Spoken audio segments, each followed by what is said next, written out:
trust. This is a Bloomberg Money Minute. Several studios within Microsoft's Xbox division, including Compulsion Games and Double Fine, are in negotiations to spin off as independents as they try to thwart closure. The studios may have the opportunity to buy themselves back from Xbox and go indie. The potential studio closures are part of a broader reorganization being overseen by Xbox's new chief executive officer, who is prioritizing the biggest franchises to return the division to steady growth. Last Friday's announcement by the Justice Department that it was letting Paramount Skydance's proposed $110 billion deal to buy Warner Bros. Discovery go forward came as a surprise to the department's own staffers. Sources tell the Wall Street Journal a team of career lawyers who had spent months studying the deal had been leaning toward recommending challenging it on antitrust grounds. They hadn't yet made a final recommendation when they learned their bosses were clearing the deal. Andrew O'Day, Bloomberg Radio. Giving your liver a spring cleaning is easy with Active Liver from New Nordic. Search for Active Liver by New Nordic on Amazon, CVS, Wegmans, or GNC. Do you owe $10,000 or more to the IRS like Mark? I've been doing home remodeling for 30 plus years, but the economy crashed. I wound up losing my home, losing my job, and on top of that, owing the IRS a ton of money. I owed the IRS $114,000. It really, truly was the worst part of my life. Then Mark found tax relief advocates. On news radio, I heard about TRA, and I thought, what's the worst that could happen? So I picked up the phone and I called them. When it was all said and done, TRA settled my $114,000 debt for $100, and I'm telling you, I was ecstatic. Could not believe it. Would recommend TRA to anyone. If you owe 10 or even hundreds of thousands of dollars to the IRS, don't lose hope. Do what Mark did and call TRA for a consultation. But TRA did. They gave me a second chance, and I'm forever grateful. Visit TRA.com or call 800-491-9914. 800-491-9914. That's 800-491-9914. Hey, this is Larry Steinitz with Investor Schooling. I've been talking about myself for all these years. Now it's time for you to hear from one of our great clients. Investor Schooling lives up to the promises. Larry's a great teacher, teaches about the whole new approach to thinking about money. I've taken to heart many of the things that he's taught me, and my financial life has improved. Come to Investor Schooling, and you could be just like Charlie and change your financial life. Go to investorschooling.com. We will see you Thursday. There are many reasons to hire Morgan & Morgan for your injury case. Here's reason 17. In today's new world, many law firms have had money injected into their firms by Wall Street, private equity, and other lenders. This money usually comes in at very, very high interest rates. It's one of the reasons you see so many lawyers advertising. I'm John Morgan. This money is expensive and the interest compounds quickly. These law firms can have a huge need for cash just to pay that debt. Why does it matter to you? My fear is your case is settled early and for far less than it's worth, just to service the loan that has mafia-like rates. Our financial strength is your advantage. That plus our reputation makes our firm your firm. Visit forthepeople.com to see our results and verdicts. Morgan & Morgan, forthepeople.com. Morgan & Morgan, 2005 Market Street, Philadelphia, Pennsylvania. Pennsylvania lawyer will handle Pennsylvania cases. Prior results do not guarantee a similar outcome. Identity theft can cost more than you think. Drained investment accounts, stolen tax returns, lost wages, expenses for lawyers. It's a lot. That's why LifeLock is backed by the $1 Million Protection Package, which covers up to $1 million for stolen funds, fees, and experts and lawyers, and out-of-pocket expenses. Don't face the burden of identity theft alone. Protect your future and finances with LifeLock. Join now. Save up to 30% off your first year with promo code BECK at LifeLock.com. 1-800-LifeLock, promo code BECK. LifeLock.com. Terms to apply. Please be advised, you may want to stop eating the following foods immediately. Broccoli, kale, blueberries, quinoa, spinach. I thought those were good for me. What's healthy for one person may cause inflammation for another. So how do you know what your body actually needs? That's where Viome comes in. Viome is a simple at-home gut health test that analyzes your real-time biology to give you personalized nutrition guidance and custom supplements. Learn more at Viome.com/gut. V as in Victor, IOME.com/GUT. And use coupon code GUTHEALTH50 to save $50 off your purchase. HBCU legacy runs deep. Now a new generation steps up at All-Star Week in Philly when Ken Griffey Jr. hosts the Swingman Classic, July 10th at Citizens Bank Park. Get tickets at allstargame.com. MLB trademarks used with permission. Tie those laces. It's time for Nemours Children's Health Kids Run the Bases. Kids 14 and under can join us post-game on Wednesday, June 17th after the Phils play the Marlins starting at 1:05. Head to Phillies.com to get tickets today. Tasty cake and summer just go together. Whether you're packing for family vacations, getting ready for summer camp, heading to the pool, or simply stocking up for busy days at home, Tasty Cake has the treats everyone loves. The next time you're at the grocery store, be sure to grab the baked peach pie, packed with sweet summer flavor, and the lemon cupcakes, perfect for lunchboxes, camp snacks, road trips, and family get-togethers. Easy to grab, easy to share, and always a family favorite. Make Tasty Cake part of your summer. Tasty Cake. Accept no substitutes. You know the feeling. It's 2 a.m. You're awake, running the numbers in your head. Payroll's coming. A client hasn't paid. Costs just went up. And you're thinking, how am I going to make this work? That's where LendSeek comes in. That was me. I had payroll in 3 days and money tied up in receivables. I couldn't wait weeks for a bank. I went to LendSeek, and within minutes, I saw real funding options. They were clear, upfront, no games. By the next day, the money was in my account, payroll went out, crisis over. LendSeek uses AI to match your business with the right funding, up to $5 million in as fast as 24 hours. With LendSeek, it's not just funding, it's knowing you're covered when things get tight. If you've been in business for at least 1 year with at least $500,000 annual revenue, apply today. No upfront costs, no prepaid penalties. Because in business, waiting isn't an option. Start ready, stay ready with LendSeek.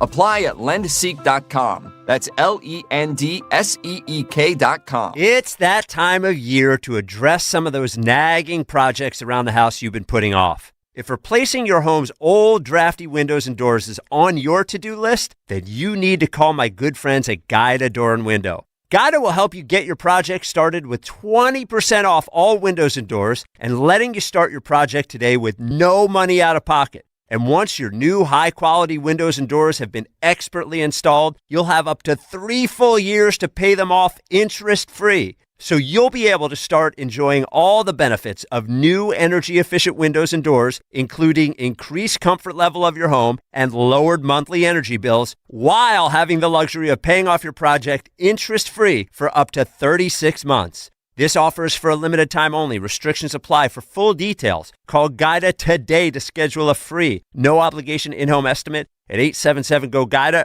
or visit them at GoGuida.com. That's GoGuida.com. The working families of La Una Labor's District Council of Pennsylvania, D.C., Maryland, and Virginia are proud contributors to all aspects of growth in this great city. The Labor's District Council provides safe, well-trained, productive workers who enable projects to be done on time and under budget. We appreciate our signatory contractors and their commitment to fairness and equality. Laborers, we're building a better future today. Brought to you by the Laborers District Council Licit Fund. For more expert appliance shopping advice, here's National Appliance Warehouse's own appliance guru. Any appliance retailer can say they offer the lowest prices and claim they deliver the best customer experience. But how do they hold themselves accountable? At National Appliance Warehouse, we use Price Assure to guarantee we're honoring our lowest price promise. We'll expertly help you navigate over 100 brands on display to ensure you select the perfect appliances, treating you like friends or family throughout. And within 24 hours of our skilled professionals delivering and installing your appliances, a National Appliance Warehouse associate will call to make sure you're happy. If your other appliance retailer didn't do that, it might be time to switch to National Appliance Warehouse. Backed by popular demand, it's the Friends and Family Savings Event at National Appliance Warehouse. Save 34% on select GE appliances. Browse an unmatched collection of GE, Cafe, GE Profile, and Monogram appliances. Click nationalappliancewarehouse.com or visit their showroom in tax-free Wilmington today. If you're ready to propose, step up to the 5th C. Color, cut, clarity, carrot, and cozy. At Cozy Jewelers, you sit down directly with Paul to design a custom engagement ring that tells your story. And because he's the manufacturer, you get exceptional quality and value. No mass-produced settings, no shortcuts. Every piece is carefully inspected before it leaves. For a ring built to last generations, go see Paul at Cozy Jewelers. WPHT, WPHT HD, WOGL HD3, Philadelphia. Always live on the free Odyssey app. From the Piazza Premium Automobile Studios. Powering your drive with 10 brands and 20 locations. Free speech lives here. Here. It's Kayal and Company on Talk Radio 1210 WPHT.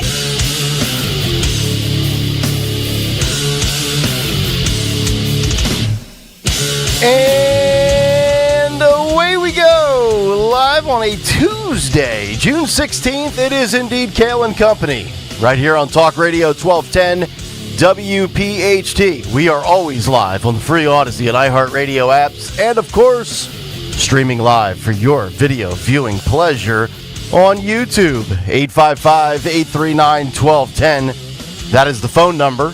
On social media at 1210 WPHT. I am at Nick Kayal, Kayal. Dawn Stensland with the news.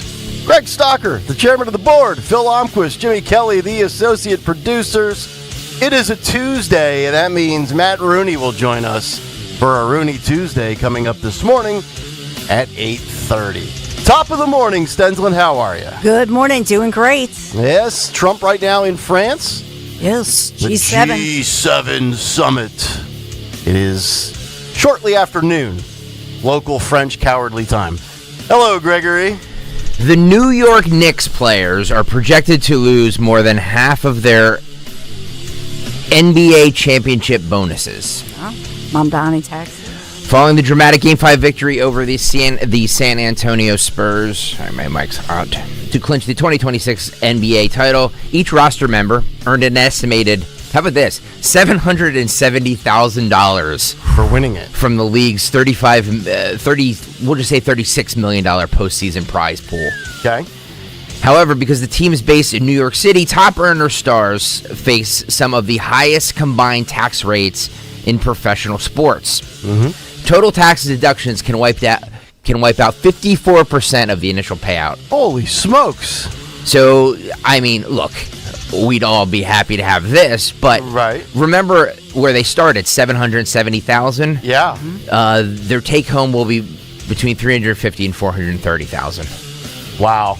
You know, I hope every professional athlete that decides to interject their political opinions is aware that if they live in a big blue city that may or may not be controlled by a socialist, just remember that before you start barking. Well, we played the clip of Jalen Brunson yesterday, where he was like, "I like Texas. I like the Texas taxes." Well, who doesn't? 37% federal income tax bracket.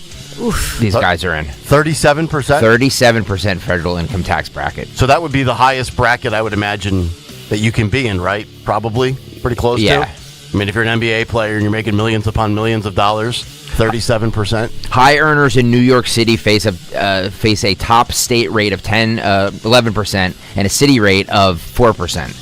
The jock tax. The jock tax. Athletes pay localized income taxes to every state and city where they play away games during the playoff run. Mm-hmm. Yeah, Texas, Tennessee, Florida, states with no, certain different levels of taxes. Yeah. Nice to be at. Nice to go there. Can't blame them. For young or minimum contract players, they're still taxed heavily. They make between $806,000 and $1.3 million. They are taxed. $370,000 represents a transformative 20 to 45% boost to their entire yearly earnings. Oligarchy. Additionally, the Knicks took home $500,000 bonus per player earlier in the season for winning the NBA Cup in December, which faced similarly steep New York City withholdings. Yeah. Wow. Mm-hmm. That's unbelievable. Play more, make more, get taxed more. Man. Yeah. Well, congratulations, New York Knicks. 54% of your winnings going to the government. Maybe the Sixers and Joel Embiid are just smarter than everybody else. You know what? You can't get taxed if you don't keep winning. Right. There you go. Right. That. There you go. Big blue cities. And remember, as far as our Nova Knicks, remember Jalen Brunson, he took that huge pay cut. That's right.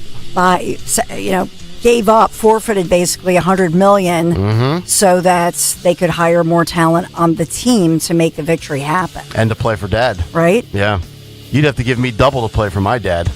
I wouldn't take less to play for my dad. Who's in heaven? Well, it's debatable. We'll find out.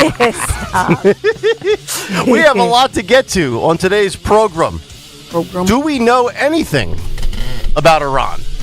Are there more questions than answers? We'll delve into that in the big take today. How about this? We are going to be dunking on a couple of Democrat governors today because Mikey Sherrill has now triggered South Jersey progressives. The women and the men who voted for her in South Jersey are not happy with her. Plus a check-in from the great Senator Ed Durr. We'll get to that this morning on the Jersey front. California, Gavin Newsom says, I'm being targeted by the Trump DOJ, yet CNN says, you're really not. We'll play you that. Plus, Josh Shapiro for the governor trifecta.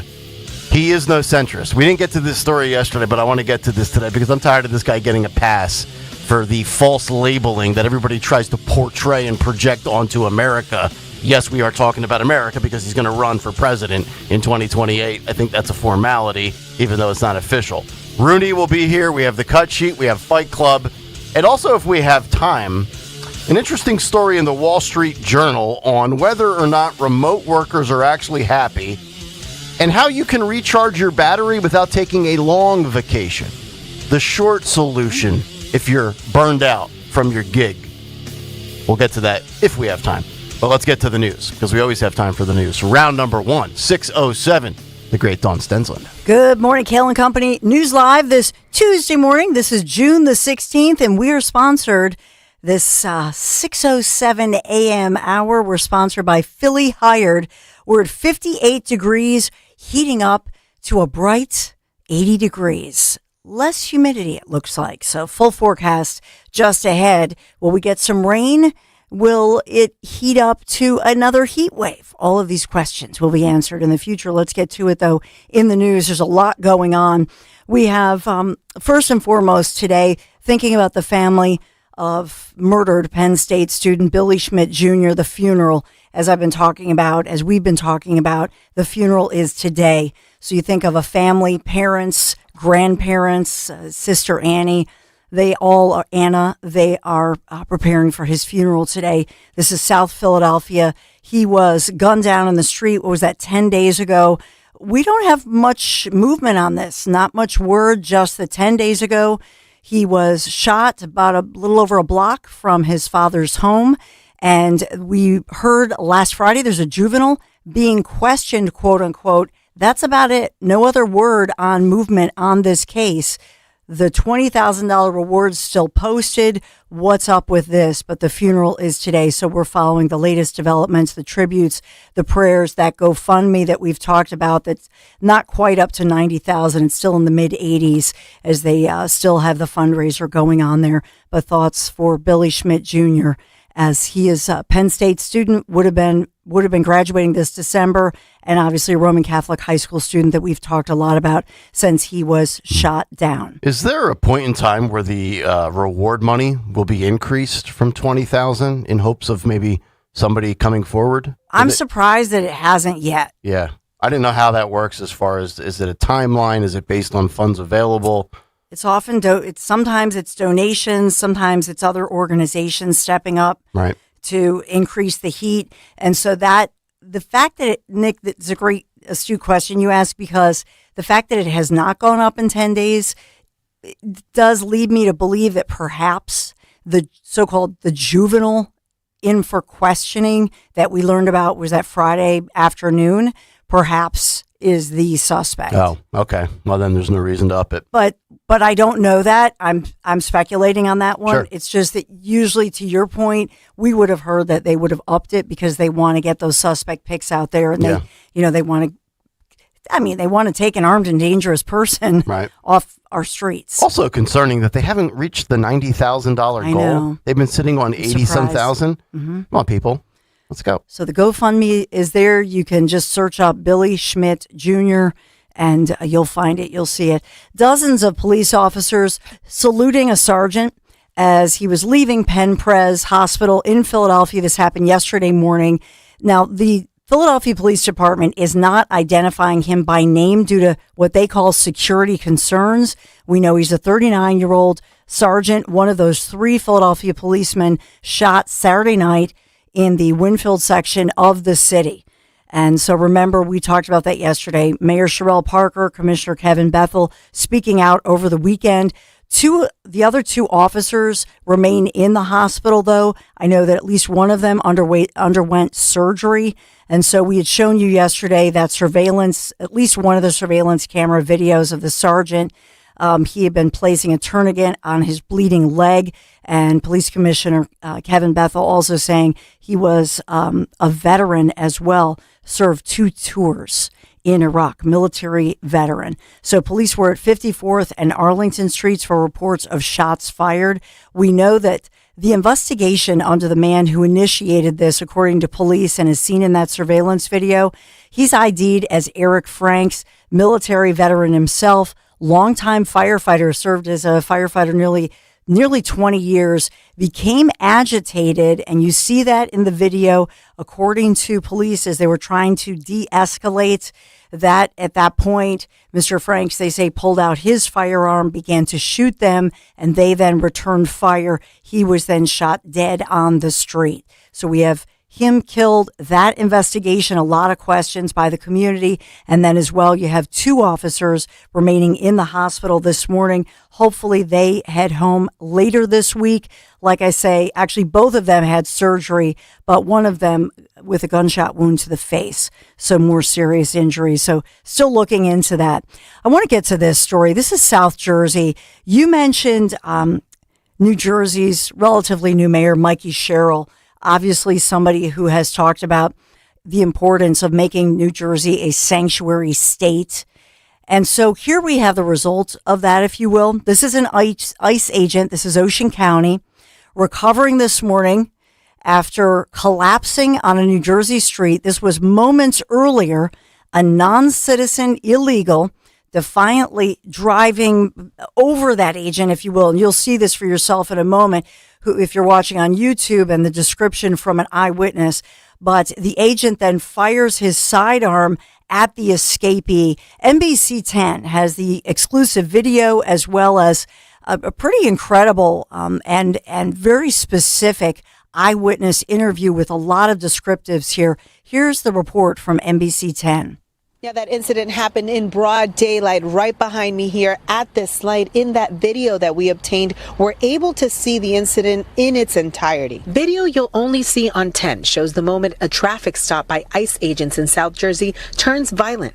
Around 9:30 this morning at Route 72 and Mermaid Drive, a man ICE says they were trying to arrest is seen stopped at a red light in a white van. The grainy video shows multiple vehicles surrounding that van. Seconds later, agents get out and move in. Then the driver suddenly forces his van between an agent and nearby vehicles. He seems to sideswipe the agent. The agent appears to lose his balance and falls to the ground. An ICE spokesperson confirmed an agent fired at the vehicle as the van drove off. Seeing what happened was like seeing everything you have been seeing on the news the past year. Peyton says he was nearby when the encounter unfolded in Stafford Township. They're telling him to roll down his window. He's inching forward, and you can tell it's getting tense by he's inching forward.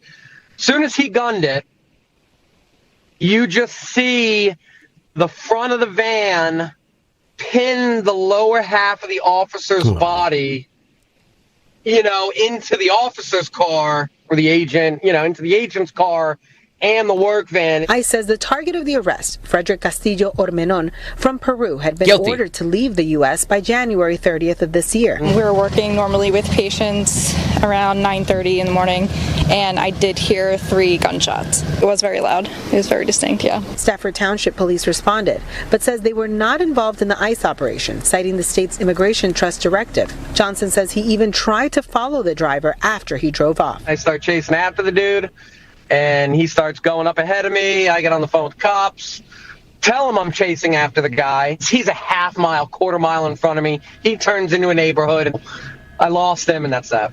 That suspect was last seen driving east on Route 72. It is unclear if he was struck by the gunfire, but officials tell us that ICE agent will be okay. In Stafford Township. Thank God. Kudos to that witness there for incredible. Yeah, for pursuing a suspect like that.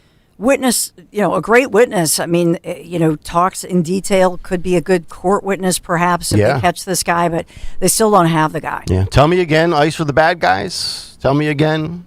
Legacy media, Democrats. Tell me again. ICE are the bad guys. Yeah. I mean, now granted, that grainy video, it looks like it was captured by a diner camera, which is why it was such poor quality. But it does look like his entire kneecap from the knee down is pinned in. And then obviously he loses his balance, goes down. That could have been far worse. Yeah. Yeah, and so that's, this is a piece of it. You think about what happened in Minneapolis, a car surging. This is something that we will see this, where somebody's in a vehicle, they defy that, and the shot was fired. So we don't know, like the reporter did a good job there. All that exclusive with the eyewitness, with the video. But I don't have an update as far as the condition of that ICE officer. I know per standard operating procedure, I mean, not only does this person have to go through some, obviously, physical treatments and rehab, but generally speaking, they'll take somebody off the street to recover as well as psychologically from, essentially being run over. Do you happen to have the name of the fleeing suspect again? If you don't, it's okay. I have the description. Yeah. A male, possibly white. Oh, good. So, but he was ordered, out of the country. They have the detainer. They had all the proper paperwork, which is required, by especially Mikey Sherrill. Governor Sherrill talks about that all the time. Yep. They have to have the proper detainer, the proper paperwork. They had all the paperwork. Okay. So the search continues for that individual. We do have a Bucks County man. I'll take you to Bucks County now. This Bucks County man identified as 20-year-old Kenton Exner. He had previously admitted to sexually assaulting an 11-year-old girl for several months after meeting her online in March of 2025. Apparently, it sounds like they had met at a grocery store of some sort and then were in contact online. So according to investigators in this one, this is Bucks County, pleading guilty, like I say that the investigators say that the digital messages between the two indicate sexual acts began the night they had met at a local supermarket, continued over the following weeks and months, and they found hundreds of materials that would be for the gratification of an adult. It's called sexual abuse material. That they don't call it child porn material anymore because of the word porn, but these are videos that for his self gratification of child sex abuse. And you said 11-year-old girl and guilty already, right? And so his sentencing will happen in September. Well, let's line him up. Firing squad. Line him up. So in this one, Bucks County again, but he did plead guilty just yesterday, pleading guilty to all of this after a thorough investigation. You ever notice that all the sex stuff that you have comes from Bucks County? They have, I have to wonder about it with Bucks County because part of this, I know they have a task force that's fully trained. Well, they must be doing a good job. Yeah, so I think that's a piece of it. I don't know that they have a disproportionate amount of perverts necessarily. I think that they have a very active task force. Yeah, and unfortunately, active being the key word because you would love for that task force not to be active. Yeah. I'll stay in Bucks County because we do have an update. You remember well the Quakertown 5. And this was an anti-ICE protest that happened last year, February the 20th. And we know that it began with a large group of kids skipping school, dozens of kids skipping school. And in the end, 5 were arrested, some of them detained actually, in a juvenile facility over the weekend and even longer.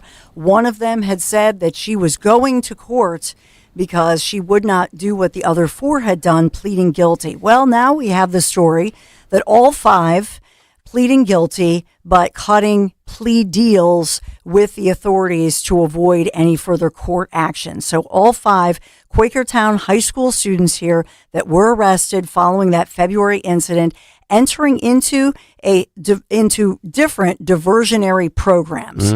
None of them will face any more jail time. Like I say, some of them already served time in juvie, but they will, if they proceed with all of this and do right and are not arrested on anything else, then their criminal records will be expunged. This, according to the authorities. The teenagers obviously caught on camera in that violent confrontation with Quakertown police, including the police chief. So remember, Police Chief Scott McElree's 72. I don't know if he's 73 by now, but the police chief there, who who was you'll hear in media reports even this morning, who was, quote, wearing regular clothes, driving an unmarked car, got involved in a physical altercation with some of the teens. That's how they're wording it. Remember, I had quoted all the reports and did a lot of homework on this. Very few people are reporting how injured the chief was. Broken bones, broken ribs, collapsed lungs, one collapsed lung, I should say, severe injuries by the chief, who, yes, is a senior citizen, by these teens. That's not being reported this morning. So let me guess, probation, fine, community service. Yep. Fulfill all of that and you're good to go. Yes. Great. And I know just even this morning, the one attorney for the one female student who was more defiant than the others were pretty quick to plead guilty to this. But even the attorney says this police chief the police need to be accountable and need to be investigated. Again, the police chief, I don't even know that he's back to full-time employment at this point. He had suffered pretty severe injuries, right. Was hospitalized and so on. Mm-hmm. So that's not widely being reported. And the girl that was the last kind of holdout, so to speak, she was the one that the media was running with the narrative of him having her in a chokehold, if I recall correctly. I believe that is the one with the chokehold. That's what I thought. But in that one, the headlines were she's going to go to court this week. That's not happening. Okay. They all 5 have pleaded guilty to lesser offenses, but pleaded guilty, and they entered into diversionary programs. Mm-hmm. So we have that one going on, a little bit buried. There's a lot of big news, obviously, this morning. So we have that one going on. 2 other stories real quick here for you. I know we have to get to Phil Almquist, but this is important. This is the FDA, the government, upgrading its recall of Alfredo sauce. So this is some dangerous level Alfredo sauce over potential salmonella contamination. A popular Alfredo sauce. Alfredo is the white sauce. Yeah. Not the red. Not a huge fan of Alfredo. It's gross. Yeah. It's for kids. Alfredo sauce. You have chicken Alfredo? You wonder why you can't get rid of your belly? It's because you're pure fat. It's because you're eating Alfredo sauce. Yeah, I'm more of a marinara or meat sauce type of person. God. I like the red gravy. Right. We call it gravy. We call it sauce. We're going to get Giordano and Riccioli and everybody, all up in arms. Now, if we're talking clam chowders, I like the white clam chowder over the red. I like New England over Manhattan. Really? Yeah. But sauces, I go red over white. Well, they've upped this now. So it's a class 1 recall because they're saying there's a reasonable probability of that this has exposure to salmonella, which, especially if you have compromised immunity, can be deadly and certainly cause hospitalization. Is it a certain brand? So in this one, it's a Tennessee-based The Coffee Connection Company. First of all, I'm not eating any pasta sauce by somebody in Tennessee. Right. Their name is The Coffee Connection with an X. Okay. They're a coffee connection company making pasta sauce. So this wasn't like Rayo's or the Bertolli. Never heard of this company, but they use dry milk powder, and apparently that milk powder has potential salmonella contamination. Okay. So they're saying that the Alfredo sauce packaged in 3-pound or 7-ounce sealed poly bags. So it's not even in a glass jar or a can. It's in a bag. A bagged sauce. Yes. Yeah, bagged sauce. I think I'm going to punt on that idea. But it's across the country. New Jersey, Pennsylvania, South Carolina. I mean, it's pretty much nationwide. Okay. By the way. All right. So make your own Alfredo sauce or just get the red sauce now, folks. We're just by ragu. For crying out loud. And we do remember the story of those adorable they're called ragdoll cats. And the white ones. They're just adorable little kitty cats in the deplorable, home that was out in Lancaster. 78 kittens in Lancaster County. The SPCA moved in, got all of these kittens, and they were able to save them. The SPCA saying that those rescued ragdoll kitty cats are now available for adoption from the Pennsylvania SPCA. These are particularly beautiful little kitty cats. Right. White with the powder blue eyes and a little blackish gray nose. So they hope that they find forever homes or foster homes, but this is a large number, 78.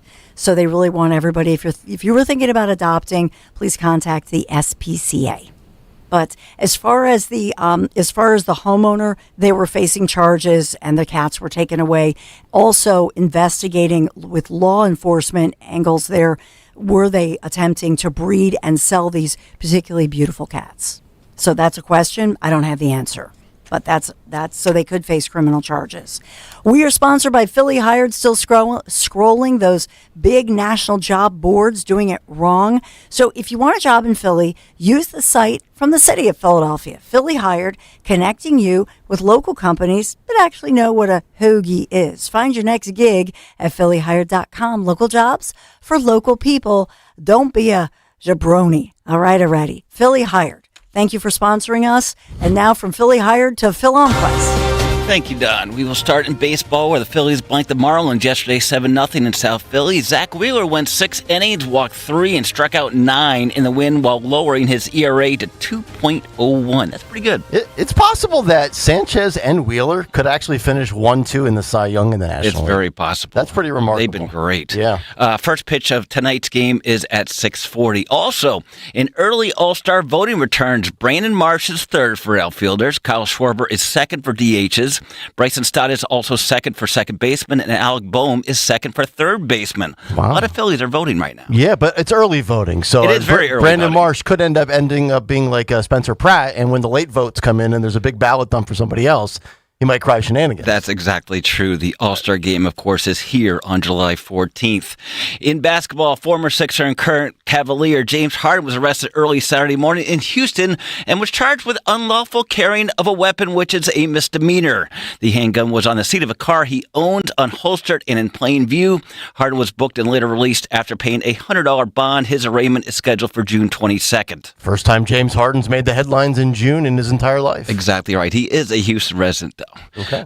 And lastly, the U.S. Open begins at Shinnecock Hills Golf Club on Thursday. I don't think you can say that. Yeah. Where are they playing it at, Phil? Shinnecock Hills Golf Club. Right. Shinnecock? Yeah. My wife asked me about that yesterday, and she asked you about Shinnecock?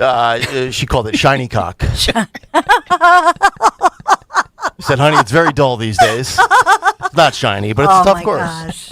Shinnecock. That's correct. I once called a Titleist golf ball, and this is really embarrassing, a Tiddlyist. Tiddlywinks. So we've all mispronounced things. That's right. Christian. That's right. There you go. Yeah, by the way, Shinnecock is, I think, up in the Hamptons. That's where all the bougie politicians like to go. That is correct. Yeah, there you go. That's why I've never heard of it. Yeah. I don't know. That's it. That's it? Yeah, I told you. You got to work on your tag. I said it was. We'll sit down together. We'll do a little session. Phil Omquist. Philly weather is currently 62 degrees. We have a high of 80 today, as Dawn mentioned, and sunny skies. And that weather that was supposed to come Thursday and Friday, that is cleared out for now. We're looking at a little bit warmer as the week progresses. We'll be mid to high 80s. But plenty of sun. No storms in the forecast as of now. So shaping up to be a glorious stretch of weather, including your Father's Day weekend. Philly weather brought to you by Franklin Mint Federal Credit Union. Better banking starts with Franklin Mint Federal Credit Union. Enjoy early pay and free fraud and credit monitoring. Take control of your finances. Smarter banking designed for real life. Franklin Mint Federal Credit Union. Visit fmfcu.org/better banking. Membership eligibility applies. Federally insured by NCUA. Tuesday morning, Big Take is on the way. It's Kayal and Company. Nick, Dawn, and Greg. It's Talk Radio 1210 WPHT. Time now for today's Spotlight on Health Trends, sponsored by Ethos. You may know about bad LDL cholesterol, but a major new study warns of a stealth heart threat that standard blood tests completely miss, lipoprotein(a). Researchers with Brigham and Women's Hospital found that women with high levels of this sticky genetic particle faced a massive spike in heart attacks and strokes, even if their regular cholesterol was perfect. Experts say it's time to ask your doctor for a one-time LP(a) blood test. I'm Margie Schaefer. My name is Whitney Allen, and I'm a widow. My husband, Ryan, died. We never thought we'd ever have to use life insurance, but the unexpected happened. With Ethos, signing up was fast and 100% online. You can get a quote in seconds, apply in minutes, and get same-day coverage. No medical exams, and you can get up to $3 million worth of coverage. I'm grateful we were prepared. Get your free quote at ethos.com/radio. That's ethos.com/radio. Paid spokesperson. Time spent on application may vary. Online health questions required. start. Politics, the stock market, the Fed. How do you protect your 401k? Tune in to the Retirement Spectrum with Alan Cohen. Saturdays at 6 a.m. and 3 p.m. on Talk Radio 1210 WPHT. Babbel proudly presents the Sheep Cheese Fiasco. Cute markets. Ooh, cheese. Let's get cheese. Cheese, cheese, cheese. Hola. Quiero una oveja. Pequeñita. ¿Una oveja pequeñita? Sí. Bueno, pues tengo como 20. Oh, no. Oh, but they're cute. Don't let your Spanish fool you. Avoid bringing home the farm with Babbel, the award-winning language learning app. Can you make us some cheese, please? Oh, cheese. You're not cheese. Practice with Babbel's guided conversations based on real situations. In just 15 minutes a day, Babbel will have you speaking conversationally in as little as 3 weeks. Yes. Oh, you're so sweet. Get up to 50% off on your Babbel subscription when you sign up at Babbel.com. That's 50% off at BABBEL.com. Are you having trouble hearing? Hearing loss can devastate the quality of your life. Now, there's an affordable fix for you or your loved one. Rated the best hearing aids of 2026 by Forbes Health, Audion Hearing has the highest quality hearing aids at the lowest prices, starting at just $98 a pair. I actually like them better than my old $5,000 hearing aid. I could not believe how my hearing and life changed. Join over 1 million happy customers by going to audionhearing.com. That's AUDIEN hearing.com. If you own a business, you've heard it all. From fast funding to easy approvals, everyone says the same thing. LendSeek is different. We show you what you actually qualify for. LendSeek's AI-enabled platform matches you with funding options with no guesswork. Up to $5 million in as fast as 24 hours. If you've been in business over a year, doing at least $50,000 per month, apply for free with zero out-of-pocket costs and access to over 100 lenders. Start ready, stay ready. LendSeek.com. LendSeek.com. From the FIFA World Cup to competitive business environments, grand ambitions lead to game-changing achievements. At Bank of America, we're there to support businesses at every step, providing insights and expertise to help you gain an edge. He shoots, he scores! What would you like the power to do? Explore winning business solutions at BofA.com/gamechangers. Bank of America, official bank of the FIFA World Cup 2026. Wesley Financial Group is not a law firm, and Chuck McDowell, definitely not an attorney. This is Chuck. If someone talked you into buying something really silly and you want to get out of that silly little thing, my advice, get the facts. Call me and I'll send you our timeshare exit kit absolutely free. Inside, you'll learn how timeshare works and all your options for cancellation. Call Wesley now for your free exit information kit. 800-909-9696. 800-909-9696. Hi, this is Dave Barlow from Barlow Buick GMC in Woodbury, New Jersey. Baseball season is heating up, and so are the savings here at Barlow. The All-Star Buick GMC lineup is waiting for you. Leading off, the powerful GMC Sierra, built to knock expectations out of the park and be the MVP of every road trip. Visit Barlow Buick GMC this summer, where honest pricing and dedicated service are always part of the lineup, or shop 24/7 at barlowautogroup.com. Buick, exceptional by design. GMC, we are professional grade. When you go on vacation, does it make sense to have someone else pack for you? Of course not. The same can be said for your retirement. Your 401k could be packed with things you don't know about or even need. If you're close to retirement but don't have a plan customized to your goals, that's kind of like taking a 30-year vacation with no idea what's in your suitcase. Seems like a stressful way to start what should be a relaxing time. Jim Cipriotti and the Retire Ready Financial Group can help you unpack your savings and build a plan to help reduce future taxes, along with a clearly defined income strategy. Call Jim at 610-894-7415 for your complimentary retirement game plan, or visit retirereadyfg.com. That's 610-894-7415. Investment advisory services offered through Retire Ready Wealth Management, a registered investment advisor. Insurance and annuities offered through James V. Cipriotti, Retire Ready Financial Group, LLC, NPN number 2083768. A well-organized home isn't a luxury, it's a practical upgrade. Closet Factory designs and installs custom storage for closets, pantries, garages, and home offices, built to fit your space and your needs.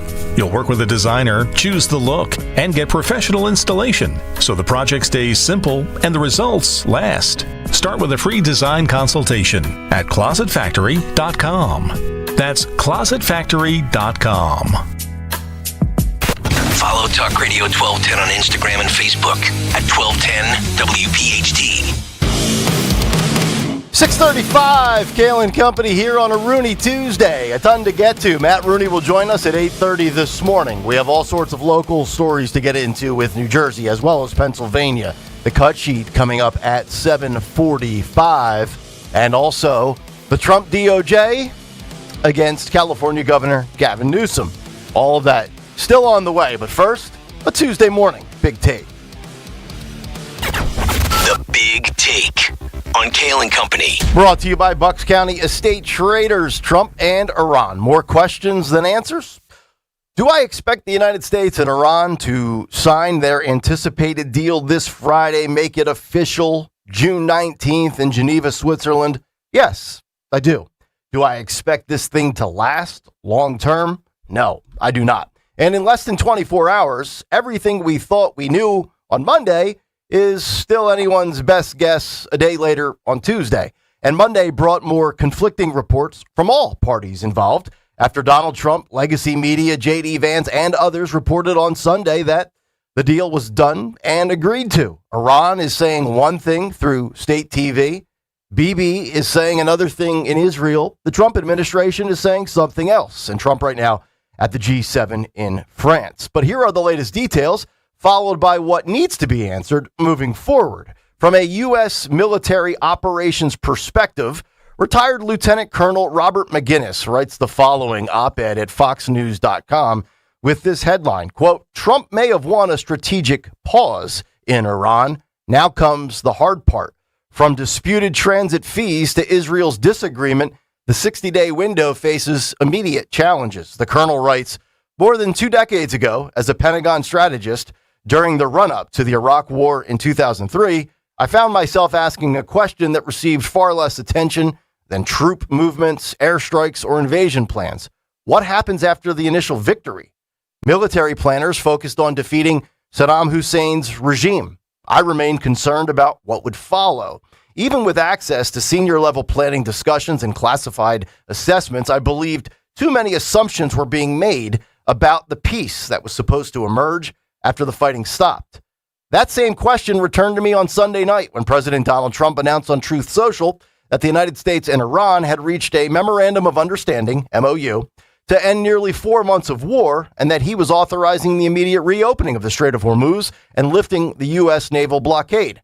A formal signing ceremony is set for Friday in Geneva, with Pakistan's Prime Minister Shahbaz Sharif serving as the host. The guns are falling silent.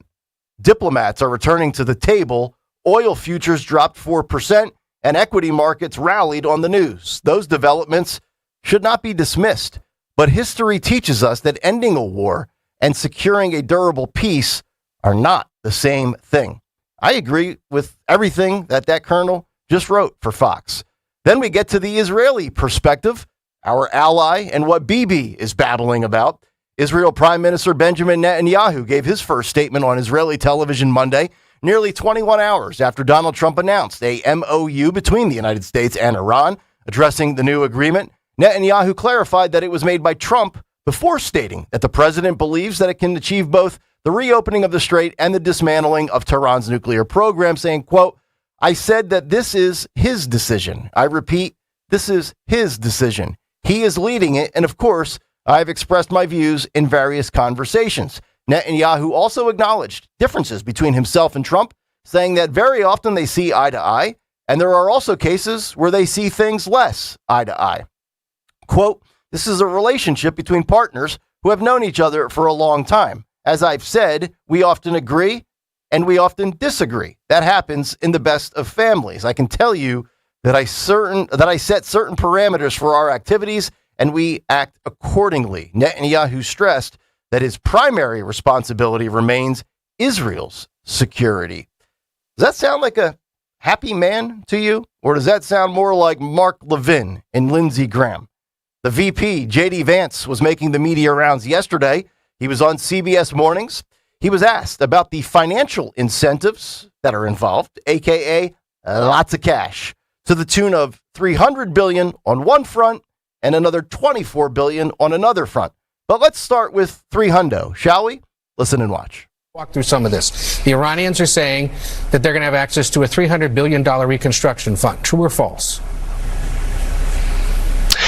Well, Ed, that's the sort of thing they could have access to, funded by the Gulf Coast Coalition, so long as they honor their end of the obligation. I think that one of the things you're going to see, Ed, and people have to be skeptical of this, is that the hardliners in the Iranian system will overemphasize the benefits that Iran gets while underemphasizing all the things that they have to concede and all the things they have to provide in order to get these benefits. So we absolutely are open to the Gulf Coast countries investing in the reconstruction of Iran, but only if Iran ends their nuclear program, ends their enriched stockpile of material, and is really open to an inspections and enforcement regime that gives the American people confidence they're never going to have a nuclear weapon. So I think the dance you're going to see, Ed, which is going to be interesting, is the Iranian media, especially the hardline media, they're going to talk a lot about what they get without talking about what they give. It's important for all of us to correct that record. Incentivized. I'm good with that if the money comes from Gulf Coast countries. They can do whatever they want with their money, but $300 billion to repair what we blew up, if it would come out of taxpayer dollars, to fix what Uncle Sam wrecked, I would be opposed to that. Keep an eye on that. And speaking of Iran, they say the following, headline from Fox News: Iran's regime spins nuclear deal and Strait of Hormuz deal with Trump as a victory over both the United States and Israel. Iran state-controlled TV boasts that the U.S. is now forced to sign an agreement to end the war. Here's more of J.D. Vance with CBS News on Monday morning over the frozen funds to the tune of $24 billion. Listen and watch. They say they're going to get $24 billion in frozen funds if they hit certain benchmarks. Is that true? Well, again, Ed, we're open to a lot of things that are on the table, but that $24 billion just doesn't appear anywhere in any of the texts that we've talked about with the Iranians. What we have said is that we're willing to talk about unfreezing assets, but a much, much bigger deal is unsanctioning their economy so long as they make the long-term commitments on the nuclear program. So, again, one of the things these hardliner elements in their country are going to do is misrepresent the deal so that they can sell it to certain elements of their domestic audience. But I think, again, the text is very clear. There's nothing about $24 billion. What there is clarity about, though, Ed, is that Iran gives up their nuclear program for the long haul. They allow a real inspections regime. And then, of course, we want them to have a lot of benefits. The president has said we want them to be a successful country. Right. We want to turn over a new leaf with Iran, but that requires them to meet us in the middle. Please release the text, and they will, hopefully, on Friday. But here is what needs to be answered for the short-term future of Americans, as well as Trump and Republicans' chances in this November's midterms. Because the Iran war is no longer about motive, and it's no longer about what your position was or who won. Clearly, the United States has dominated Iran. It's about the likelihood of resolution really occurring this Friday and how long it lasts in duration. It's also about how quickly gas and oil can come down per barrel and at the pump. It's also about what separates this agreement versus other agreements from past administrations. And here's what I think that this administration is thinking. I think that they are confident that this will transform Middle Eastern relations based on the fact that Iran is neutered in the terrorism business. Dare I say, even an expansion of the Abraham Accords. Again, that's what I think this administration is thinking. Not necessarily what I think. I think they also think that oil, and it's not a thinking thing, it's a knowing thing, oil is down to about $80 a barrel. Some gas in Bucks County now under $4 a gallon. In February, oil was $68 a barrel when gas was under $3 a gallon. But here's what this is. This is a race against time to salvage the fall at the pump. It's also a race against the time to appease your base. And by that, I mean rural voters, not city voters in Philly or New York, out in middle America. Interesting column from the Washington Times, not the Washington Post, the Washington Times, as a new poll shows that Donald Trump has gone from a 60% approval voting rating with voters in rural America down to 50% in just over a year. That's a significant swing with your base. Meanwhile, according to Mark Halpern of the Daily Mail, headline, Truth About Trump's Iran Deal. Republicans tell me they're disgusted, as White House insider reveals what the president has really done. He writes, President Donald Trump is asking the American people to do something that does not come naturally to them. Trust the Iranians. By extension and implication, Trump is also asking the nation to trust in him. Under the circumstances, both are tall orders. So some Fox News hosts also questioning what's going on here. And it's coming from straight-laced anchors in your morning hours, Monday through Friday. That would include Bill Hemmer. Interesting way he phrased this question yesterday to Jack Keane and Dana Perino. Has 47 been suckered into a bad deal? Listen and watch. This 60-day period, sir, if we reach it, this is precarious. It's tough stuff because Iran's history is to get to that table and just drag this thing out month after month and eventually year after year. I just like, what do you think about us getting suckered back into a long, stalemated negotiation?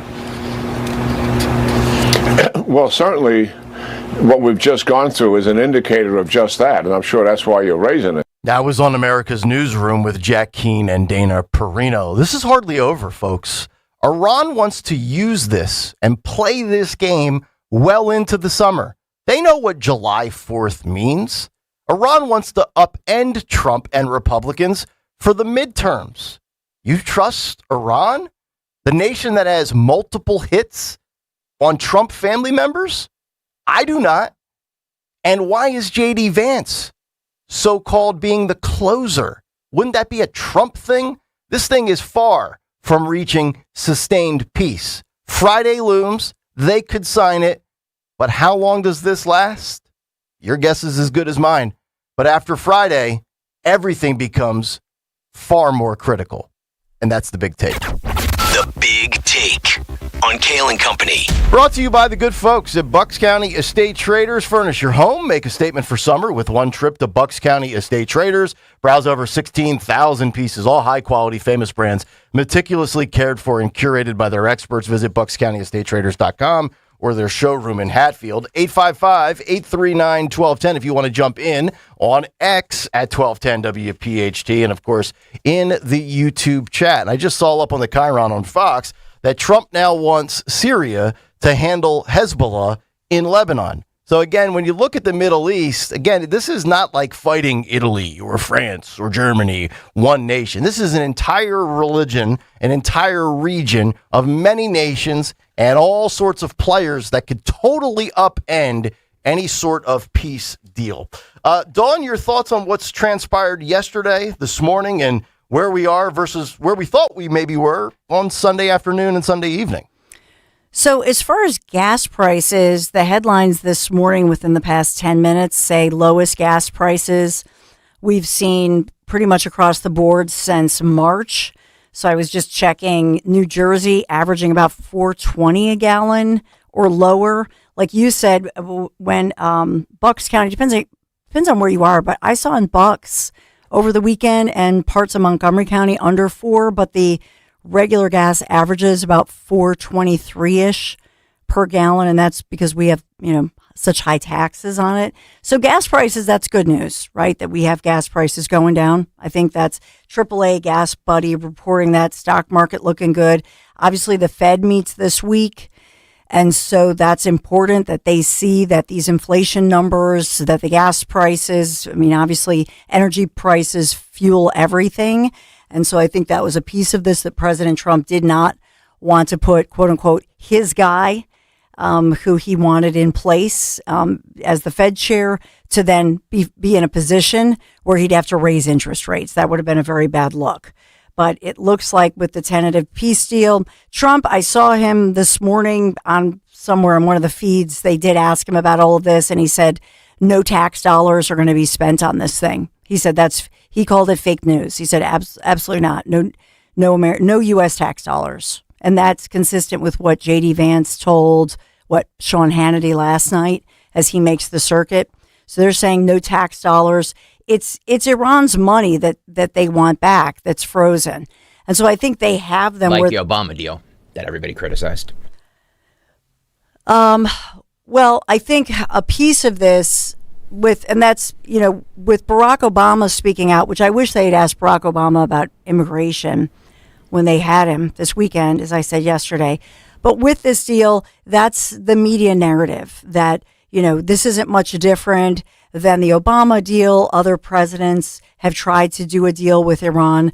President Trump continues to say that what's different here, and I think the key that we look at is the energy. And I've talked about this till I'm blue in the face, but it's a very big deal that President Trump broke up the OPEC cartel. That puts us, the USA, front and center, especially Pennsylvania, natural gas. I reported more than a week ago that, in fact, India buying more fuel, energy, natural gas from us, and this is historic, than from, for example, other countries because of the Strait of Hormuz going on with Iran, and obviously Russia can't buy from them, so they're buying from us. That's good for PA, that's good for the USA. So the fact, if you watch the energy and you watch the money there, this is a restructuring of the cartels. And that's part of the new OPEC, if you will. The OPEC doesn't exist. It's gone as of May 1st. It's a big deal. The media doesn't talk about it, the mainstream media, but it's something that puts us in a driver's seat and a position of power. The other thing I will say is that President Trump again reiterated this morning, saying that, in fact, with regard to the Strait of Hormuz, he said it's already open, but fully open by Friday or within days of that. So I think that's, to President Trump, I think he just wants to move the economy. But by all indications, I think President Trump feels the job is done as far as militarily, and as well because Iran is in such a position of being so weakened and their liquidity is gone. That's it. If they're so weak, why are we paying to restore their country that we destroyed? If they're so weak, why don't we just? How about this? How about this instead of giving them money? And Trump says we're not. Okay, somebody's giving them money that they're going to use to fund proxies. Their own money that they're going to use. That's the same. That's the same thing I heard about the pallets of cash that Obama did. Why not just pull all the troops out of the region, cut off all or most aid and military funding to Israel, and let them rebuild themselves? Screw the money. Get the troops out of there and cut off Israel at the legs so they can't bomb the crap out of them. How about that? That sounds like a great deal to me. I think a piece of this is that somebody has to go in and get the remnants of that nuclear material, because if it's in the ground, which you got to dig it out, you got to excavate it, right? It's in there. Because if you dig it out, then you can reuse it. So I think we're there already. I think that's a piece of it. So part of this so-called rebuilding is also having a hand in digging this out and then rebuilding from there. That's what I infer. So you think everything? So when they do this deal and make it official with whatever type of ceremonial presentation, and everybody's got a Sharpie out and we're signing documents and we're doing photo ops, you think all parties involved will be on the same page, in agreement to a deal, and we're moving on? That's where you're at as of like 3 days from now. Where I think that President Trump, as of last Friday, was moving on already, and that's confirmed even by today. Volodymyr Zelensky of Ukraine joining these talks this morning. I think they're moving on now. They feel like they have Iran where they want them. I do. Well, the CIA because director because it's all connected. John Ratcliffe says he doubts Iran's intentions on the deal. Okay, that's Trump's own CIA director. Sure, I don't think anybody's in agreement on anything.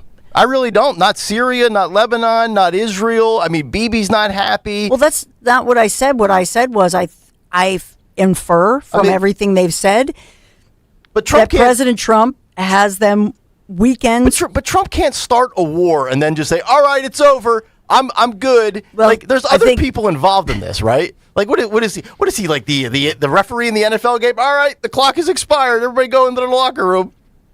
No, not the referee. I think that. He got bored of this, and he didn't get bored. It was sinking his poll numbers, and he didn't like it, and he wants out. He wants out no matter what. It doesn't matter. Like, he just wants out of this. He doesn't want to talk about it anymore. He doesn't want to do it anymore. He's bored of it, and I'm okay with that. I don't disagree that he's bored. Okay. If I've learned anything from even NATO, just pick anything in the world going on. We pay for everything. So when you say the president of the United States cannot just do that, yeah, he can. He decided with his intel that they were building a nuclear weapon, and he said, nope, we're not going to have that in the world. And yes, we can. Yeah. Well, because we are the United States of America. Now, we may all say, hey, we don't want to be the police of the world. That was Trump's thing, right? Oh. He was like, we don't want to be the police in the world, America first. Big reason I fell in love with the guy. Right? So we can all argue the fact, but in this one, I infer from President Trump, and I've told you, I kept the faith with him, that I'm going to take him at his word, that he would never have done this. Why would he have done this? Why would he have been motivated to do such a thing and put everything he's worked for basically? Okay. Well, he was already rich. He's already filthy rich. Yeah. He could never even spend his money. Well, to me, there's still a ton of questions to be answered with this deal. Axios has this breakdown of the 8 unresolved questions, and I don't think any of these are resolved. Well, number 1, is the deal actually in effect? Number 2, will the strait be truly open? Number 3, what does Iran get? Number 4, do they agree on what's been agreed? Hold on 1 second. Let's just read these last 3. Sorry. Will we see the text? Well, I think a lot of people want to see the text. Will Israel comply? I gave you the BB element. Will there ever be a nuclear deal? Doesn't seem like there's a nuclear deal. And will the war resume without a nuclear deal? Those are the 8 unanswered questions right now. And I think they're all not 100% tied up. I want to have this conversation. I want to continue this conversation, but we really, really, really have to break. All right, 855-839-1210. If you guys want to jump in, you can comment on X or, of course, send your thoughts in the YouTube chat. Always a lively, engaged community. It's Kayal and Company. Nick, Dawn, and Greg. Hour 2 on the way. Stay there. Is reviewing life insurance on your to-do list? Now's the perfect time to add it. A friend recently told me that securing life insurance sooner rather than later can help you lock in lower rates for years to come. So I bumped this up on my list and got it done. I called SelectQuote and couldn't believe how easy and affordable life insurance is. I'm 40 and got a $500,000 policy for $16 a month. My husband's also 40 and his $500,000 policy was only $18 a month. Plus, with SelectQuote's same-day coverage, there was no medical exam required, and we were covered by the time we hung up. Knowing I have this checked off my list feels amazing, but the peace of mind knowing my family is protected feels even better. Call SelectQuote at 1-800-329-1010. That's 1-800-329-1010. Or go to SelectQuote.com to get your free quote today. That's 1-800-329-1010. Details on example rate at SelectQuote.com. Attention all dog owners. If you have ever listened to the radio or TV for any length of time, you've probably heard of America's #1 dog supplement, Rough Greens. Greetings, naturopathy Dr. Dennis Black, Amazon best-selling author and founder of Rough Greens here. And if your dog suffers from bad breath, itchy skin, licking paws, joint pain, or low energy, the truth is their food is probably to blame. You see, all commercial dog food is dead food. That's why I created Rough Greens. One daily scoop gives your pup the live vitamins, omega oils, probiotics, and enzymes that will bring their food back to life. Don't believe me? Let your dog try it before you buy it. I'll send you a free Jumpstart trial bag, risk-free. You just cover the shipping. Go to roughgreens.com. That's RUFFgreens.com. Use discount code NEWS. Don't wait. Give your dog the gift of vibrant health. Order now. It'll be at your house in a few days. Go to roughgreens.com. That's RUFFgreens.com. Discount code NEWS for your free Jumpstart trial bag today. Rough Green. We make any dog food better. Hey, Dawn Stensland here. Summer's the season for fresh starts, and nothing transforms your home like a brand new kitchen. Since 1979, Kitchen Magic in Nazareth, PA has been a family business built on high quality and true craftsmanship, and they're making it easier than ever. Save 40% on installation plus flexible financing to fit any budget. KitchenMagic.com. Make this the summer your kitchen finally gets the upgrade it deserves. Tell Dawn sent you. Now you can listen to Talk Radio 1210 WPHT on the iHeartRadio app.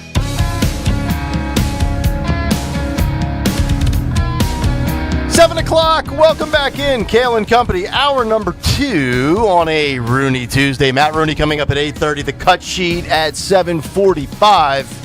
Fight Club at 9:10 this morning. 855-839-1210. If you would like to jump in.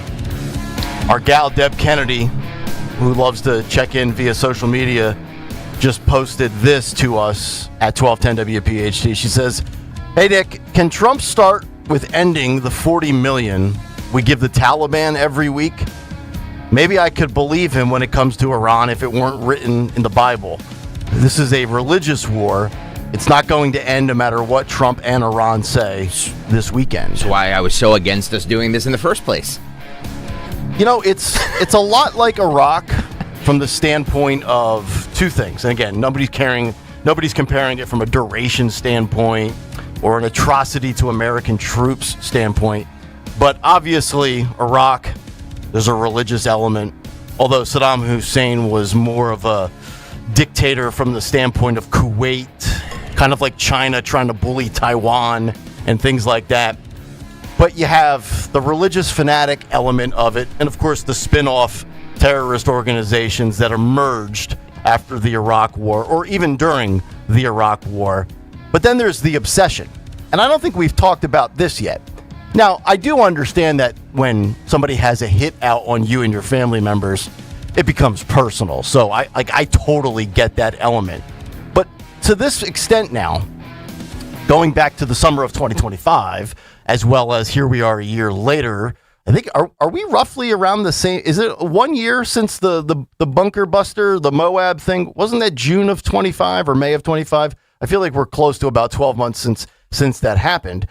Trump's obsession with Iran now, this is just my personal opinion, is starting to incrementally work its way towards the Bush's obsession with Saddam Hussein. The only difference, well, actually, the similarities are they both got what the Ayatollah's dead. Trump dropped a bomb on his face, and now he's burning in hell. Great, which I'm all for. And then, of course, there was HW and GW with the infatuation of, we got to get Saddam, he's got nukes. And I feel like it's the same movie playing out over and over again. We just changed the bad guy in the Middle East. We just changed the president in the United States of America. That's really all that's changed. Now, again, if you believed Condoleezza Rice and Donald Rumsfeld and the entire Bush administration on, Saddam's got nukes. Oh, he's ready. And you believe that Iran was there, I'm not going to be able to change your mind. And I don't know, and you don't know. You are basing your belief that they did have him based on a peace president, which I think is fair, which is why I said, look, I'm willing to give the guy the benefit of the doubt for the first 2 months because he's never done something like this before. But also, I also look at precedent in history.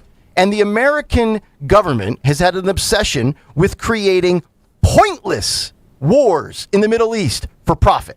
That's indisputable, folks. I mean, you could argue since World War II, and you don't have to be a history major to know this, the United States, and by the way, you can love your country and still point out its flaws. The United States, for 75 plus years, has been obsessed with the military-industrial complex. Those are just facts. So just because it's applicable now to your guy being in office doesn't change the fact that this has been a narrative Not much. No, it's not even a narrative. It's reality, in my opinion. We love war. We love it. So if we love it so much, why don't we just go to war with Russia? Why don't we bomb the S out of Russia so we can stop that Ukraine war, right? Why don't we do it to China and we can stop being their bitch? Why? Oh, because there's money to be made in the Middle East because it's about oil. By the way, speaking of oil, I know gas is down. You guys seen the reserves numbers? The lowest it's been since 2017. Because That's Joe not good. because Since Joe 1983, Biden actually. because Joe Biden during his administration, look this up, depleted the reserves. Biden during the previous administration depleted the reserves, and during the first year, President Trump in his administration was trying to fortify those. Yeah, no, I get it, but like that's where we are right now. Like, whether it doesn't matter to me who's to blame. I'm just sitting here as an American citizen, as a taxpayer, and I'm not happy. So, like, we could do Obama did this and Biden did that and Trump said this and Trump said that. We look like a fool right now. We really do. The fact of the matter is, and I said this yesterday, and I know we're paid to do this, so we're debating. We're basically debating texts that we haven't seen, or a deal that we haven't seen. That's what everybody's doing. Everybody's saying this is the. On one side they're saying this will be the greatest deal that's ever come down the pike ever. And then on the other side it's like this is the worst deal that's ever come down the pike ever. Nobody's seen it. We're taking propaganda lies from either our administration or the Iranian All we can do administration. is take everything that's fed to us, process it, and arrive at a opinion. That's all we can do, right? Right. I just don't believe every single politician lockstep every step of the way. This is a very important piece of audio I'm going to play here because this is a former Trump advisor saying this, David Urban. And to my knowledge, I know David. He's from here in this area. He's been on this radio station many times. As far as I know, he didn't have a falling out with the Trump administration. So he's not a rhino. He's not a swamp guy. As everybody likes to put everybody in boxes. He's not a never Trumper. Like heaven forbid you speak out against Trump, and all of a sudden you're a never Trumper. But he says something that I think is super insightful about this whole Iran deal. And again, we don't know anything because we haven't seen the text of the deal. But he brings up a very interesting point. Roll this. I agree with that. So if it was good news, it would have been leaked. We'd all know about it. Donald Trump would stay around to sign and pass out pens. Right. The fact that he is getting out of town does not bode well.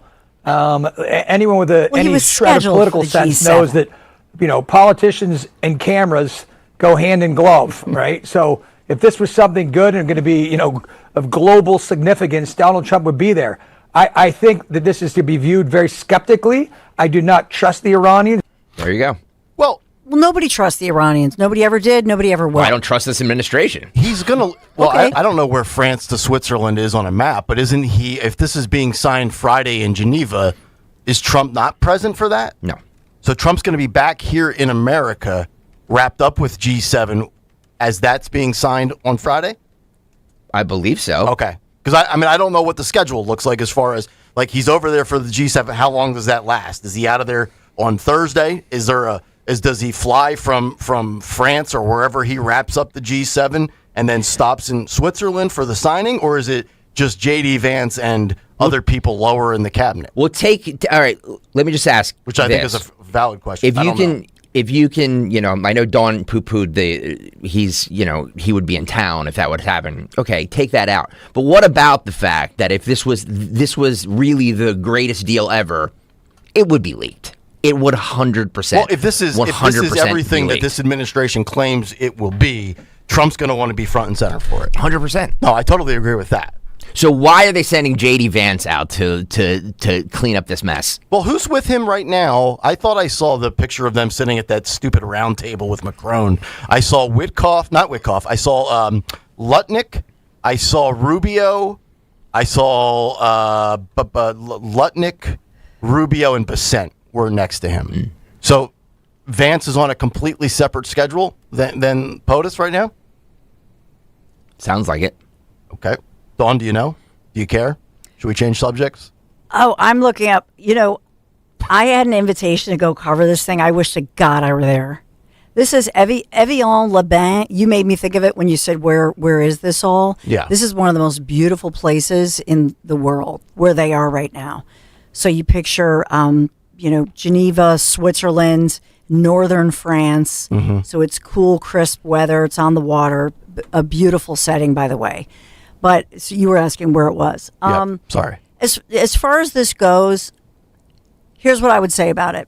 It's like the movie, it's as good as it gets. I don't think that this is some amazing, stellar situation. This is a horrible situation. Yeah. We're dealing with the scum of the earth. There's no winners. And we're war. dealing with the major funder, the major state-funded source of terror on earth worldwide for 47 years. So this is a very, in my opinion, evil regime that we're dealing with. All right, so Trump's attitude, let me just say this one thing. Yep. Trump's attitude always is put the financial squeeze on them, right? Remember in his first administration, and he always talks about that, in his first administrations, he had it so Iran was broke. That's where he wants them. You look at the inflation right now, even in Pakistan, by the way, but also with regard to Lebanon, Hezbollah. So if all of these people, if they don't have money, because you know what? You learn it's expensive to be a terrorist. You need money. Mm-hmm. You got to have the cash. You need bodies and you need money. So I think for Trump, his whole strategy in this is to make sure they're cash starved. That's the whole deal. He has been adamant. The one thing that I see consistent with all of this is he keeps saying there's no taxpayer money. We are not funding. We're not giving Iran cash, etc. And they're not going to get any. And remember, yesterday I reported this, that they said Iran has to pay for all the damage they caused to all of their neighbors, EU neighbors and whatnot. So let me ask this. Now, I think we've yet to have this element of the conversation. So Trump I saw on the Chiron, Trump quote, if Iran attempts to rebuild, I'm paraphrasing here, nuclear capabilities, it will face and suffer the ultimate consequences. Are we at the point now? So let's stop playing chicken here with Iran we'll punish you financially and I don't really want to blow up bridges and power plants and leave ultimate destruction, but you're forcing my hand and you're leaving me no outs. Trump's going to have to eventually get to a conclusion of either I'm done with this, the peace deal is going to... So one of three things are going to happen. The peace deal is going to be the most incredible thing we've ever seen in the history of mankind, yada, yada, yada, yada. Just picture Trump saying I don't think he said that. Okay. Then it's going to be, we're just going to have to get out and let the media control the narrative of, did we win? Did we lose? Did we accomplish nothing? Is this somewhere in between? Or option 3, ultimate destruction. Does anybody want ultimate destruction? Because if that means, if Iran is as bad as all the talking points would indicate, death and destruction for 47 years, the ultimate funder of terrorism. And I'm not disputing that. That's facts. You look at all the history, 1983, the hostage situation, in 1980, the whole, I got it. I understand the history. I do my reading, believe it or not.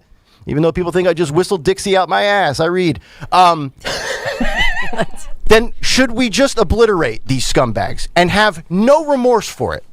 No remorse. 92 million people, brother. If they are, 92 million, or just, wipe out every single thing. I'm not saying take out innocent citizens. Wipe everything out. I mean, every single thing that infrastructure and that government has, leave it in rubble. That's the parents of those girls. Turn the place into Trump Tehran Golf and Resort and send me over there for the ceremonial first tee shot. Should we do that? Because if they're as bad as they say, everybody says, and I agree that they are, then shouldn't we just obliterate them? Let's do it. Let's quit with the I'm gonna issue another threat for the 58th time, and then I've got a 42nd agreement, and for 39 times we've had a deal in place and we're close. And again, I'm looking big picture here, folks.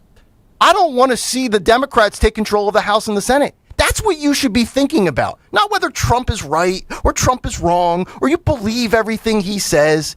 For 3 years on this show, all you did was complain about Democrats in office.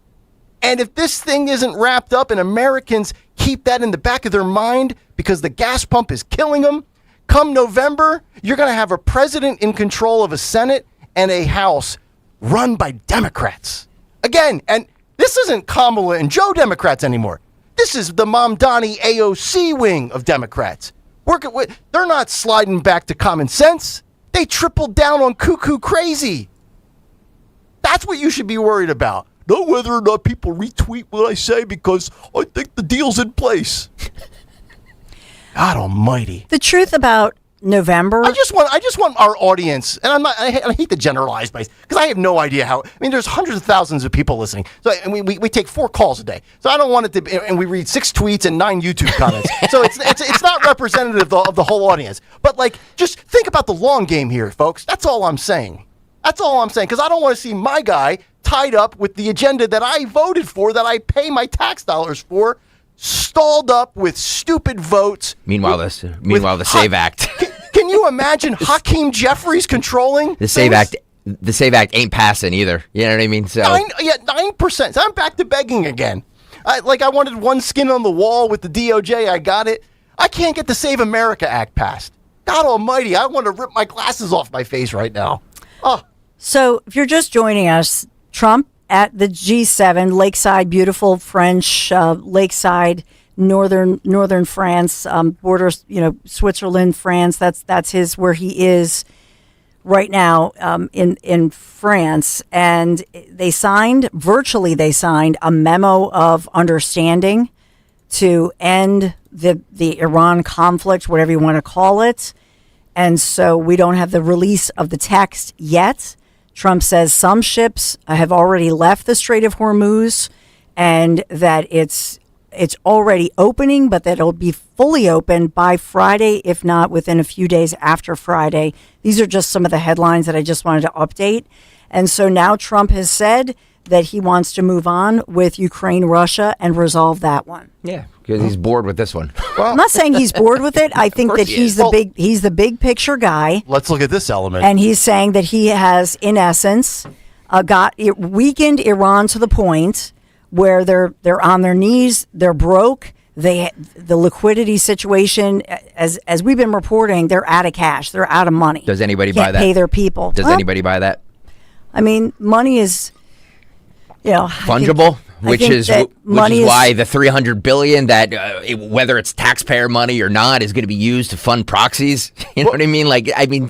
Stop with this. Well, how do you think this plays out with the American public based on what Dawn just said? If he's able to broker a deal between Russia and Ukraine, yet we don't have true resolution to the United States Iran, how does that look? How does that look to the not on X, okay? Not what Eric Doherty's tweeting or Benny Johnson's tweeting. How do you think that plays with the American public that determines elections? We got peace with Russia, Ukraine, but we have a war or no resolution or no agreement to the 8 unresolved questions that I just went through with a United States versus Iran war. Does that scream America first or Ukraine first of all, first? Axios does not dictate to the United States of America or anybody else. That's Axios saying, I get it. Here's what we don't know. So just because Axios doesn't know, it's like the old saying of you're on a need to know basis. So they claim, I'll use the word claim, the U.S. officials claim that they have virtually signed a preliminary deal. Now they're talking about the nuclear negotiations, how to extract the material that's buried, how to excavate it, basically. And so that's now phase 2, which Trump said, I think early this morning or last night, I think he said it early this morning, would be easier. But now they get into the details. Trump said they're not going to spend any tax dollars, and there's no way that Iran is going to get its hands on its frozen funds until they have proof of compliance. Those are the headlines. So whether we know, and I understand that I'm always the one saying that Trump is very transparent, and so we're anxious, and the media is right. Don't we deserve to know the answers to all the questions? We do. Okay. We do. And so it's just a matter of, I think we'll get it within a week or so, or 60 days as they negotiate. We're owed that. It's not a matter. It's not a matter of I hope. No, we're owed. Yeah, I voted for you, bro. Yeah, but there's nothing in just to be clear. There's nothing that says that's a contract that says you must tell Axios or you must tell Nick Kayal or Kayal and Company or Greg or Dawn by June the 20th. You must tell them by this deadline. There's no deadline on that. The I'm only not deadline, putting a deadline on it. He the keeps only putting the deadline deadlines. is next November. He's putting the deadlines on it. Every deadline he's come up with hasn't led the resolution. We're going to have a deal by Sunday night. Then it's Friday. Then it's next week. Then we're within 24 to 48 hours. I'm not putting deadlines on things. He's the one who does it. He's the one who said weeks, not months. Not Nick Kayal, not Axios. Well, you just said that we don't have the 8 points.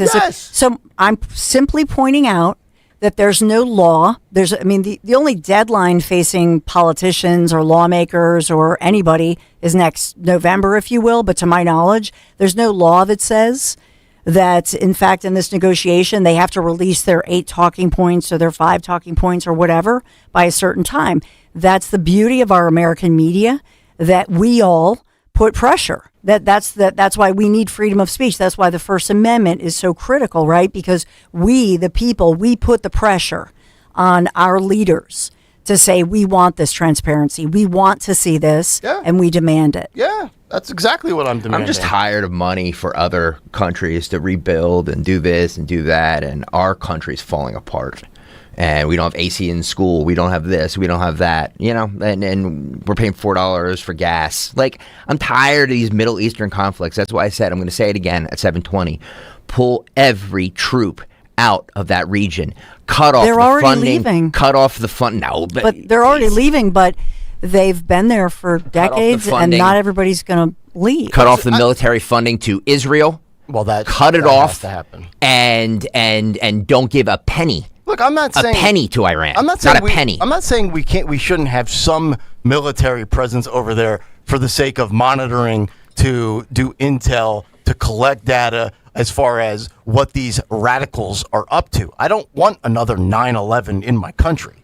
But I mean, you're going to keep selling me the same storyline of nuclear weapons. It's like a bad plot twist in wrestling, where I've seen it before over and over again, and I know the outcome. And then 5 years from now, 10 years from now, well, they were never really that close. There was no evidence. We saw this play out 23 years ago. And the only difference for those that were on board or against it 20 years ago versus now are those that just believe this administration on every single thing they say. And some of that's because the legacy media can't be trusted. Some of that is because of the Democrats. And some of that is because some people out there just don't use deductive reasoning and logic to arrive at a conclusion. And they would rather just take the lazy way out and say, I believe you, Mr. President. I believe you. I don't believe any other politician, but for some reason I believe you. God. 3-time Trump voter. I'm ready to rip my face off. Bob is in Orland. Bob, you're on Talk Radio 1210. Bob, you go right ahead. On every single thing they say. Bob! That's because Bob! Some of that is because... Radio 101. Turn your radio off. Ed in Delran. Edward, good morning. See. Shut up for you. What is happening today? Let's just get to the cut sheet. We're going to change subjects. I'm done. Is everybody getting high? Where's everybody Rooney? Get high. Either get Rooney in Everybody's here. you know what? All of our audience, everybody's just like, they're all just like, I'm done. I'm going to toke. I'm done. Let me know when something happens. I'm not talking about this. Bob and what's his face? They're naked in their car, just toking. God. They've all lost their minds. 855-839-1210. The cut sheet's coming up in 20 minutes. Let's talk about something other than Iran. Piazza. Yes, Piazza Mazda. You know what? Actually, no, it's Piazza Acura. I'm all out of sorts. I don't know. Maybe Piazza's opening a dealership in Tehran. Who knows? But right now at Piazza Acura of Ardmore, Reading, and Westchester, you can get the car payment that you've always covered. And what if your next Acura came with a payment that's already covered? That's right. Get up to $1,000 complimentary lease payment on a new Acura MDX, a premium SUV with seating up to 7. Or drive home a sporty new Integra and receive a complimentary lease payment of up to $450. It's like 1 month free. Where are you getting that these days? Only available for a limited time at Piazza Acura of Ardmore, Westchester, and Reading. Shop online anytime. PiazzaAcura.com. Hi, this is Dom Giordano. Low testosterone doesn't just affect libido.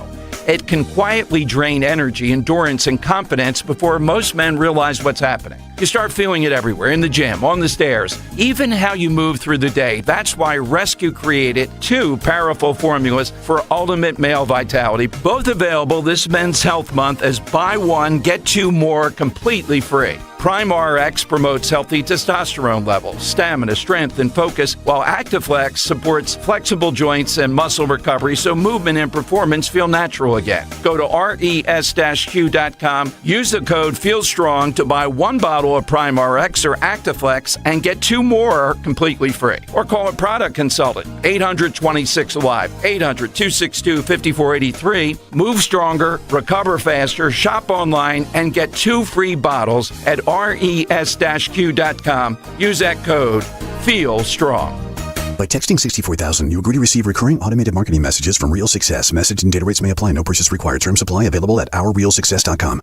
Do you want to learn how to make money flipping houses and acquiring rental properties right here in Philadelphia without using your own money? You'll learn to flip houses and secure rental properties in your spare time to get on track towards real wealth building. We're offering a handful of motivated individuals the opportunity to attend our workshop right here in Philadelphia for free. That's right, we'll give you 2 free tickets when you text INVEST to 64,000. Philadelphia is the perfect market to flip houses and build rental income. Don't miss this opportunity. Come to a complimentary live 2-hour workshop this week right here in Philadelphia and learn how to start making money flipping homes and building long-term wealth with rental properties. To get 2 free tickets, text INVEST to 64,000. Text in the next 10 minutes, and registrants will also receive a free copy of our Funding for Deals guide. Text INVEST to 64,000 for 2 complimentary tickets. Text INVEST to 64,000. My doctor told me my cholesterol is borderline, so I took control with Garlic Healthy Cholesterol Formula. Garlic helps maintain healthy cholesterol safely and naturally. It's odor and taste-free, and Garlic is a world leader in garlic potency. I'm taking charge of my cholesterol with Garlic Healthy Cholesterol Formula, cholesterol's natural enemy. These statements have not been evaluated by the FDA. This product is not intended to diagnose, treat, cure, or prevent any disease. The term natural references only the garlic in the product. Use as directed. This is the story of the one. As a maintenance engineer at a beverage manufacturing plant, he starts his day knowing every line is ready to run because Grainger delivers the industrial-grade products he needs to keep mixers, conveyors, and packaging equipment moving. With Grainger's vast selection of bearings, belts, and motors, he keeps operations running smoothly, so nothing grinds to a halt.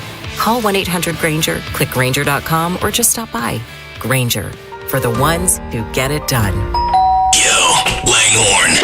Thanks for listening to Talk Radio 1210 WPHT. Always live on the free Odyssey app. What's on the cut sheet? We all find out together in just about 18 minutes time. 7:45, Tuesday edition. What's on the cut sheet? 1 hour from now, Matt Rooney for a Rooney Tuesday. A lot of stuff with governors. A trifecta of governors' stories. From Josh Shapiro to Mikey Sherrill to California's Gavin Newsom. And it's not Republicans or conservative media going after them. It's their own constituents. And it's legacy media not protecting and defending a Democrat governor. We'll get to Gavin coming up, but let's start locally because that matters more, and it's a bigger story for sure. Before you do that, can I just plug the live broadcast we have coming up next Thursday? Next Thursday. We'll be at FOP Lodge 5 in the Great Northeast. The Great Northeast. Northeast Philly. I got a little preliminary report yesterday that tickets are going really fast, so thank you for that. We appreciate that. But when they're gone, they're gone. So it's first come, first serve. Tickets are free. What are they, Dawn? Free. Free, thank you. Just making sure you're paying attention. I am. Okay. They're free. All you have to do is register. 1210WPHT.com. 1210WPHT.com. Register. Phil, put it up in the YouTube chat. There you go. Look at it. I don't even have to tell the guy. He just does it. Put it in the bathroom and leave it there. Phil Almquist, the man, the myth, the legend. Thank you. It's in the YouTube chat. YouTube.com/@1210WPHT. Go over there and sign up. all the money that we're going to raise that morning is going to the Families Behind the Badge Children's Foundation. I'm asking everybody who's on Team Kayal and Company. And by the way, there was email traffic last night about maybe doing a ride, maybe getting everybody together. I saw that. And doing the ride that you do. For Saturday up 202. Unfortunately, I have a commitment, but if the rest of you want to get together, it is absolutely... Well, nobody wants you to be there anyway. Right. Actually, you know what? Honestly, I wasn't even invited. I was just by default on the thread. I'm at my daughter's softball game last night. I'm like, all right, everybody wants to go for the ride. And then I look at the calendar. I'm like, oh, darn it. I would love to do it, but I can't. But you guys knock yourself out. It will get you where you need to be in shape-wise for that ride. Trust me. We are getting... that ride is tougher than going to Atlantic City. So you have to register for the live broadcast because we want to know how many people are going to be coming for breakfast. So this will... June 25th, FOP Lodge 5 out there in the great Northeast. We're coming to you. We're asking you to come. And I'm asking everybody on Team Kayal and Company to show up. So we'll have special guests. Dawn's boys will be there. We're gonna get the real scoop on the dynamics in the Menti house. Oh boy! Yeah, I can't wait. First question, David. What does Larry do? David, you want to watch UFC with me? Go out for some beers. Don't listen to what your mom says. We'll have a good time. By the way, your boys golf? 1210WPHT.com. Get your tickets right now.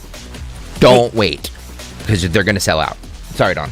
So, the only thing I'll say about just to wrap up here, because somebody's like mocking me, saying, "Oh, I just trust Trump."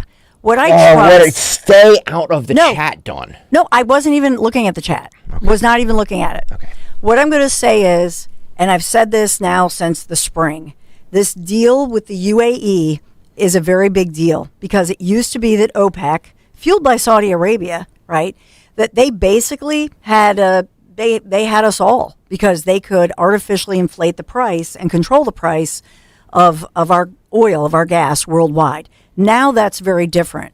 So UAE now, this new deal that Trump made with the UAE, right, now this affects long-term production. And now that they've taken care of the bully on the block, which was Iran, which could sometimes impose itself in the Strait of Hormuz, which is 20% of the oil coming through, obviously.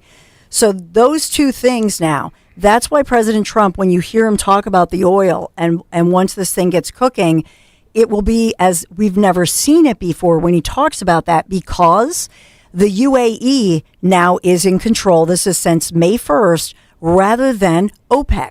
Why? Because the UAE is not going to do what OPEC did before. So they can flood the market, if you will. Mm-hmm. And so what does that mean as far as our depleted reserves?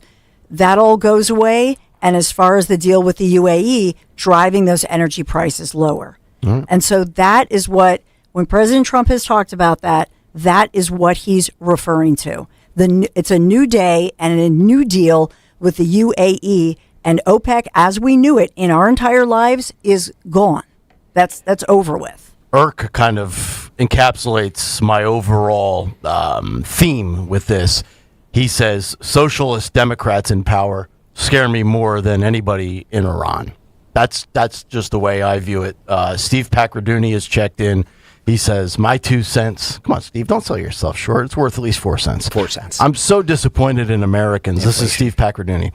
I'm so disappointed in Americans that are complaining about probably paying a little over $150 total extra for gas over the last few months since President Trump had gas prices around $2.49 a gallon, almost half of what it was under Biden before the Iran war started. To me, a few bucks extra filling my tank to eliminate the world's leading state sponsor of terrorism and completely removing their nuclear bomb capabilities for decades to come. For 47 years. Yeah. And look at how many Americans were killed. Thousands of civilians, as I said yesterday, thousands of American civilians as well as military members. And this is the on Earth, there is no greater state-funded source of terror that is now, they're saying, it's like I was trying to think of an analogy, the abominable snowman when they extracted all of his teeth. So here's $300 billion for you.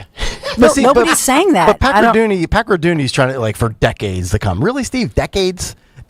You don't think we're going to hear this song and dance again in the next handful of years? Like a year and a half, 2.5, 4 years from now? Iran, the Middle East, weapons. Like, it happens just go look through the history. Every U.S. president, for the most part, has had some sort of conflict in the Middle East. You're telling me for decades? So, like, when I'm dead in 20 years, what happens first, actually? Iran reloads their nuke capabilities, or I drop dead of a heart attack? Oh, they're doing it right now. I'm going to say Iran probably happens before even I die. What's more likely is the problem is, like I said yesterday, it's like whack-a-mole. It probably won't be Iran. It probably will be somebody else. Well, a proxy that the $300 billion that Iran is going to fund. Well, so speaking of funds, so the best thing we can do right now, and that's what President Trump has said, follow the money, is to pull all the troops out of the region. Is to make sure that they're broke. Because if they don't have the money, and then you control the money, so what's the $300 then billion they can't pay. Greg, I don't know what money you're talking about.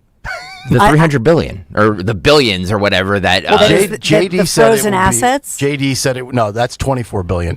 The 300 is what JD said in CBS Mornings. Gulf Coast countries will pay for that. If that's the case, I'm good with that. Like if we went in. Are you? Yes. Why? Okay. It's not coming out of my pocket. Okay, but part of what I believe Vice President Vance was speaking about was the rebuilding of the damage done by Iran, the total package. And so that's why the coalition will take care of that, and a lot of that comes out of Iran's frozen funds. Yeah. So Iran did a ton of damage. I mean, they struck their neighbors. We talked about Kuwait when they struck all the different Qatar, Saudi Arabia. So there's a lot of damage to go around. I think when they talk about the damage, it's not just quote unquote rebuilding Iran or its infrastructure. Well, and let's also talk about the funds that Steve talks about here in his text, where he says complaining about probably paying a little over $150 total extra for gas over the last few months since Trump, Steve, it's not killing me. I mean, I've probably paid more than that over the last couple of months, but let's just say it's $400 extra. I don't know. It's been 4 months. I don't know. I fill my truck up every week. I'm not mad that I've lost $400 in extra gas. It hasn't impacted I'm paid well to do this job, but I'm thinking about the entire American electorate that voted for this guy. Not everybody makes what I make, or maybe what Steve Pacraduni makes, or what Dawn and Greg make, but for those people out there that are literally living paycheck to paycheck. Remember, the only thing that Kamala Harris ever said that made sense in 2024 was that the average American cannot afford a $400 unexpected expense. Washer goes, dryer goes, you got to put it on a credit card. It's 29.75% interest. I'm thinking about middle America, single families, or people that are both making $55,000 a year that have $110,000 gross income before taxes that can't afford this, or those that are skipping a summer vacation. The economy is personal to everybody because we're all in a different financial situation. Some make more, some make less. Some are responsible with what they make. Some blow their money regardless of whether they make $20 an hour or they make $2 million a year. So this does matter. And again, like the gas stuff, you might sit there and say it's not a big issue for you, but when somebody drives by their local Wawa and they see $4.17, that pisses them off. It pisses me off. Because gas prices are going down, and it looks like they'll be down even further by Friday. Not according to Gas Buddy. Let me just look. Phil, do you have that clip? I just looked at AAA. All right, hang on a second, because we have a clip. This is 19, Phil. Projects that elevated gas prices for the next several years. Roll this. Yeah, and when you look at long-term oil futures, they're projecting elevated prices over the course of several years. I wonder how you read that. Oh, Boris, make no mistake. Though I would love for gas prices to go back to pre-war levels tomorrow, we just today got new data from the Department of Energy showing the U.S. Strategic Petroleum Reserve has just fallen to its lowest level since August of 1983. So, you're talking about a 40-year low. It's going to take a long period of time. It's more akin of a garden hose filling up an Olympic-sized swimming pool, or maybe even several Olympic swimming pools, before we see oil prices fully normalize. So on a daily basis, there's not much additional supply to meet demand. And now you're talking about potentially months, and to your point, maybe even years of oil markets taking time to normalize for inventories globally to get back to pre-war levels. The biggest question really is, will China increase imports once this is all done? They've been the wild card. The reason why oil prices haven't gone higher is because China has greatly throttled back. Will they jump right back in the market when the strait reopens? Well, that's one question we're looking for the answer to. I can't see how. Now, to me, there's two things where I disagree with. Number one, I don't think gas is going to be where it was before the war in time for the midterms, like Labor Day, middle of September, mid-October. I don't think I'm going to see $2.89 at my local Wawa in Bluebell this fall. But years? Again, I don't know much about oil futures and all, but years? You're telling me years? It went up that quick. It went up roughly, let's call it 25%. Let's say it went from $3 a gallon to $4 a gallon. I got to wait years to lose $1 off a gallon of gas?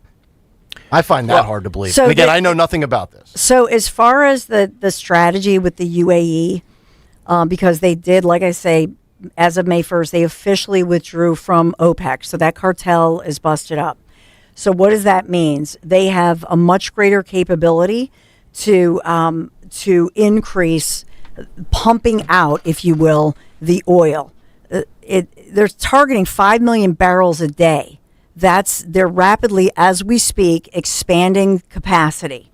It's a very big deal. And so that's what these doofuses on CNN. Well, you just quoted Gas Buddy to start the show today. I gave you a guy from Gas Buddy who's saying something you don't like, and he's a doofus. I was quoting AAA, by the way, and AAA was saying that in fact gas prices went down since last week and overnight. That's what AAA had said. I was not quoting Gas Buddy. I know you played a guy from Gas Buddy. So, but what they're saying is short term, long term. But as far as this goes, that they expect that these prices are going to rapidly go down. That's what. When you look at this, I mean, look at the latest articles, how the UAE's departure from OPEC will impact the oil markets. UAE to exit OPEC, what is the potential impact on oil markets? So in other words, these guys speaking on CNN, truthfully, they actually don't know. None of us know, in truth, because this is now happening post-Iran and post-Strait of Hormuz being reopened. So we'll see. All right. So we're going to see. We're going to see once it's fully open what happens. You know what's unacceptable, though, with all of this that has happened? Trump has hijacked the month of June away from the trans community during Pride Month. It's unacceptable. Oh, boy. That's an impeachable offense. I'm filing articles during the break. Cut Sheet is coming up next. Rooney in 45 minutes. Do not touch that dial. Best part about Dr. Mike Veneria is that every person who goes there says the same thing. I have a beautiful smile thanks to Dr. Mike. And that's why other dentists and doctors send their patients to Dr. Mike Veneria. He's my family dentist. The Zioli Family Dentist. First discovered by Mama Zioli for our family, and Bridget went there for a beautiful smile upgrade last year. And when it comes to your smile, you go to the guy that the other doctors and dentists send their patients to for the complex stuff. That's what you should do. Get a free dental implant consultation. See, with Dr. Mike Veneria, it's not about cost, it's about care, it's about compassion. That's why he is the best of the best. For over 12 years, other dentists have sent their patients to him for that reason. 2 offices to serve you in Cinnaminson and in Woodbury, right over the bridge. Great people. Your care, your health, your smile, that's his top priority. Make your appointment today. VeneriaDental.com. VeneriaDental.com. Hi, this is Jill Schlesinger, CBS News business analyst, certified financial planner, and the host of the Jill on Money podcast. Beginning, middle, or end of the year, it's always a great time to take control of your financial life. And the Jill on Money podcast is here to help. Your questions make it possible for me to provide unconventional and entertaining insights on your money and, more importantly, on your life. Follow and listen to Jill on Money wherever you get your podcasts.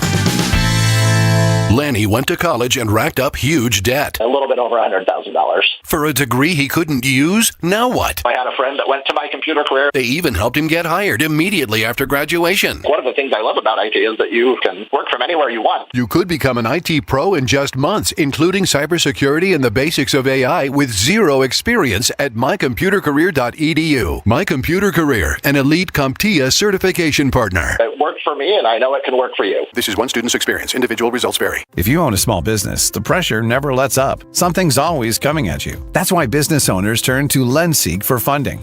I don't need promises. I need options. LendSeek's AI platform showed me real funding choices. Now I can cover payroll, handle taxes, and go after growth opportunities without the daily stress. Up to $5 million with funding in as fast as 24 hours. No upfront costs. No prepayment penalties. Start ready, stay ready. LendSeek.com. LendSeek.com. I'm Ultima Morgan of Morgan & Morgan. Every time one of my children started driving, it was terrifying. Thousands of accidents happen across the country. We see it every day. If you've been injured in a car accident, call us. Dial #law or visit forthepeople.com for an office near you. Here's retirement phase expert Joanne Small-Canella with today's report. As we approach Father's Day, this week's expert report honors the ultimate fiduciary responsibility displayed by fathers and explains how that same responsibility is too often failed among financial advisors, in our opinion. In the financial world, a fiduciary responsibility means putting the client's best interest ahead of the advisor's own financial interest. And few responsibilities in life reflect that principle more than fatherhood. A good father silently sacrifices his own interest for the growth and protection of his children and teaches them valuable lessons that help them make wise decisions for themselves later in life. Unfortunately, many Americans approaching retirement are discovering that most Wall Street brokers operate very differently. Instead of educating you about the risk of loss in your portfolio, they say you're diversified. When you ask for safety, you hear the bigger the risk, the bigger the reward. And when you ask about fees, you're often told, we're fiduciaries. We only make money when you make money, only to see that the fees continue when the market drops. Just as a father teaches his children, Crash Proof Retirement empowers clients through a 3-appointment educational process that's designed to help you make informed decisions that are in the best interest of your retirement future. With the exclusive Crash Proof Retirement System, your nest egg is protected from market losses and fees and has the potential to earn double-digit interest returns, so you, the client, are always coming out on top. Schedule a meeting with a retirement phase expert by calling 800-722-9728 or by visiting crashproofretirement.com to learn how a true fiduciary responsibility can make all the difference for your retirement future. And happy Father's Day from all of us at Crash Proof Retirement. Free speech lives here. With Rich Zioli. Weeknights at 6. Talk Radio 1210 WPHT. Welcome back in. It's Kayal and Company on a Tuesday morning. Mikhail, Dawn Stensland, Greg Soccer. Good to have you aboard. Matt Rooney is coming up at 8:30 this morning. We have Fight Club at 9:10. Today in music history, the Big Three, the Dawn Show, all still ahead. We're not even at the halfway point yet, folks. What? Right. What a week. Debates today, debates yesterday. Yesterday felt like a Friday with frivolity. What will Rooney bring to the table after Mays posted a big number on Monday? He's like the leader in the clubhouse. Yeah. And then we'll see if Zioli and Fela can top Rooney. No. And then if Farish can top them. No. That's what you do, folks. You just got to keep stacking the wins. Don't let complacency set in. Complacency, it's human nature to let your guard down. You just can't do that in this industry. I don't know what I'm talking about. I'm just filibustering. There are no matinees. I'm going to just That's shut what up. he's trying to say. We're going to play the Thank Stinking you, Open. That was very succinct, where Nick was gas bagging. The gas buddying. Let's get to the cut sheet. What's on the cut sheet? Oh, wow. Father's Day looks really nice, doesn't it? 87 degrees. Beautiful. I just pulled off major dad points, by the way, during the break. Oh, boy. My daughter, Olivia, last night won her softball game. They've gone from 34 playoff teams to 4. The Final Four begins tonight. Tonight is also 9-hole men's league at my golf course. I had to find a sub. I found a sub within 5 minutes. Somebody willing to step in. After my daughter sent me a text this morning saying, by the way, it's summer vacation. Why she's up, I have no idea. Maybe she starts at 6 a.m. too. She says, it's okay, Dad. If you can't find a substitute, you've been to every game this year. Not that big of a deal. Oh, and I really do like going to those games. It's a ton of fun. Like, I'm not just doing this because I got to be like for my daughter. Like, I would rather actually be there than the men's league. Found the sub in 5 minutes, leading up to Father's Day weekend. I'm the leader in the clubhouse for Father of the Year right now. I'm anointing myself. Nice. So so you get an extra drink this weekend? God, I would love it. Actually, I want some beef. Beef. What's a strip steak go for these days? That's expensive. I need some beef. I need some surf and turf. We haven't made that great again, but maybe one day we will. Instead of Iran. How much for a little lobster? What's the cut sheet on this Rudy Tuesday, sponsored by Tri-County Auto. Great deals on Toyotas and Chrysler Dodge Jeep Ram. Stop by both dealerships. Look for the big American flag out there in Royersford. Limerick adjacent. Royersford. So, not so fast according to Harry Enton. Not so fast according to Harry Enton. Now, we like to play Harry Enton because he gives polls. That's just what he does. He aggregates polls. He takes them. Sometimes they're good for the Democrats. Sometimes they're good for the Republicans. Like taking your pulse. Yes. Mm-hmm. And the issue I have, see, we on this program play Harry Enton no matter what he says because I do think it's interesting. He's entertaining. But people like to pick and choose when they agree with the outcome of it, whether they like it or not. So this I saw going all around right-wing Twitter. The other day, yesterday, when we played the thing of how the American people hated UFC at the White House, I noticed that didn't go around, make the round. So people, that's my one issue. We played that yesterday, right? Of course we did. And if you listen to this program or this radio station, we give you everything. Whereas if you just get your news on Twitter or Facebook or Instagram, you're just getting one side. You really just get it. Like, you don't see anything else, because that's the way the algorithms. We are the algorithm for all. We are the algorithm for everybody. Okay? This is the Democrats' warning about the midterms.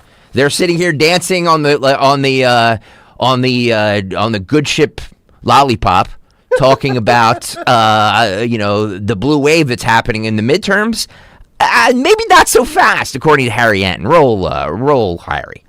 I think the warning sign is this. Democrats have an edge, but compared to what we see historically, it's really not that big of a lead. I mean, just take a look here. Okay, this is Congress National June polls, Dem leads, and this is NBC News, midterm years with the GOP press. Look at this. They're up by 5 points, but that's half the lead they had back in 2018 when it was 10 points, and less than half the lead they had back in 2006 with 11 points when Democrats took back the House in both of those years, and now the Democratic lead is on a single hand. 1, 2, 3, 4, 5 points, and it's this type of lead where you say, you know what, Democrats are ahead, but don't count your chickens just quite yet. And Harry, we've been talking about this. As time goes on, you and I have kept on looking at these numbers saying it just doesn't look like the numbers we've seen when there have been waves for Democrats in the past. What are the trends in the other polls? Yeah, okay, so this is not just one poll in which we are seeing this. There is this group of pollsters that are out there that are just not showing the wave you might expect given where the president's approval rating is. Okay, what are we talking about? We're talking about NBC, Marquette University Law School in Ipsos. Look at where they were January and February, and look at where they are May and June. NBC, down a point. MU Law, down 3 points. Ipsos, basically staying the same. So the Democrats hold these leads, but again, you have this group of pollsters that are out there where this lead, simply put, is not matching what you might expect if you're expecting a Democratic wave. Wow. Well, I mean, it's like a football game where you have two bad teams that can't score, and you're just like, all right, well, first one that gets a touchdown is probably going to win this snooze fest. Republicans are not winning right now, and Democrats couldn't find breasts at a strip club. So something has to emerge here. I still think, gun to my head prediction right now, Democrats will win the House. Of course. Republicans will maintain the Senate, and Trump will have 2 out of 3. My worst case scenario, of course, is Democrats taking both. But it just goes to show you, like, that margin for Democrats right now, if you're looking at things economically, should be bigger. It's not, because they don't have a policy. Agreed. They're just running on Trump derangement syndrome, and the only thing that's changed is, well, we're going to kick progressivism to the curb, and we're going to embrace socialism. 1 billion%. You're 1 billion% right. Right now is the time where Democrats need to be putting out their agenda and like, hey, stuff's really expensive. Here's how we're going to do this. And instead, they're going to get into power in the House, and they're going to waste 2 years to try and impeach Trump. Mm-hmm. Right. That's what's going to happen. They're going to overplay their hand like they always do, because Nick is correct. They couldn't find breasts at a strip club. Mm-hmm. And then that will determine 2028 how much they overplay their hand. Well, and if they do take just the House, you need to hope that they spend their entire existence obsessing over DJT, because that will pay dividends, I believe, in 28 for either JD or Marco. Agreed. And speaking of that, so you think about Pennsylvania, because we are always front and center. So how does it play that right now in Pennsylvania, in our legislature, Democrats are being accused of refusing to vote on any kind of keeping transgender individuals, boys, out of girls' sports. Mm-hmm. So that Save the Sports Act that Riley Gaines, we talked to her repeatedly over how many years, advocating for that kind of legislation. The Democrats in the Pennsylvania House still refuse to sign that. It's amazing. It's not signed into law in Pennsylvania. And the Republicans can't get the SAVE Act passed. Nope. So you can. What do these people do? Here's the thing, too, is that I heard something yesterday about and the Democrats. You can't blame the Democrats for not passing the SAVE Act. It's the Republicans that are holding it up. Yeah, there's 4 of them right now. Yes, exactly. Hey, by the way, big shout out to Brett Adams. Who just joined the Kayal and Company Bend to the Shore bike to ride. Wow. He's been added to the team. By the way, can I just say this for the team members? Because in order to get a jersey, I think the deadline for the jersey is over. It was June 8th. But remember that was. You also have to raise the minimum $250 to do this. So make sure. I'm glad everybody's signing up, but please make sure you're raising the minimum $250 to do this. Because remember, all this money goes to the Families Behind the Badge Children's Foundation. It's a great organization. Mm-hmm. I will be involved with it until the day I die. That is a promise. I love this organization. I love the people that run it. They're good people. They're great people. And you can trust these people to know that the money that you put in there, the money that you donate, goes directly to these families. We've seen these spouses. We know some of them. We know some of them very well. It benefits them tremendously. Like you think about, some of these young mothers who have young kids, and their husbands are snuffed out by a thug who shouldn't have been on the street, and they some of them work, some of them don't work, and that income, that provider, that father figure is gone. You're helping those spouses, those widows, by this donation. It is such a great, lovely organization. Everybody should donate to the Families Behind the Badge Children's Foundation.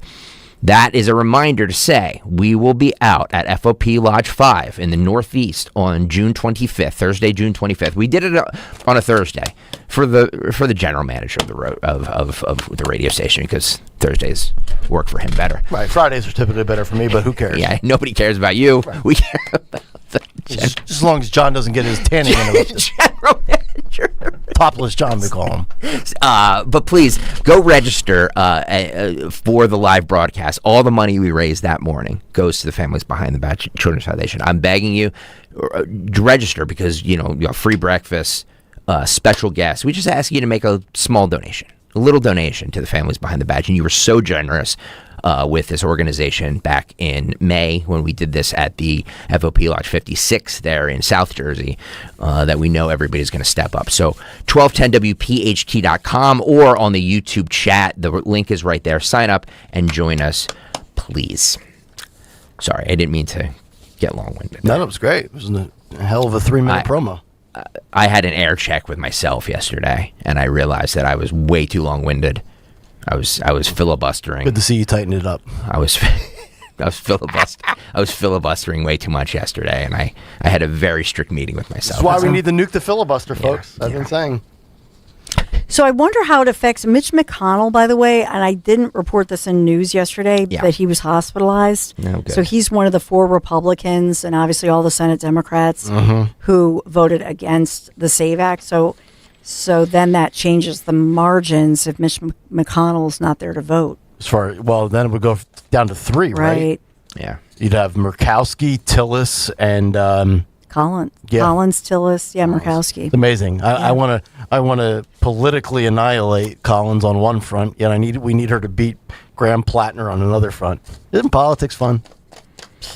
Here's a fun fact about Susan Collins too, is that she's always looked at as a roadblock for the Republicans. She actually votes with the Republicans a lot more than she's given credit for. A lot more. Her number's higher than people, is it? I believe so. Okay. You can fact check me on that, but that's what I heard yesterday. I know that was the case with Massey. You don't have to fact check me. I'm never wrong. Oh, well. I'm never wrong.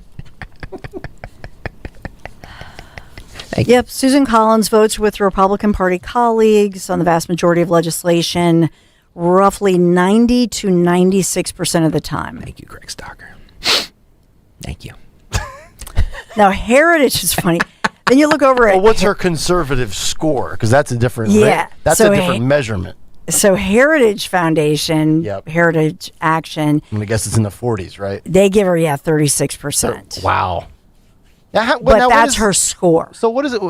I'd love to know what the difference is, because isn't legislation and what's brought to the table for vote, isn't that really all that matters? I'd love to know what's the difference in something that's 92% versus 36%.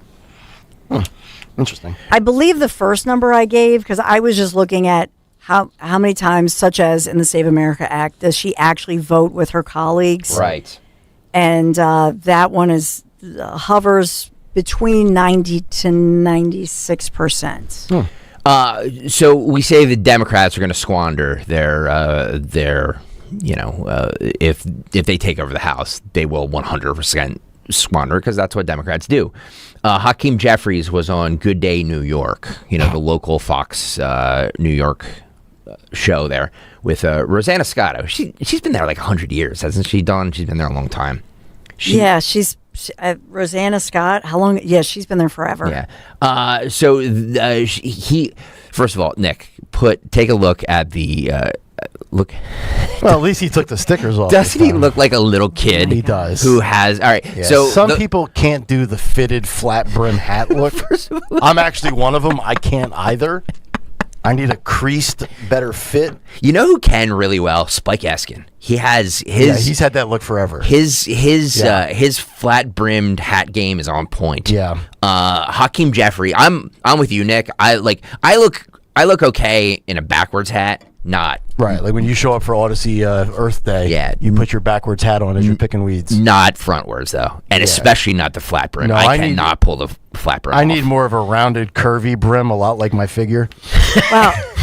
Rosanna Scotto has been a major figure at Fox in New York, the Fox local station, right, since 1986. Wow. Good for her. Yeah. Is Connie Chung still up there? Connie Chung. Remember Connie Chung on Pix 11? Remember Connie Chung? What's wrong with you? I'm not the only one that knows that name, right? No, of course. Are you thinking of she's been out of the game for a long time. Has she? Well, I mean, this person's been around since the 80s. The old chunkster might be still kicking. All right, youtube.com/@1210WPHT. So for those of you who can't get over there, he has a flat-brimmed Knicks hat on where he really shouldn't. Yeah. He looks like a little kid. They always just want to, once again, playing to a crowd. Oh, the Democrats. All right, they went back and forth on the Democrat agenda, gas prices, all kinds of things. And Rosanna Scotto, to her point, pushed back on them. Roll this. In a bipartisan way. And our view is that we need to focus on actually trying to make life better for the people of New York City and for the people of this country. The cost of living is way too high. America's far too expensive, and perhaps we should actually focus on solving our own problems here in the United States of America, as opposed to getting involved in this war overseas that involved more than a dozen Middle Eastern countries, and we're not even sure that at the end of the day, we're better off than we were prior to the war. Well, can we be positive? Maybe something good's going to come of this. I mean, you got the Knicks hat on. Everybody's coming together. We're coming together as a city. Yeah, maybe really. Something good will come out of the burning Iran buses? peace deal. Well, listen, I think the positive thing, hopefully for the American people, is that the Congress, working with the administration, can actually focus on the problems that the American people want us to solve. All right. Which is to make their life better. The gas prices were this high under Obama, too.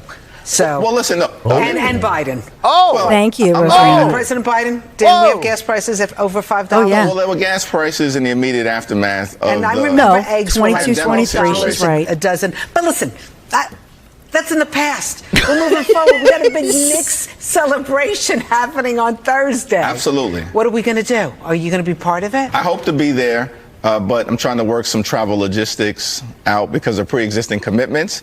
But being able to actually watch the Knicks during this playoff run. Shut up.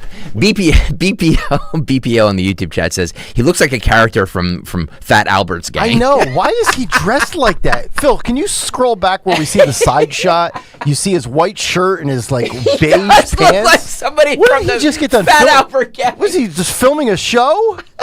Like, what was he in a music video? YouTube.com. I mean, I'm not a formal guy by any stretch, but hey, what is that? Yeah. Oh, God. It does look like well, kudos to her for calling him out on other gas prices. Now, is that an owned and operated, Dawn? The Fox affiliate Yes, in New York? that's an O&O, much like here in Philadelphia. Okay. Wow. So that's like the Fox 29 of New York. Yeah. Yeah. I thought she was just going to kiss his butt and say a bunch of stuff that's not true, like, oh, the Knicks won, so that unites the city. No, it didn't. Did you see the news? 63 people were arrested, 4 people were stabbed, 1 was shot, and 2 buses were barbecued.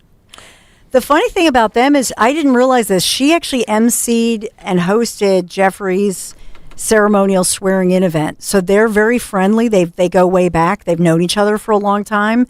Because I thought, wow, they're good together. I mean, they're very kind to each other, but they have a very friendly rapport, but they both obviously don't agree politically. So that was interesting to me. She's a Republican? Well, how do you know she's a Republican? Maybe she's just calling out his BS. You know what I mean? Like, okay. That's a fair. You know what I mean? Like, okay, I think she skews. Okay, a little bit more moderate or conservative. It doesn't matter. She's asking she's asking the pertinent questions. Yeah. You think she's going to get in trouble from the bosses for that? No, she's not. She fills in for Judge Janine all the time on the phone. Judge Janine. Well, then you know what, men. You have actually. You know what? That's actually more likely that she's probably. They're not putting a Democrat in Judge Janine's seat. That's what I think. Left. But she might be for New York. You know, she may be sort of a moderate, whatever. Yeah, but probably, yeah. But they have that's very rare to see. Phil, you know, that interaction. It was refreshing. Can I just throw a monkey wrench in this? Yes, sir. And just say one thing. Brett Adams, do you remember him? Nick, he's the TMF.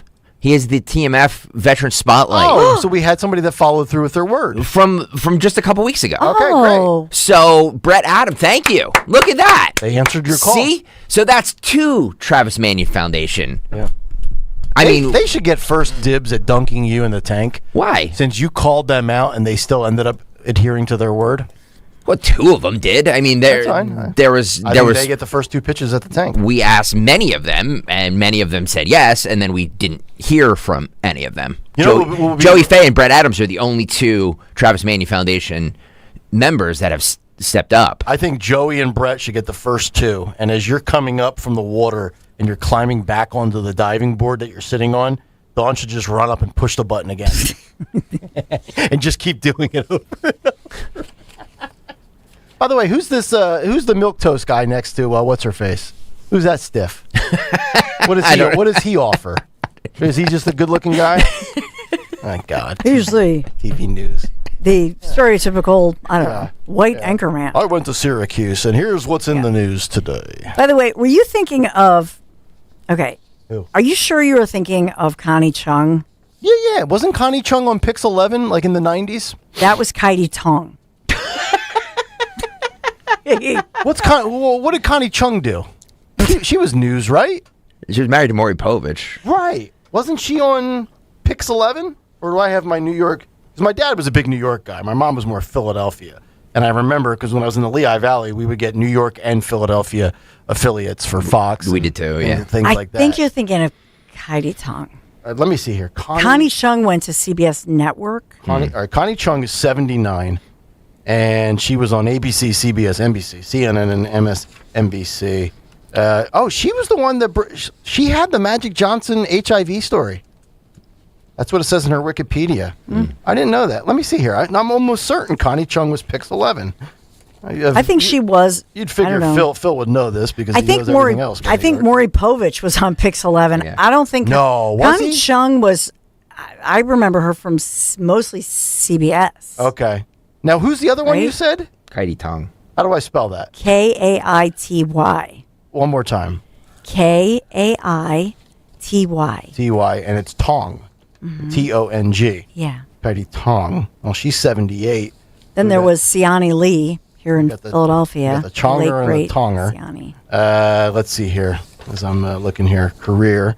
I love Wikipedia, by the way. Great site.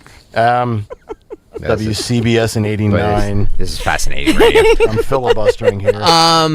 Pix 11, you're right. It was. She was on WPIX. Okay. She's kind of a legend in New York. I got my Asian anchors wrong. That makes me racist, I guess. I don't know. Hunter Biden is throwing his hat in the ring for VP for Gavin Newsom.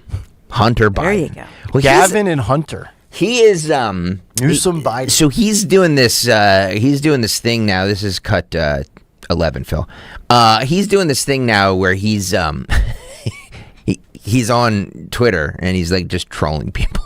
No. Oh, jeez. He's in on the grift. His Twitter is actually fairly amusing. Is it? Yeah. How many followers does he have? Hunter Biden has 792,000.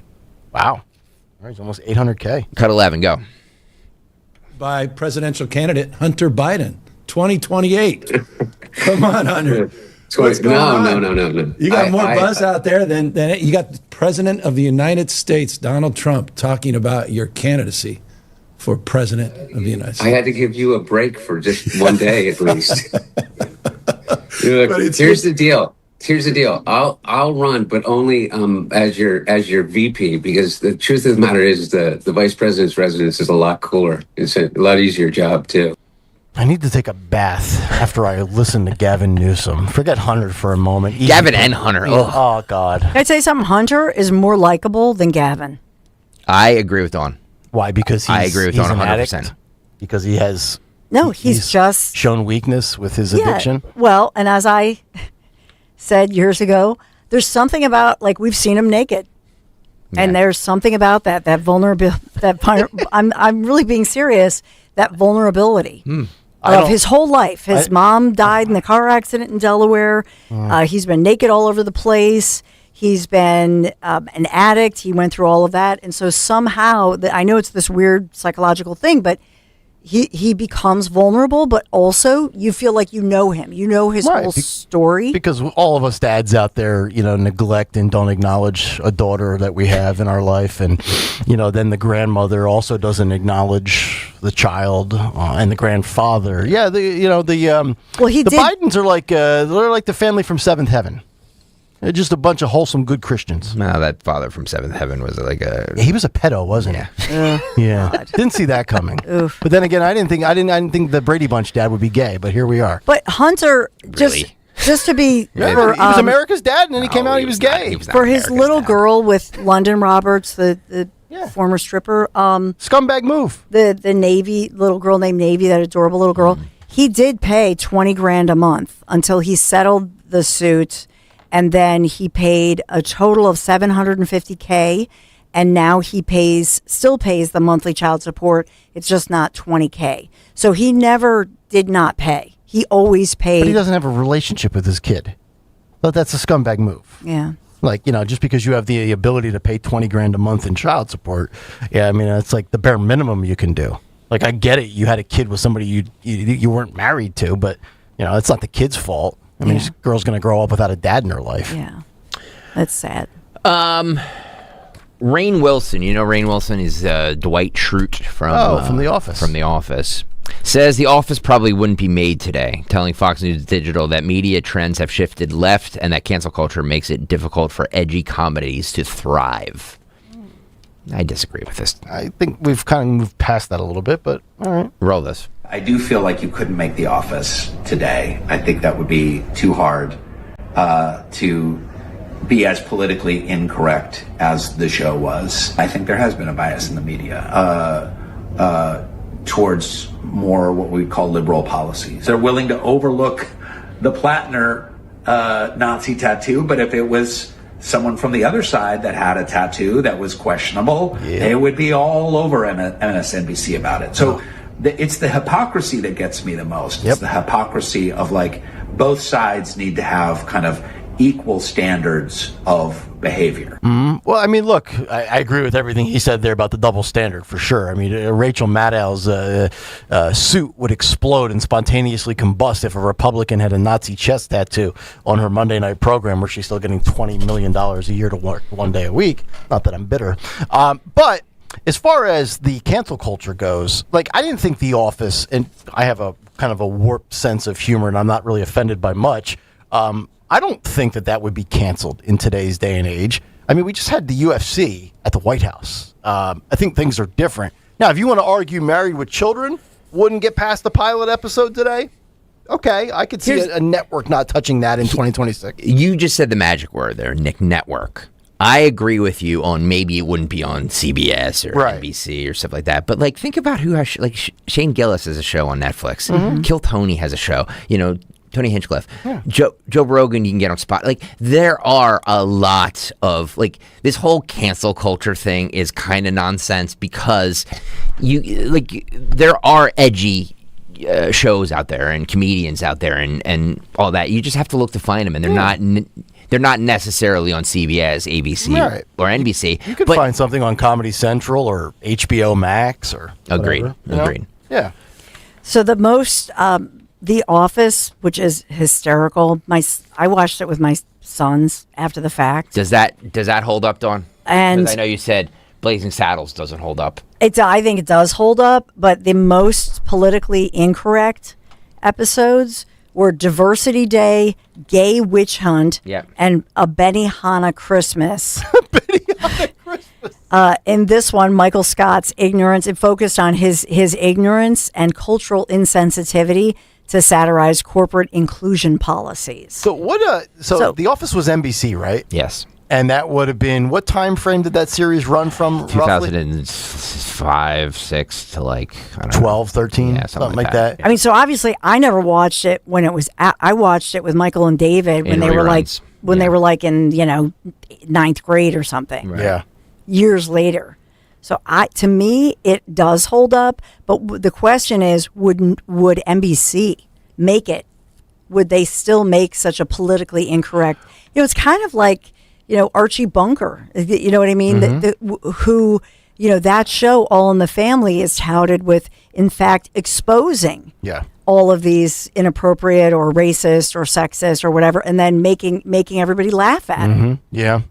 So think about where NBC was back in that time, 2005 to 2010-ish. They had The Office, which again I never felt was obscene or anything like that. Trump was hosting The Apprentice. And now think about where NBC is today. Yeah.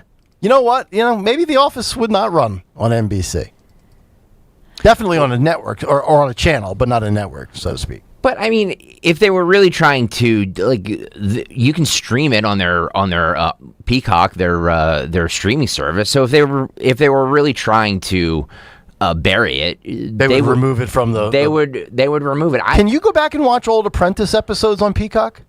Do they have Trump on The Apprentice back then still? That's a good question. I would love to know that. The Apprentice ran 15 seasons starting in January of 2004. But he was not on every season, right? Well, I think with the last one, he was replaced by Schwarzenegger, right? Because he was launching his presidential run in 2015. Right. Wow. So the very last one, but yeah, he did. I think he did season 1. That feels like a lifetime ago. 2005. Right. Go back and just Google what happened in 2005 and look 21 years ago. It was a lifetime ago for a lot of people, brother. I know. It really was. Yeah. And they're right. Life does fly by. It does. It was like yesterday. I was just watching Jack McCoy and Law and Order. You mentioned Shane Gillis. Mm-hmm. He was asked about the comment by UFC fighter Josh Hokett about that comment he made at the White House for the UFC 250, where he called Michelle Obama a man. Oh, the Big Mike stuff. That blew up yesterday. There was a lot of people that were not happy about it. Dana White. I've got to rip a lot of people about that. Shane Gillis was asked about that, and never a guy, talk about un-PC comedian. What did he think about this? Roll it. What do you think of him saying Michelle Obama's a man? I didn't love that. Didn't love it? How come? Jump in and say. Why did you think? Come on. A lot of people have said the opposite. That's why I don't like Trump's job. Yes, we're all good. We're all good. Thank you. What do you think of the cancel culture? You guys got me on a couple brewskis. All right, thank you guys. But yeah, I didn't like that. Oh, okay. But whatever, he was funny. So he gets a couple of Miller Lights in him and he's a puss. Well, let's... I just think, was it funny? The guy was just trying to be funny. It's been a running joke forever. Now Shane Gillis, you're bothered by it? Dana White. Well, I just want to hear... Dave Portnoy? Seriously, dude? I just want to hear consistency, right? Like, all right, let's turn the tables for a second. A UFC fighter gets up there and says, Melania Trump's a whore. Right. Oh, I would laugh, but... No. Dawn would be offended. Why go after a former first lady or a current first lady? If you're going to be funny, be funny. Because they interject themselves into politics. Yeah. My rule of thumb on children of politicians or wives, if you have a platform, if you're doing a podcast, if you're opining on the issues of the day, then you're fair game for jokes and criticism and shots on Twitter. If you're a minor, probably off limits. If you're an adult and you don't get into any politics, like you're just totally disconnected from what maybe your husband or wife does, I typically say, you know what, leave them alone. But Michelle Obama, she's been waxing on about how rough she's had it. Screw you. You Nantucket. The Hamptons. Oh, Michelle Obama's a victim. Also, anybody and again, this is why I didn't like the idea of this UFC thing at the White House, because anybody who follows UFC knows Josh Hokett is a guy who just spouts off anything. You should hear his post-match interviews. Mm-hmm. Like he said some cringe-worthy stuff. That's what the guy does. And guess what? He sells fights. That's all that Dana White cares about. That's but Dana his job. White was not. Dana White condemned it. Well, Dana White will let you have free speech, but he has the right to disagree with what comes out of your mouth. Well, one of his fighters praised Hitler during one of those things. So, he gives them the freedom to say what they want to. Which I love. Which is why, and again, it's not a shocking thing to hear Josh Hokett say that in a post-match fight. Mm-hmm. But that's why, it shouldn't have been at the White House. Because these guys are like, what do you think is going to happen when you put a microphone in mm-hmm. one of these guys' faces? Mm-hmm. Of course they're going to say outrageous stuff. So he said, Dana White said, I understand that the Obamas are public figures, but I'm completely against saying nasty and false things about people's families. Everyone knows my position on free speech, but I hate that kind of nonsense. Well, that's what Dana White said. But there's a difference here when we talk about first ladies and whether or not they're men. Like, we know that it's a joke about Michelle Obama. Candace Owens, where she's literally tied up in court litigation over Macron and his wife. Debacle. I mean, again, it's a joke. It's a post-fight one-liner punch line for a quick zing. Like, come on. I think that's with Dana White saying that, nobody's going to talk about Michelle Obama ever again. That's my prediction. But why? Why is she so untouchable? No, I just think, I think if he had talked about Barack Obama or anybody else, but like the first lady thing, I don't know. It wasn't funny. That's the bigger thing. He was trying to be funny. He's the one who said Brittany Griner was a man. So it's kind of. She might be. So I think this is his bit, but for an audience that doesn't know that, maybe because I think he's. No, if you want to argue that the Michelle Obama man thing has kind of run its course, like, okay, all right. I mean, it's old. Agreed.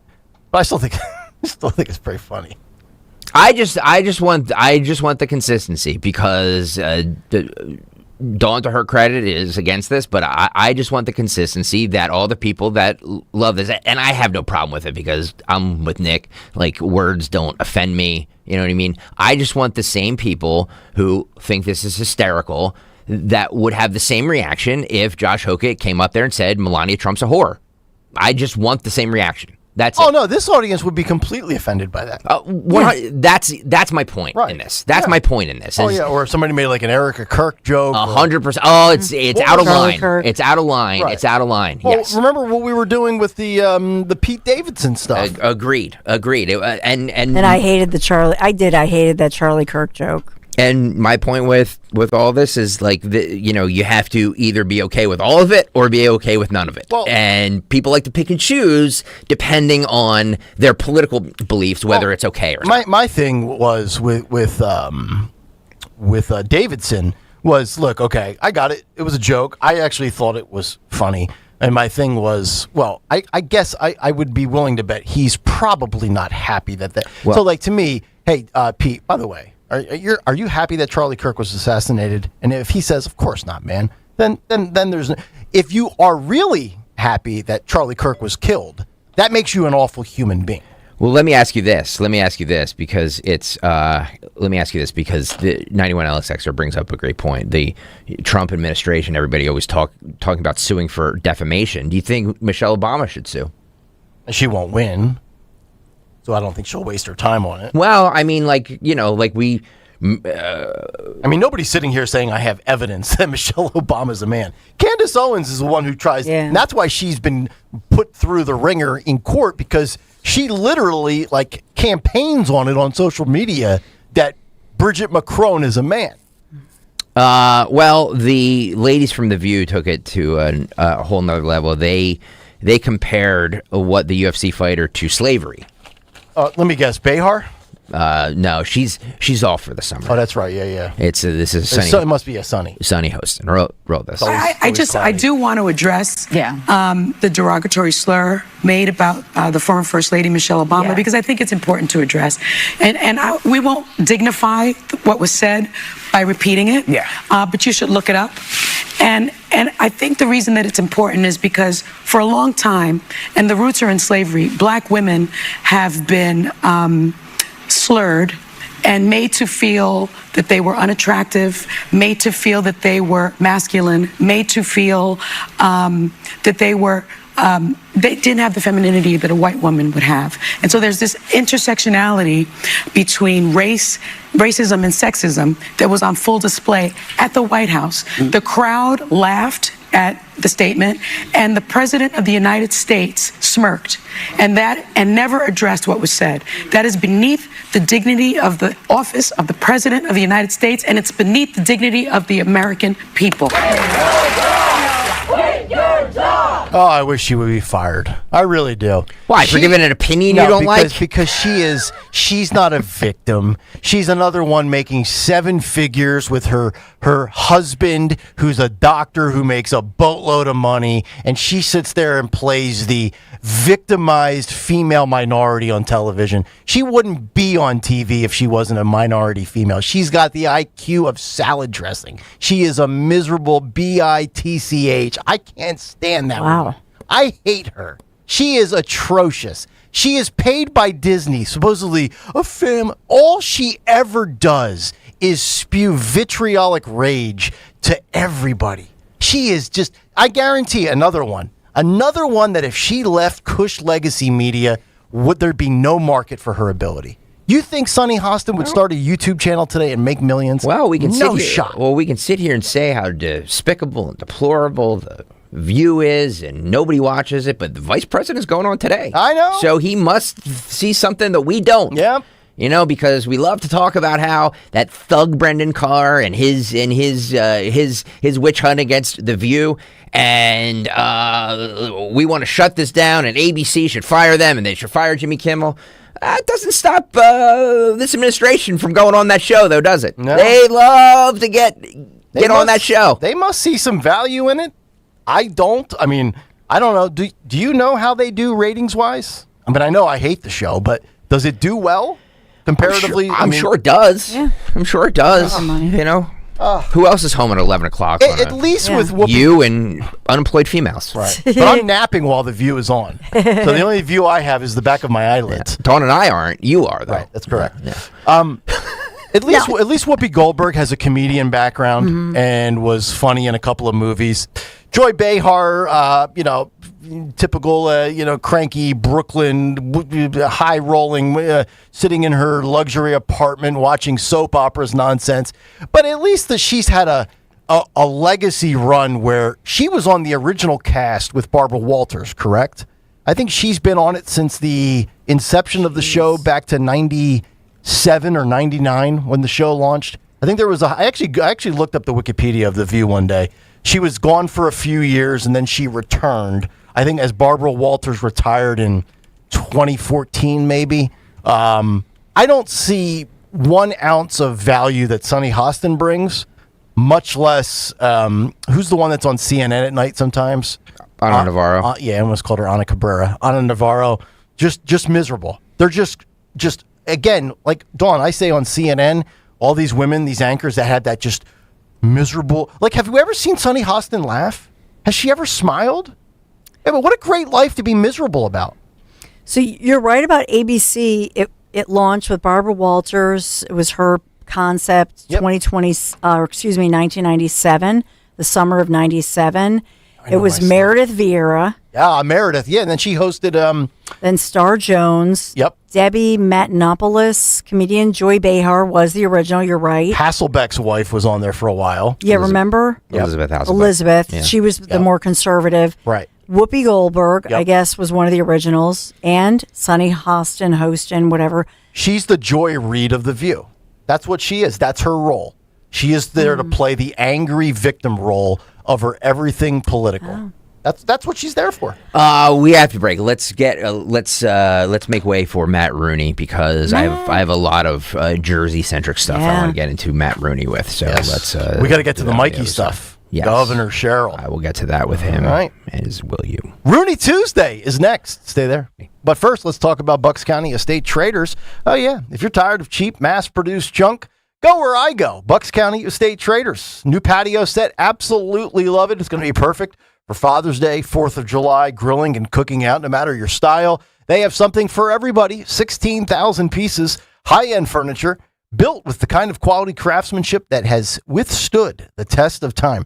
Doesn't matter your style, classic, modern, rustic, traditional, you'll find stunning pieces that fit today's homes. Bucks County Estate Traders, they have it all. And unlike the big box stores, if you see something you love, you take it home the same day. Every piece with a QR code, which displays details instantly. And their expert staff, the best in the business. No pushy salespeople. And here's a pro tip. Check out their website. Find the item or items that you covet. Call ahead. They will have them ready when you arrive. Visit BucksCountyEstateTraders.com or stop by the showroom in Hatfield. Tell them Nick sent you. Hi, this is Dom Giordano. The big day is almost here. Dom Giordano Day in Wildwood this Friday, noon until 3 at Mulligan's, 310 West Hildreth Avenue in Wildwood. We'll be joined by Jeff Andrew, Monte McCoy, The Great Shore Debate with Linda Kearns, and the vote. Do you fold your pizza? Stop by, have a great lunch, even stay for dinner, be on the show. It all happens this Friday, noon until 3 at Mulligan's, 310 West Hildreth Avenue in Wildwood. In Philadelphia, Chase is proud to root for the home team because they're our team too. We cheer from the bleachers and on the sidelines. We cheer for gymnasts and quarterbacks. And with more than 80 local Chase branches and 5,000 nationwide, we are right beside you, Philadelphia. Neighborhood bankers, digital tools, national strength. Chase, make more of what's yours. JP Morgan Chase Bank, N.A. member FDIC. At Uline, they know firsthand the road to success is an uphill climb. Uline started in the family basement, and through hard work is now North America's most trusted shipping and industrial supplier. They get what it means to have the support of reliable, hardworking partners. So they keep 41,000 items ready to ship. Whether your company is still in a basement office or expanding cross-country, Uline will be there on your road to success. Visit uline.com. Helping your inner circle prepare for emergencies can start in many ways. Put together an emergency kit with WipeWall. Create a family communication plan with your tita. Remind Bai to keep a backup battery charged. It all starts with a simple step, telling those you care about to be ready for the worst. So start a conversation and plan for emergencies together. Get more tips at ready.gov/start. Brought to you by FEMA and the Ad Council. See Joe Conklin at Parks Casino with the City Rhythm Orchestra Thursday, June 18th in a Salute to Summer concert. New York sports fans came down here and took over our house in South Philly. It's so bad for Philly sports fans right now. People are throwing batteries at themselves. It's Conklin and City Rhythm with vocalist Joanne Farrell, Steve Rich Roboto, and Rich Cox. Thursday, June 18th and 360 at Parks Casino. For tickets, go to joeconklin.com. joeconklin.com! See website for details. BillsHappen.com is not a lender. It does not make credit decisions. Must be 18 years old. Not available in all states. Honey, everything is so expensive, and our bills are piling up. You're telling me credit cards are maxed out, rent is due, and the car payment's right around the corner? We need some extra cash. We should do what my friend from work did. She went to BillsHappen.com and got the money she needed the next day. Our credit is not great. Are you sure that would work for us? BillsHappen.com is one of the largest personal loan networks. They can help people with all credit types get up to $5,000. Sounds like it's going to be a hassle. My friend said it was super easy. She did it right from her phone during her lunch break. If you have a regular source of income, you can be approved for a loan for up to $5,000, and your cash can hit your bank account the next day. BillsHappen.com's lenders have millions of dollars to lend, regardless of your credit history. Guess what? I went to BillsHappen.com, and we're getting our money tomorrow. Wow, that's fast. Problem solved. If you need extra cash, go to BillsHappen.com. That's BillsHappen.com. BillsHappen.com. For a complete list of Talk Radio 1210 WPHT's contest rules, go to 1210WPHT.com/rules. Now, you can listen to Talk Radio 1210 WPHT on the iHeartRadio app. 8:36. Welcome back in. Kayal and Company, 8 o'clock hour, presented by Franklin Mint Federal Credit Union. Better banking starts with Franklin Mint Federal Credit Union. Federal. I added the R. It's a new thing. It's bigger than federal. Nobody's ever seen anything like it. Federal. We've got 4 branches of government now. We have the judicial, the legislative, the executive, and the federal. Enjoy early pay and free fraud and credit monitoring. Got to read this one real slow. A little bit of a tongue twister here. Yeah. Take control of your finances. Smarter banking designed for real life. Franklin Mint Federal Credit Union. Bang. Got it. Visit fmfcu.org/betterbanking. Membership eligibility applies. Federally insured by NCUA. YouTube.com/@1210WPHT. YouTube.com/@1210WPHT. Please hit the like and subscribe buttons while you're there, where you will see, if you want to. Nick mentioned Pride Month. Yes. It is Pride Month. I'm telling you, man, the fact that Trump stole the headlines and the spotlight away from the LGBTQ plus community is just outrageous. Well, this is their month. They're Well, and he put his own rainbow over the White House. The claw. They're making up for that. This is 12, Phil. In New Orleans, with a naked bike ride. Don't get any ideas. Okay. We do enough bike riding, and I'm doing mine fully clothed. Dawn, did you ever notice it's always the people you don't want to see naked who are naked? Yep. Like Hunter Biden. Oh, God. Road warrior, half naked. By the way, Hunter Biden was kind of impressive. Yeah. How many Skittles can you put on your... Yeah. He was... I must have missed that clip. I'll probably will avoid looking for that. But, Yeah. You know, you do you guys. You might say he stands up against time. He's a tripod. All right, so the naked bike ride. You want to see this? Sure. Nobody wants to see Not this. really, but I guess since Rooney's not here, we have to. YouTube.com/@1210. YouTube.com/@1210 WPHT. No breakfast. Now I've got naked dudes. Oh, jeez. All right, let's roll some of the. Oh boy, they're going down. What's the street? Oh my! Oh! What are we doing? Oh, there's naked. First of all, how uncomfortable does that have to be in that seat, Dawn? Well, that's what I'm thinking. Like, think about what those seats smell like. you know what I mean? Because it's a little seat, and it can, Yeah. Let me ask you something. Like, why is this allowed? It's a great question. It's a very good question. I mean, aren't there city ordinances against things like this? You would think so. And there's a lot of participants, too. I mean, I'm a First Amendment guy, freedom of speech, obviously freedom of expression. But do we need to express ourselves naked like Pee Wee Herman on a mountain bike? Oh, look at the... Oh, man. Oh, boy. There's Like a lot of... that guy's standing up. He's standing up. Is that okay. Is that liberating? Does it feel good to have the wind in your crack? Or is it just pervert dominance? What's the street in Bourbon? Bourbon Street. Thank you, Don. Yeah. It's now called Swamp Butt. Yeah. Do you know how much bourbon I would have to drink to ride a bike naked? I'm saying, Nick Hale. By the way, there's still 3 minutes and 9 seconds left of this video. That's a lot of naked bikers, no?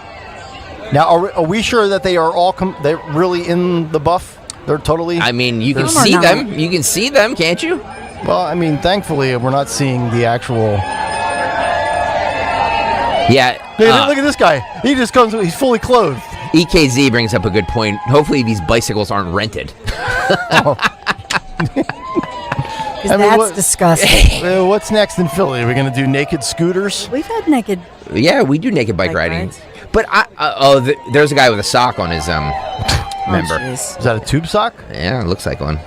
Still have 2 minutes and 28 seconds. There's a lot of people. There's a guy riding a unicycle naked. That's pretty funny. Phil, rewind that. Wow. Hang on. Wow. Here comes the unicycle guy.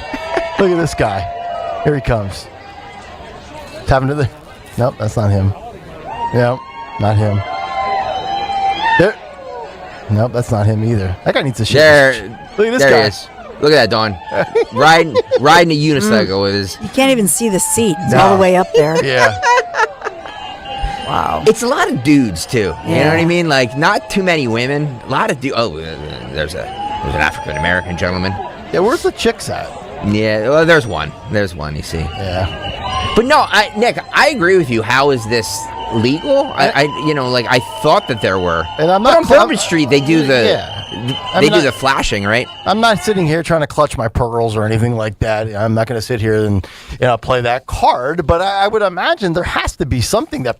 I mean, we've seen countless people over the years arrested for what do we call it? Indecent exposure or things like that. I mean, is somebody going to call that decent exposure? Like, what are we doing here?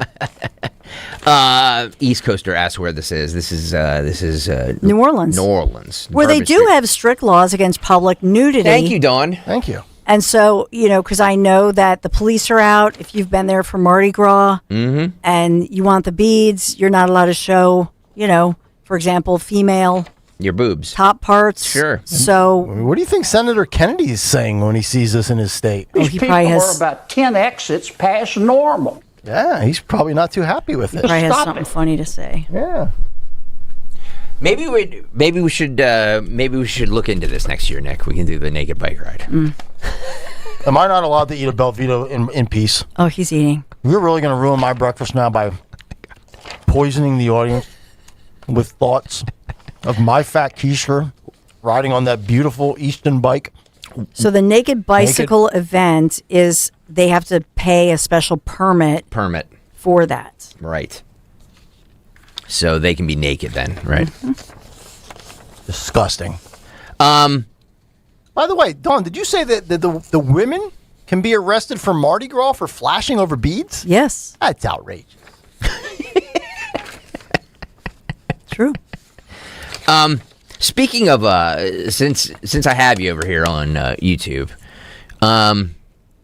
what a great place to twerk at SeaWorld. At SeaWorld. Actually, we actually have a drop that's very applicable that we've been waiting to use.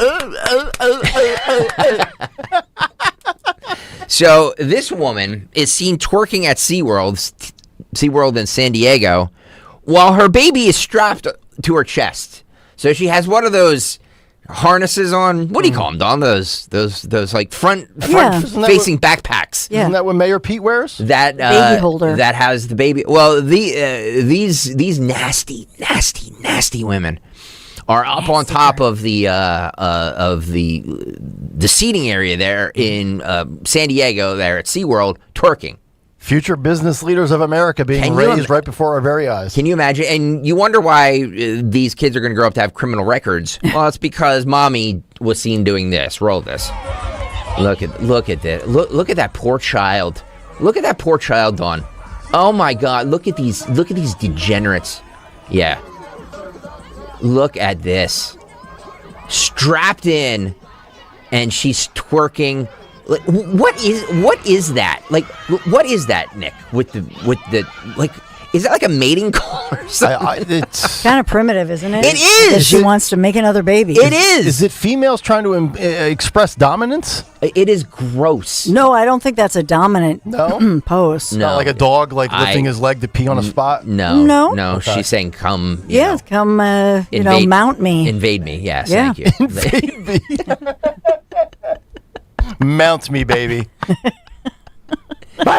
Can we just roll that one more time, Phil? I can't. I mean, if it happens at a club or a gentleman's club or a dance, but SeaWorld? What? Is this like an exercise class? I'm just trying to figure out. 91 Ellis exercise, the next Carmelo Anthony. Spring break, I got it. And Look then, at of course, this. Dawn, imagine, what if the baby fell out of the chest protector? No, the baby's not going to fall out. Those things, the good news about those baby carriers, they're awesome. So the baby's not going to fall out. The debate on... Baby's actually happy. Baby's rocking around with mommy. The debate no shaken baby syndrome there? No. Okay. The debate online is that, like, it's just these women, these women are being mothers, but also trying to, let their freak flag fly. I don't get it. I don't understand the need to do that. I do think it's like kind of when dogs sniff each other's butts, right? Yes. You know what I mean? Like, it's a mating thing. Yeah. It's like a mating call. Rooney, seriously. Rooney, do you twerk? Yeah, and that's actually the reason I was running a little late today. Because you were twerking? I try to twerk every morning for 30 minutes. Good exercise. Were you in court twerking? No. I was told to stop that a long time ago. What do you think, dude? Do you think it does seem like a mating call, doesn't it? All the women and jiggling their butts, twerking. I don't know if it's a mating call or it's just more narcissism turned outwards. Thank you. Right? Look at my butt. We're all exhibitionists now. Mm-hmm. I mean, kids don't grow up saying they'd want to be president. I mean, who the hell would want to be president right now? Kids don't want to be doctors. They want to be influencers. You're right. And they know that shaking their rear end on TikTok or some other platform is the way to get attention. So good job, America. Yeah. You're instilling the correct values in the... What are some of the other cultural dances that we've seen that became the craze of society? Remember we had the worm for a while? Everybody was doing the worm. You had people that were doing the Dougie. The Macarena. The Macarena. Macarena. How far have we fallen from the Macarena? YMCA. Of course you would say the YMCA. Of course I would. They were doing it over the weekend. I doubled the size of it, you dumb person. But twerking, the interesting thing, because I was going to say when you said what are other dance styles, you think of the Irish dancing, where that was because the English were oppressive, obviously, to the Irish and said you're not allowed to dance, thus moving the top part of your body. So they came up with this amazing footwork. Yeah. How about the balls of the Brits?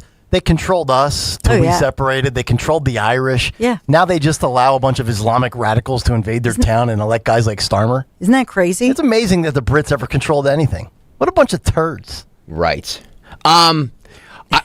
I want to have this debate, and we'll get into all the New Jersey stuff with Rooney in just a second. I want to have this debate, and I want to be careful having this debate because I know Dawn just celebrated her 39th birthday yesterday, yes, so you would have no idea what your 40s are like. And for full disclosure, it's birthday week. Because you haven't entered your 40s yet, That's so right. maybe you can't weigh in Nor on has this. my stepdaughter, Stacia, because if she turned 40, that would be problematic. And Dawn, let me tell you, as somebody so she has to be 29. As somebody in their 40s, it's not all that it's cracked up to be. I think Stacey's my age. Nope. So anyway, so Matthew McConaughey says that the 40s are the best years of one's life. Now remember, he was married. His wife is much younger than him, so he was married in his 40s. Right. He just turned 56. He said the 50s are filled with midlife crises. So, what are the best years? Let's go around the room. Dawn doesn't have to participate in this if she doesn't want to. And we can ask everybody what, so far, the best years of their life. 20s, 30s, 40s, teens, whatever it is. 50s. Roll Matthew McConaughey. So I'm just turned 56.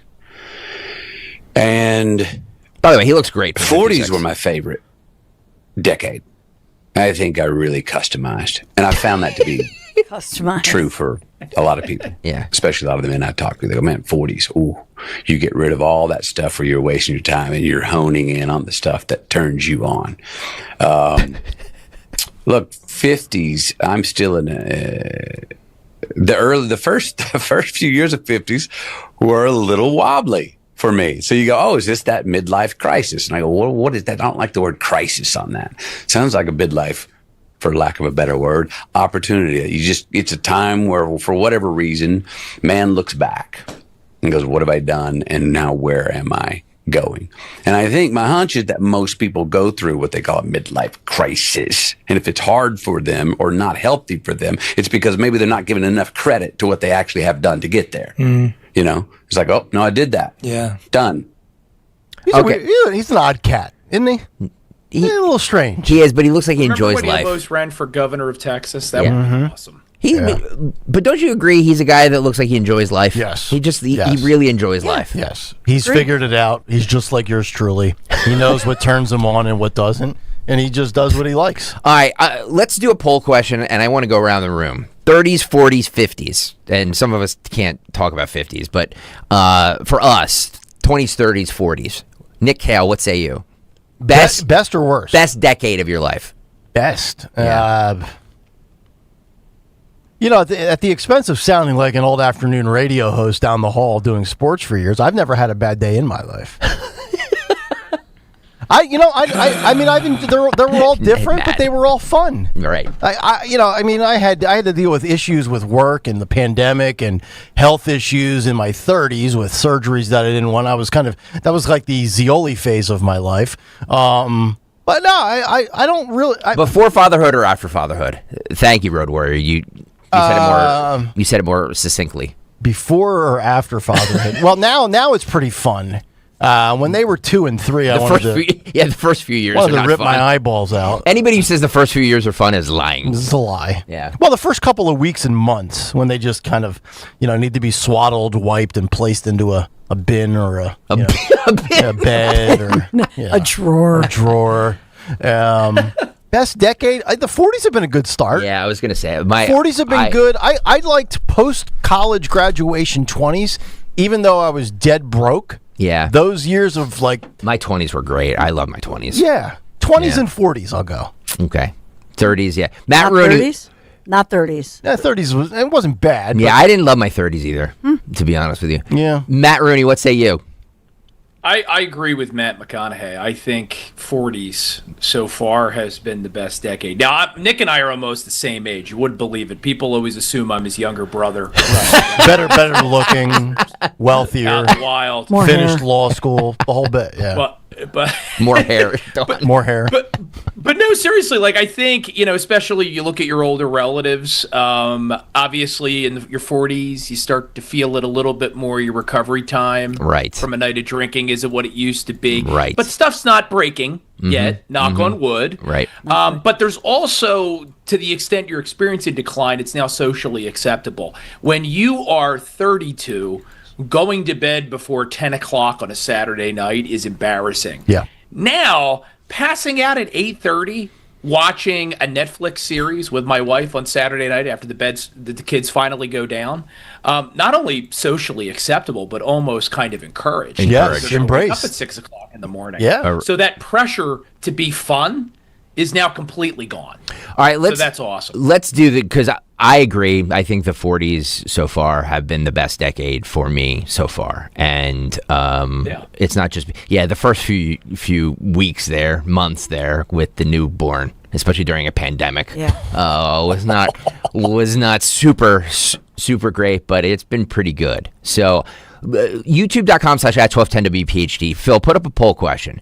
Best decade of your life, and let's just do 30s, 40s, 50s. Okay, 30s, 40s, 50s. I don't think you should limit it to this audience. Well, we only have four options on the poll. Oh, that's YouTube true. is lame.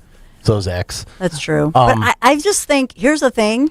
I would not pick. I would say the best decade is this one.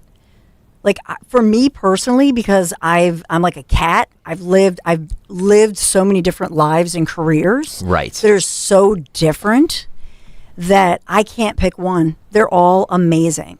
Let me ask you this. How many lives do you have left on? Oh, at least 5. At least 5. She's only But used I'm like not 4. tired. I'm not sore. I'm not any of those things that you say. Wait till after the bike ride. And I think, but I think part of it is the attitude, and your parents and grandparents will teach you this. Like my dad, like he's not slowing. He's 91. Mm-hmm. He's not. You don't hear him complaining or I'm getting old. So I think some of those things, like Matthew McConaughey saying midlife thing, that some of that is now maybe he needs some testosterone. He might have some, because men go through menopause stuff as hormone. Believe me, you know where I work surrounded by men. I think men have more hormonal issues than the women. Oh, Greg's quite a prime frankly. example.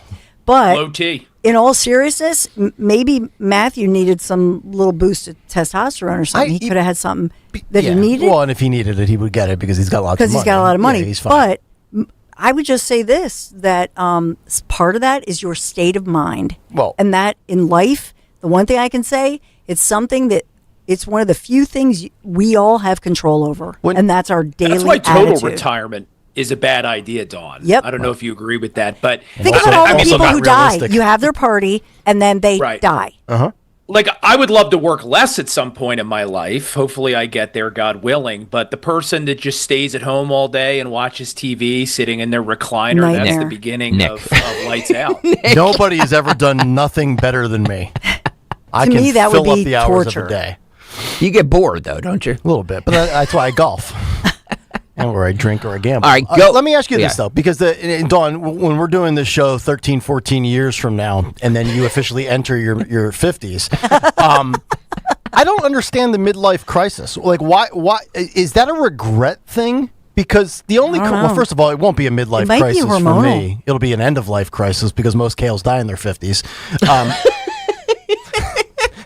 Which is why you don't drink anymore. You know what I mean? You've Right, never yes. you've never smoked. Never That's smoked. good. Definitely never have that. It's So that's disgusting. good. But like, what's your, like, if you've had a game plan and you've had kids at a reasonable age and they're out of the house and you can see the finish line on your retirement, you have a job that you love, you have a few hobbies. What exactly? I've never understood the midlife crisis thing. But then again, I knew what I wanted to do when I was in 8th grade. I just feel like it's these people that are just, I just kind of figure it out every day as I go along. And then they sit there and they say, oh, damn, I have far more days left. My 3/4 of my life is over. I better find something that gives me fulfillment. I think if you live I guess the eloquent way of saying this is, if you live a purpose-driven life, you probably won't have a midlife crisis unless tragedy enters your life. Well, for Matthew McConaughey, he was a sex symbol.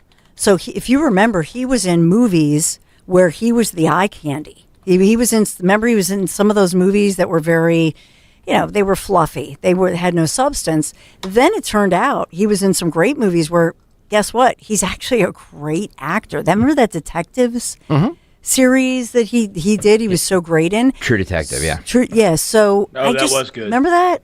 So I just think He's the only good True Detective, by the way. The other ones. Agreed. Yeah. It was so good. So for him, I suspect that when you're that handsome and you're this huge sex symbol, and everywhere you go, you have all these people going, oh, Matthew McConaughey, and he's like, all righty, and he's got that smile, and that's what you've got going. It's almost sort of similar to what some women go through when all they have are their looks, and that's what they go by rather than their substance. So Dawn, I think it depends on what you are made of and what you are.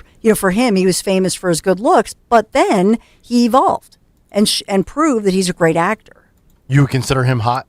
Yeah, he was always. Yeah, he's hot. I mean, he was always. Am I wrong here? He was no, always hot. I'm a straight guy. I'm straight. Yeah, you can look at him and say he's a great looking guy. Even Greg said, "Oh, he looks great." He's a very his personality's better than his looks. Is that fair? I'm not saying he's not an attractive guy. He's a good looking guy, but it's his personality that kicks him up a few notches on the scale. No, I think he loves himself some Texas football, by the way. I think that he was really nice to look at back in the day. Yeah, like he was great. He was great with Pacino in the sports betting movie 2 for the Money. Phenomenal movie.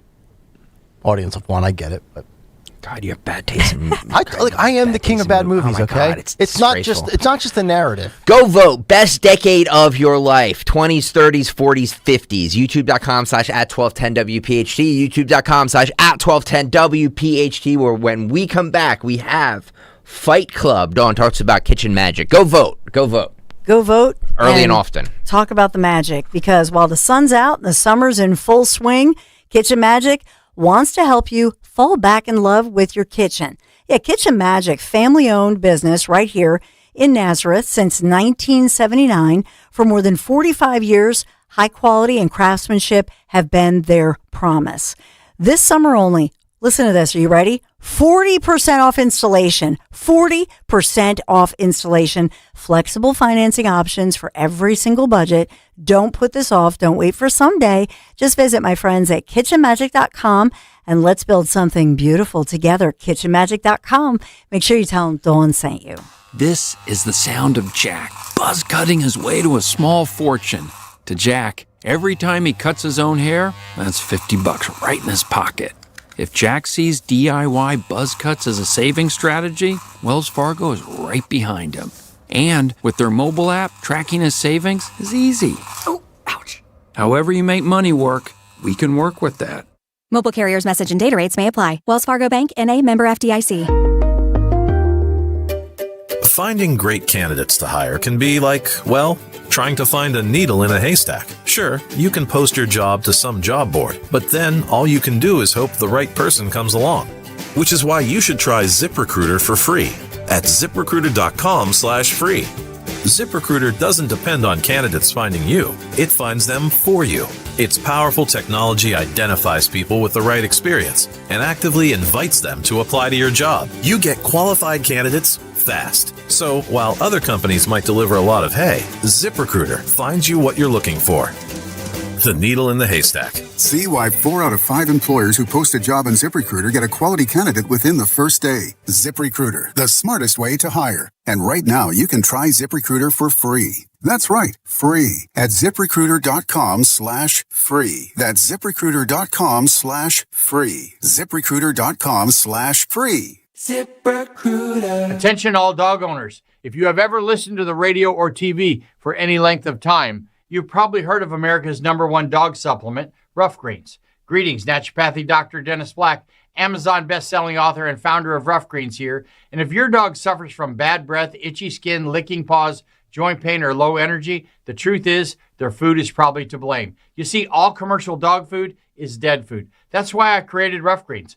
One daily scoop gives your pup the live vitamins, omega oils, probiotics, and enzymes that will bring their food back to life. Don't believe me? Let your dog try it before you buy it. I'll send you a free Jumpstart trial bag, risk-free. You just cover the shipping. Go to roughgreens.com. That's RUFFgreens.com. Use discount code NEWS. Don't wait. Give your dog the gift of vibrant health. Order now. It'll be at your house in a few days. Go to roughgreens.com. That's RUFFgreens.com. Discount code NEWS for your free Jumpstart trial bag today. Rough Green. We make any dog food better. Are you having trouble hearing? Hearing loss can devastate the quality of your life. Now, there's an affordable fix for you or your loved one. Rated the best hearing aids of 2026 by Forbes Health, Audion Hearing has the highest quality hearing aids at the lowest prices, starting at just $98 a pair. I actually like them better than my old $5,000 hearing aid. I could not believe how my hearing and life changed. Join over 1 million happy customers by going to audionhearing.com. That's AUDIEN hearing.com. My name is Whitney Allen, and I'm a widow. My husband, Ryan, died. We never thought we'd ever have to use life insurance, but the unexpected happened. With Ethos, signing up was fast and 100% online. You can get a quote in seconds, apply in minutes, and get same-day coverage. No medical exams, and you can get up to $3 million worth of coverage. I'm grateful we were prepared. Get your free quote at ethos.com/radio. That's ethos.com/radio. Paid spokesperson. Time spent on application may vary. Online health questions required. This is Mike Quick. Get rid of those flimsy tablets and slow computers and get your team the game changer in point-of-sale solutions for restaurants, casinos, and bars. PDQ POS. Their state-of-the-art technology ensures that transactions are swift, secure, and hassle-free. But that's not all. PDQ Signature Systems is not just a point-of-sale system. It's a complete business management solution. Join the thousands of companies that have made the switch and upgrade to a customized POS solution from PDQ Signature Systems. Visit pdqpos.com.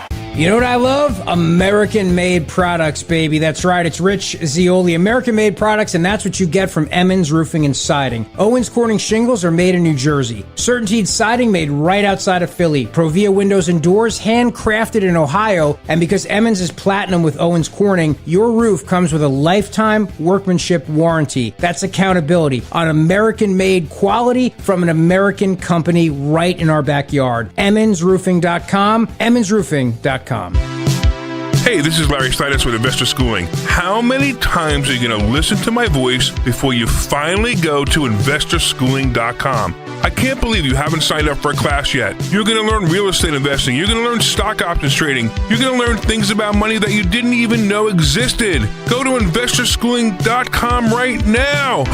Oh my goodness. This Thursday, investorschooling.com, and take that free class. See you there. Have you subscribed to our YouTube channel yet? Do it today at 1210 WPHT. Well, look at the clock. It is 9:06, fourth and final hour. Kayal and Company on a Rooney Tuesday, which means we are just about 3.5 minutes away from another unbelievable edition of America's favorite segment, Fight Club. Coming up at 9:10 this morning. Today in music history, A-Chair getting ready to dazzle yet again. The big three. Dazzle. The big four, the big five, the big six. Who knows? It's just big stuff all the time. It's coming up in just about, we'll call it 50 minutes. Dawn Show an hour from now. Let's go to Matt Rooney's governor, Mikey Sherrill. I know Nick. I know Nick has some. Nick has some stories on old Mikey there too. The old mixter. Apparently, she's fighting junk fees, which I guess we can all get behind, except that you guys seem to have a lot of fees in just everything, not just junk fees. Yeah. You guys seem to have a lot of. Maybe she could, I'm all for cutting junk fees. Mm-hmm. She signed an executive order combating junk fees. Yeah, Junk Fee Joe. Remember when Joe was running on that? But what about, the taxes in New Jersey. Well, fees come standard with Democrats. All right, let's roll a little bit of Mickey. I just signed the executive order to take on junk fees. Those are those pesky fees at the end of your bill that raise prices sometimes by hundreds of dollars. We know across the country, Americans pay $90 billion in junk fees, and the Trump administration has abdicated responsibility on that, gutting the Consumer Financial Protection Bureau and the FTC. So that's why here in New Jersey, we are leading the way, taking on these junk fees to drive down costs for the people of New Jersey. Handling all the issues that matter in your great state, Matt. Yeah, the reason why my life is too expensive is because the Consumer Protection Bureau isn't adequately staffed. I lose sleep over that, wondering how they're going to protect me at night. Look, Dawn, our mutual friend Dawn Fantasia had a great quote the other day. She says, if it moves, gets rented, gets sold, gets driven, gets plugged in, or gets slept in, somebody in Trenton is trying to figure out a way to slap a fee on it.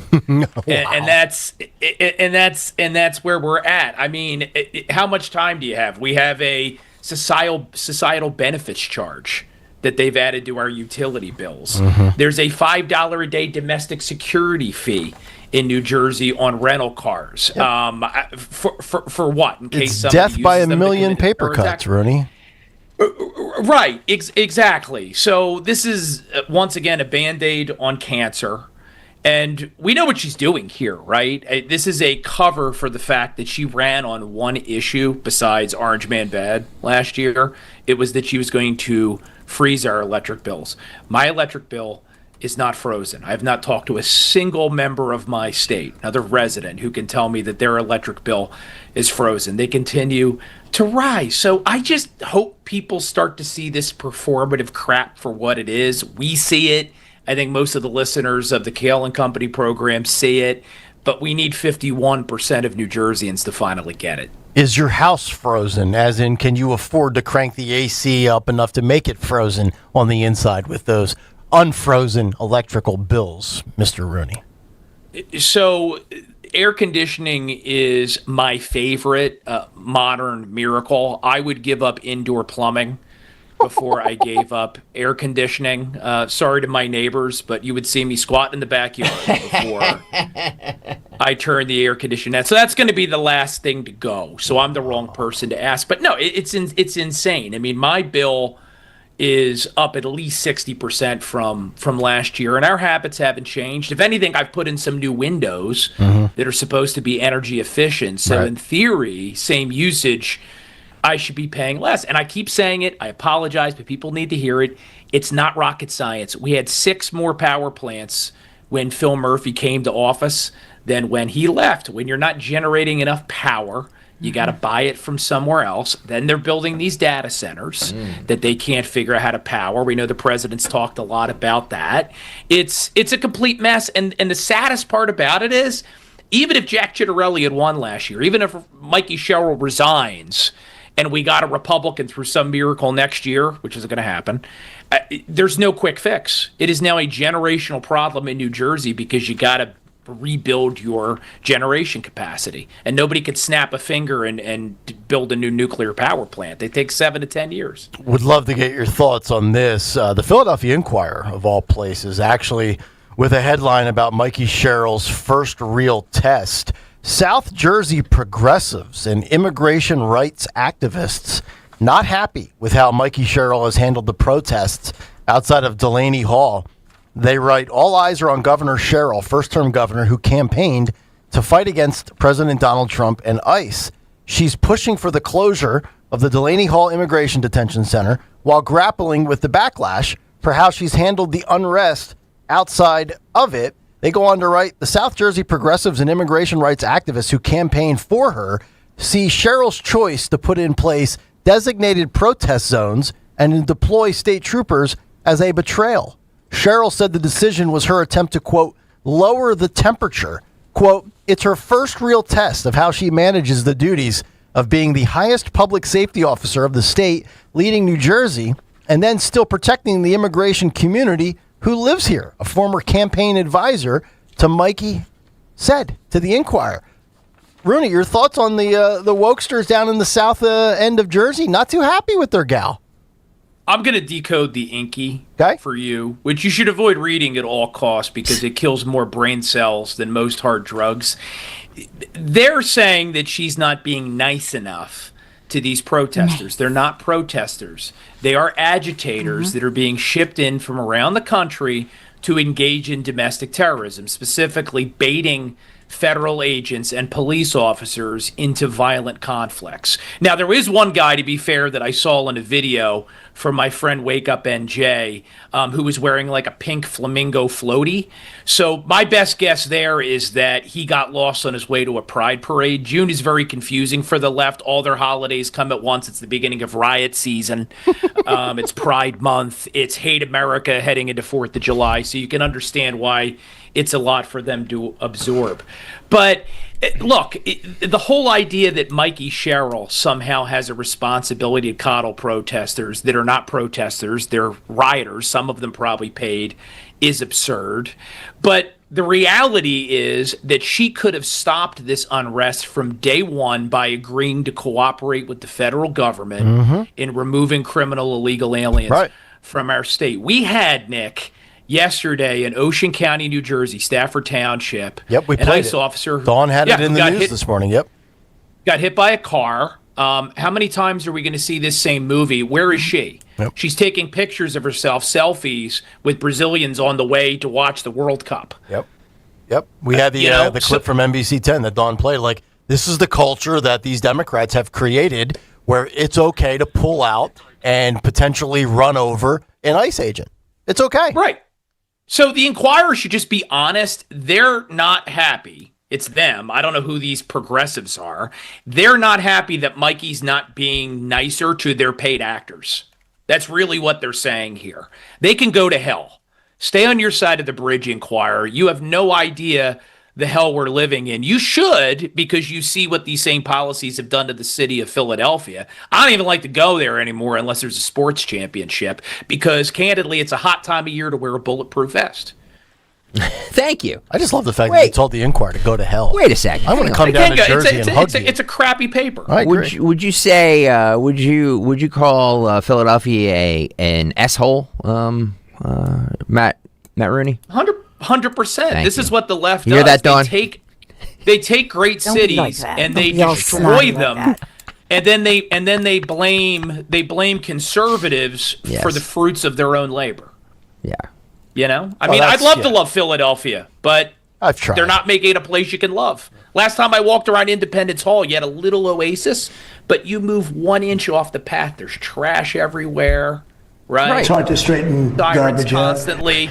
I'm glad the framers have been dead for as long as they have, because I wouldn't want them to see it. They 50 or would 60 years. probably die again. Could you imagine if the framers saw Fight Club, what they would say? Oh. They are probably rolling over in their grave. Today's Fight Club, by the way, thank you for keeping us on track there, Nick Kayal. Today's Fight Club was submitted by Chris Eppolito, our friend Chris Eppolito. It's a good one today. It's a really good one. YouTube.com/@1210WPHT. Please hit that like and subscribe buttons while you're there. You hear that? Like, subscribe. YouTube.com/@1210WPHT. Let's do this.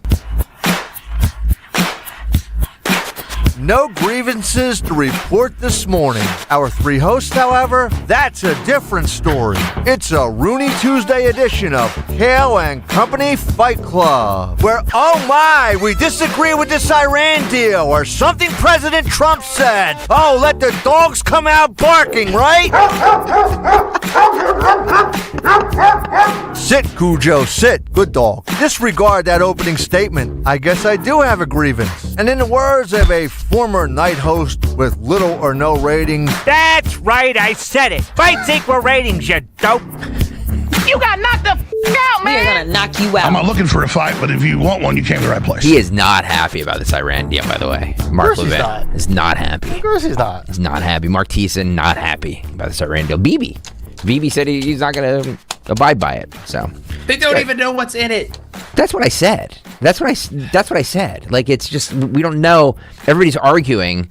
On one side, it's this is the greatest deal that's ever been dealed, and on the other side, it's this is the worst deal that's ever been dealed. They don't know what the And nobody's seen it. We're just going off of what Iran says. Now, I don't, there's propaganda coming from this administration 100%. But like, you can't discount the propaganda that's going to come from the Iranian regime. Propaganda everywhere. Thank you. The only propaganda that's not here is right here on Kayal and Company. YouTube.com/@1210WPHT. All right, Chris Eppolito, dazzle me with your. So today's looks like it happened in what's this, like a diner? Because you see those like. Hey, that's a calzone. That might be a pizza shop. Multicolored seats where you would almost get in a cafeteria, a school cafeteria, right? Right, red and yellow. Yeah, it looks like a firehouse. I believe that there's a lot of Spanish in this, a lot of Spanish being spoken. We have any translators in the house? All right, let's roll this film.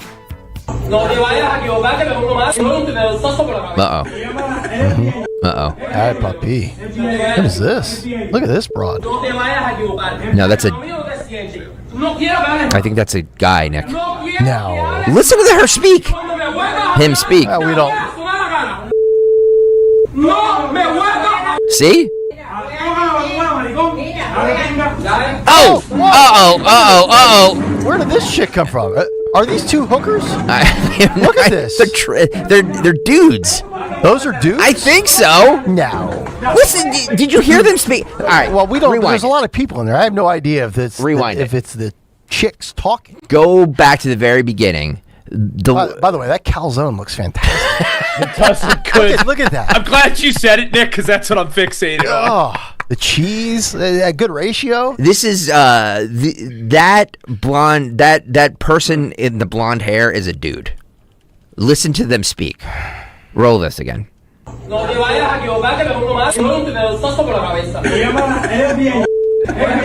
Listen. Well, I don't speak Latin trans. So I can't tell if that's. Listen to the inflection in the voice. See? Dawn, that's a guy, right? I think so. Yeah. Really? Yes. Sheena was a man. Look at this. I mean, her boobies are coming. It's man underwear. Look at this. Just throwing fists. I love this. Oh yeah, that is man underwear, Dawn. You're correct. Totally man underwear. Wow. Getting beat down. White dude tried to get two hookers in a calzone. Got his ass beat. They're dudes. Yeah. Well, you got to shop better, man. This happened in Jersey? No, I don't think so. I mean, it could. Yeah. This could be Newark. Oh boy. Vámonos. It's the Delaney Hall cafeteria. That's where Tom Homan has lunch. The hunger strike goes on. Wow. Yeah. That's why nobody's hungry, but I would eat that calzone. Put me in Delaney Hall. Oh, after seeing this white guy's crack, I'm not overly hungry anymore. I have no idea. I have no idea what I just witnessed. I need a timeout. What was that? Oh my god! I gotta put this just based on all of the unknowns here. Right. This might actually be the fight of the year quality. I know. I mean, it's Pride Month, so strut it if you got it, I guess. Look at this. I got one chick who looks like she's been magnified. The other one's Joy. You got Joy. Is my fader up? Yes. I got this broad walking around. Women walking around with their boobies dangling. What a mess. They're kicking their boobies down the street. Yep. But I mean, we could be totally thrown off here. I mean, it might not be a female. It could be big balls. Yeah. And then if the underwear comes off, it might be hairy balls. Exactly. YouTube.com/@1210WPHT. Chris Eppolito, my friend. That's a good one. Chris, I don't know where you found that, man, but that's phenomenal work. YouTube.com/@1210WPHT. We have more on the other side, Nick. It's going to be hard to top that, but we'll try. It really 38 minutes left. It's Kayal and Company. Rooney Tuesday. Stay tuned. We're back after this. My obstructive hypertrophic cardiomyopathy kept me from baseball games with my boys. The stairs were too much. With Camzyos, my symptoms have improved and I can be more active again. Camzyos is a cardiac myosin inhibitor, the first in its class to treat adults with symptomatic OHCM. Camzyos may improve your symptoms and ability to be active, and it reduced obstruction in the heart 4 times more. In a 30-week study, Camzyos, mavacamten, reduced post-exercise obstruction on average 47 units of pressure versus 10 with placebo. Results may vary. Camzyos may cause serious side effects, including heart failure that can lead to death, a risk that's increased with serious infection, irregular heartbeat, or with certain other medicines. Do not stop, start, or change medicines or dose without telling your doctor. You must have echocardiograms before and during treatment. Seek help for new or worsening heart failure symptoms. Camzyos is only available through a restricted program. Before taking, tell your doctor about all your medical conditions and current or planned pregnancy, as Camzyos may harm your unborn baby. Visit Camzyos.com or call 1-855-CAMZYOS. Actor portrayal. Summer's meant for making memories somewhere between here and there, and the right vehicle makes every mile memorable. Right now at Tri-County Toyota, you can finance a new 2026 Toyota Tundra for as low as 2.99% APR. Plus, every vehicle comes with our Tri-County for Life guarantee. Visit us at 15 L&D Drive or online at tricountytoyota.com. 3 counties, 1 priority. You. With approved credit, final price includes $490 doc fee plus tax, tag, title, and other government charges. Expires 6/30/2026. See dealer for details. Looking for affording housing in the Delran area? 48 affordable apartments will be available to rent at Alina Apartments in Delran, New Jersey. To apply and find out more about the apartments and income guidelines, please visit affordablehomesnewjersey.com. Applicants must submit their application by August 13th, 2026 to be included in the random drawing.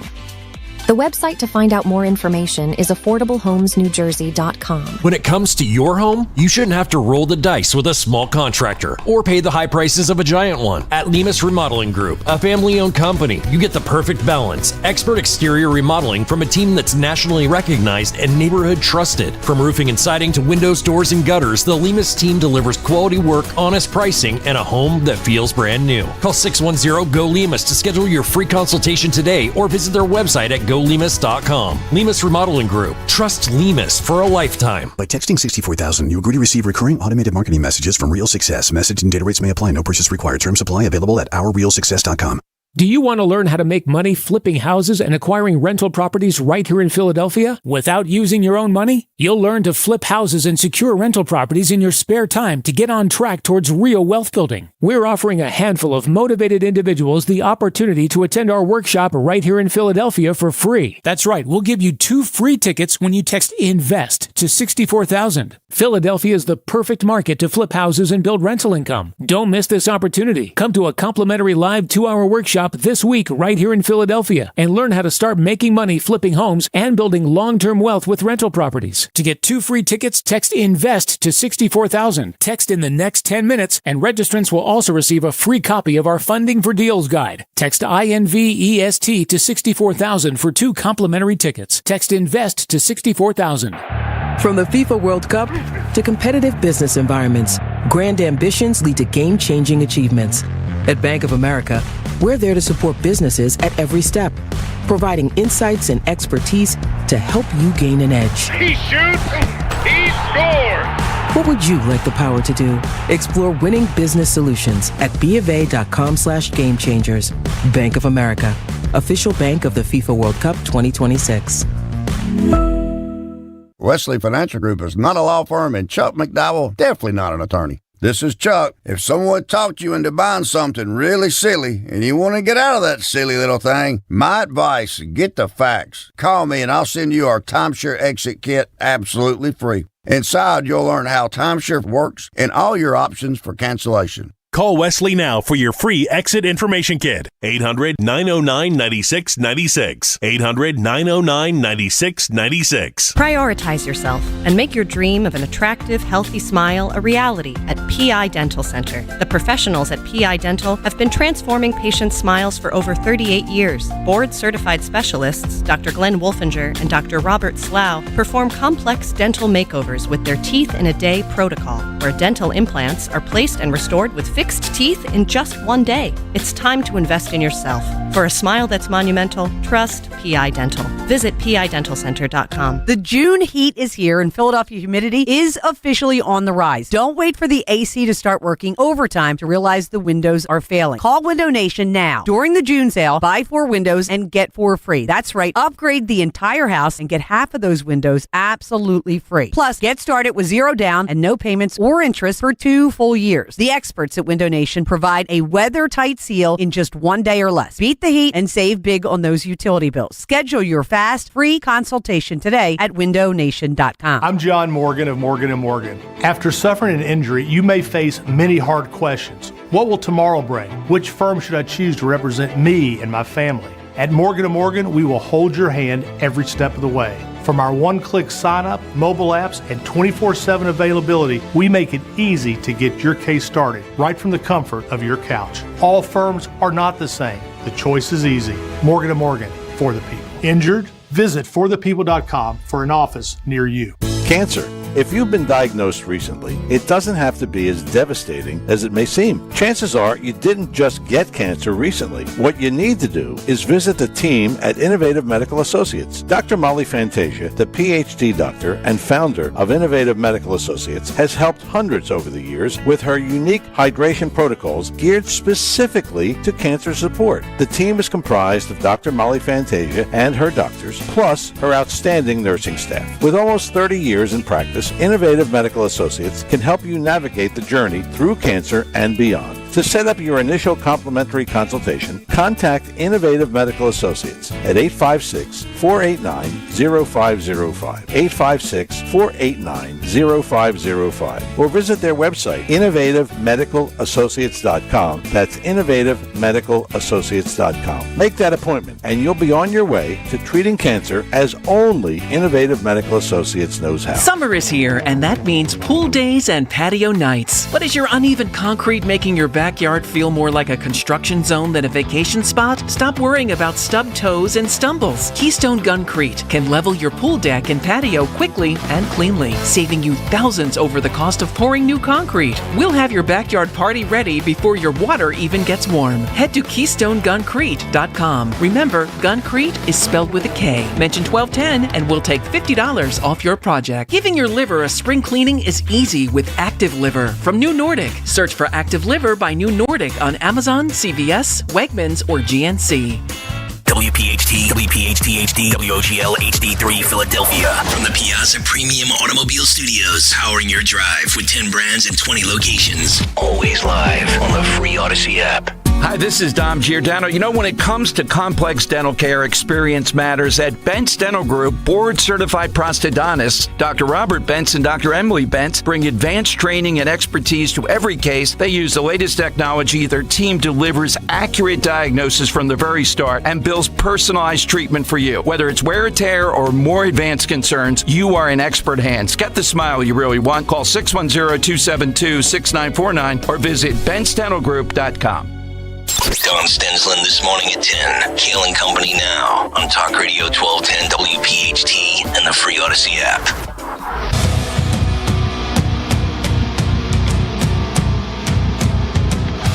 Chopping it up and breaking it down. It's Kayal and Company, the show that questions the answers and answers the questions. Or at least we fight about a bunch of stuff that we don't have the real answer to. And then we take your comments in the YouTube chat.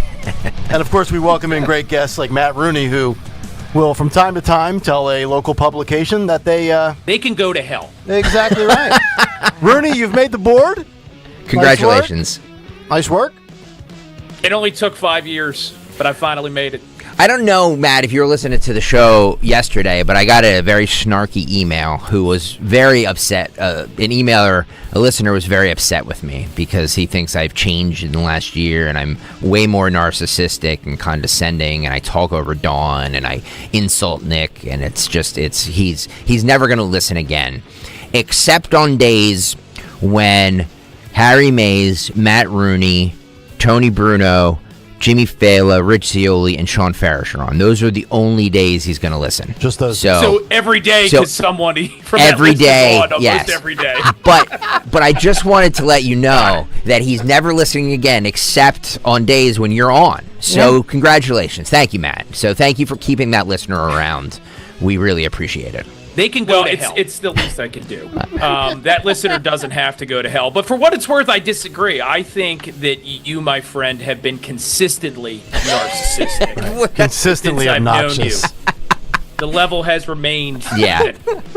I agree. Yeah. And thank you, Matt. And everybody's always said, like, boy, you insult Matt's profession. Yes, I do. I absolutely do. But that doesn't mean I don't love him. I love Matt Rooney.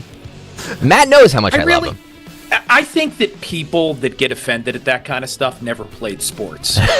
Because when you play sports, all you do is bust each other's chops constantly. It's part of your training to be an adult because, surprise, when you're out in the real world, folks aren't always nice to you. High school football prepares you for life.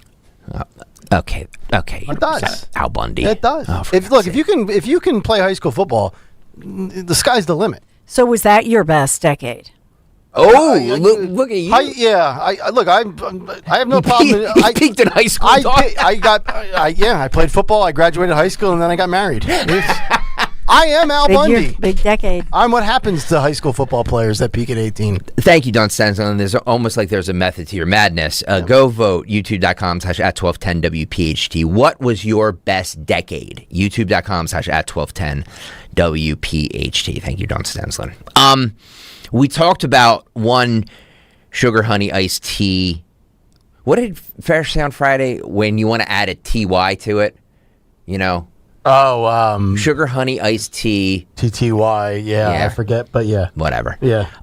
Close enough. We go from one to another. Abigail Spanberger, the Virginia governor. Virginia's Mikey. So she is she imposed a gun ban. Did you see this? That goes into effect on July 1st. They can go to hell. Well, apparently it's backfiring on them completely. No pun intended. Roll this Fox News report, please. Firearms takes effect on July 1st, and this is leading to a surge of gun sales in the Commonwealth.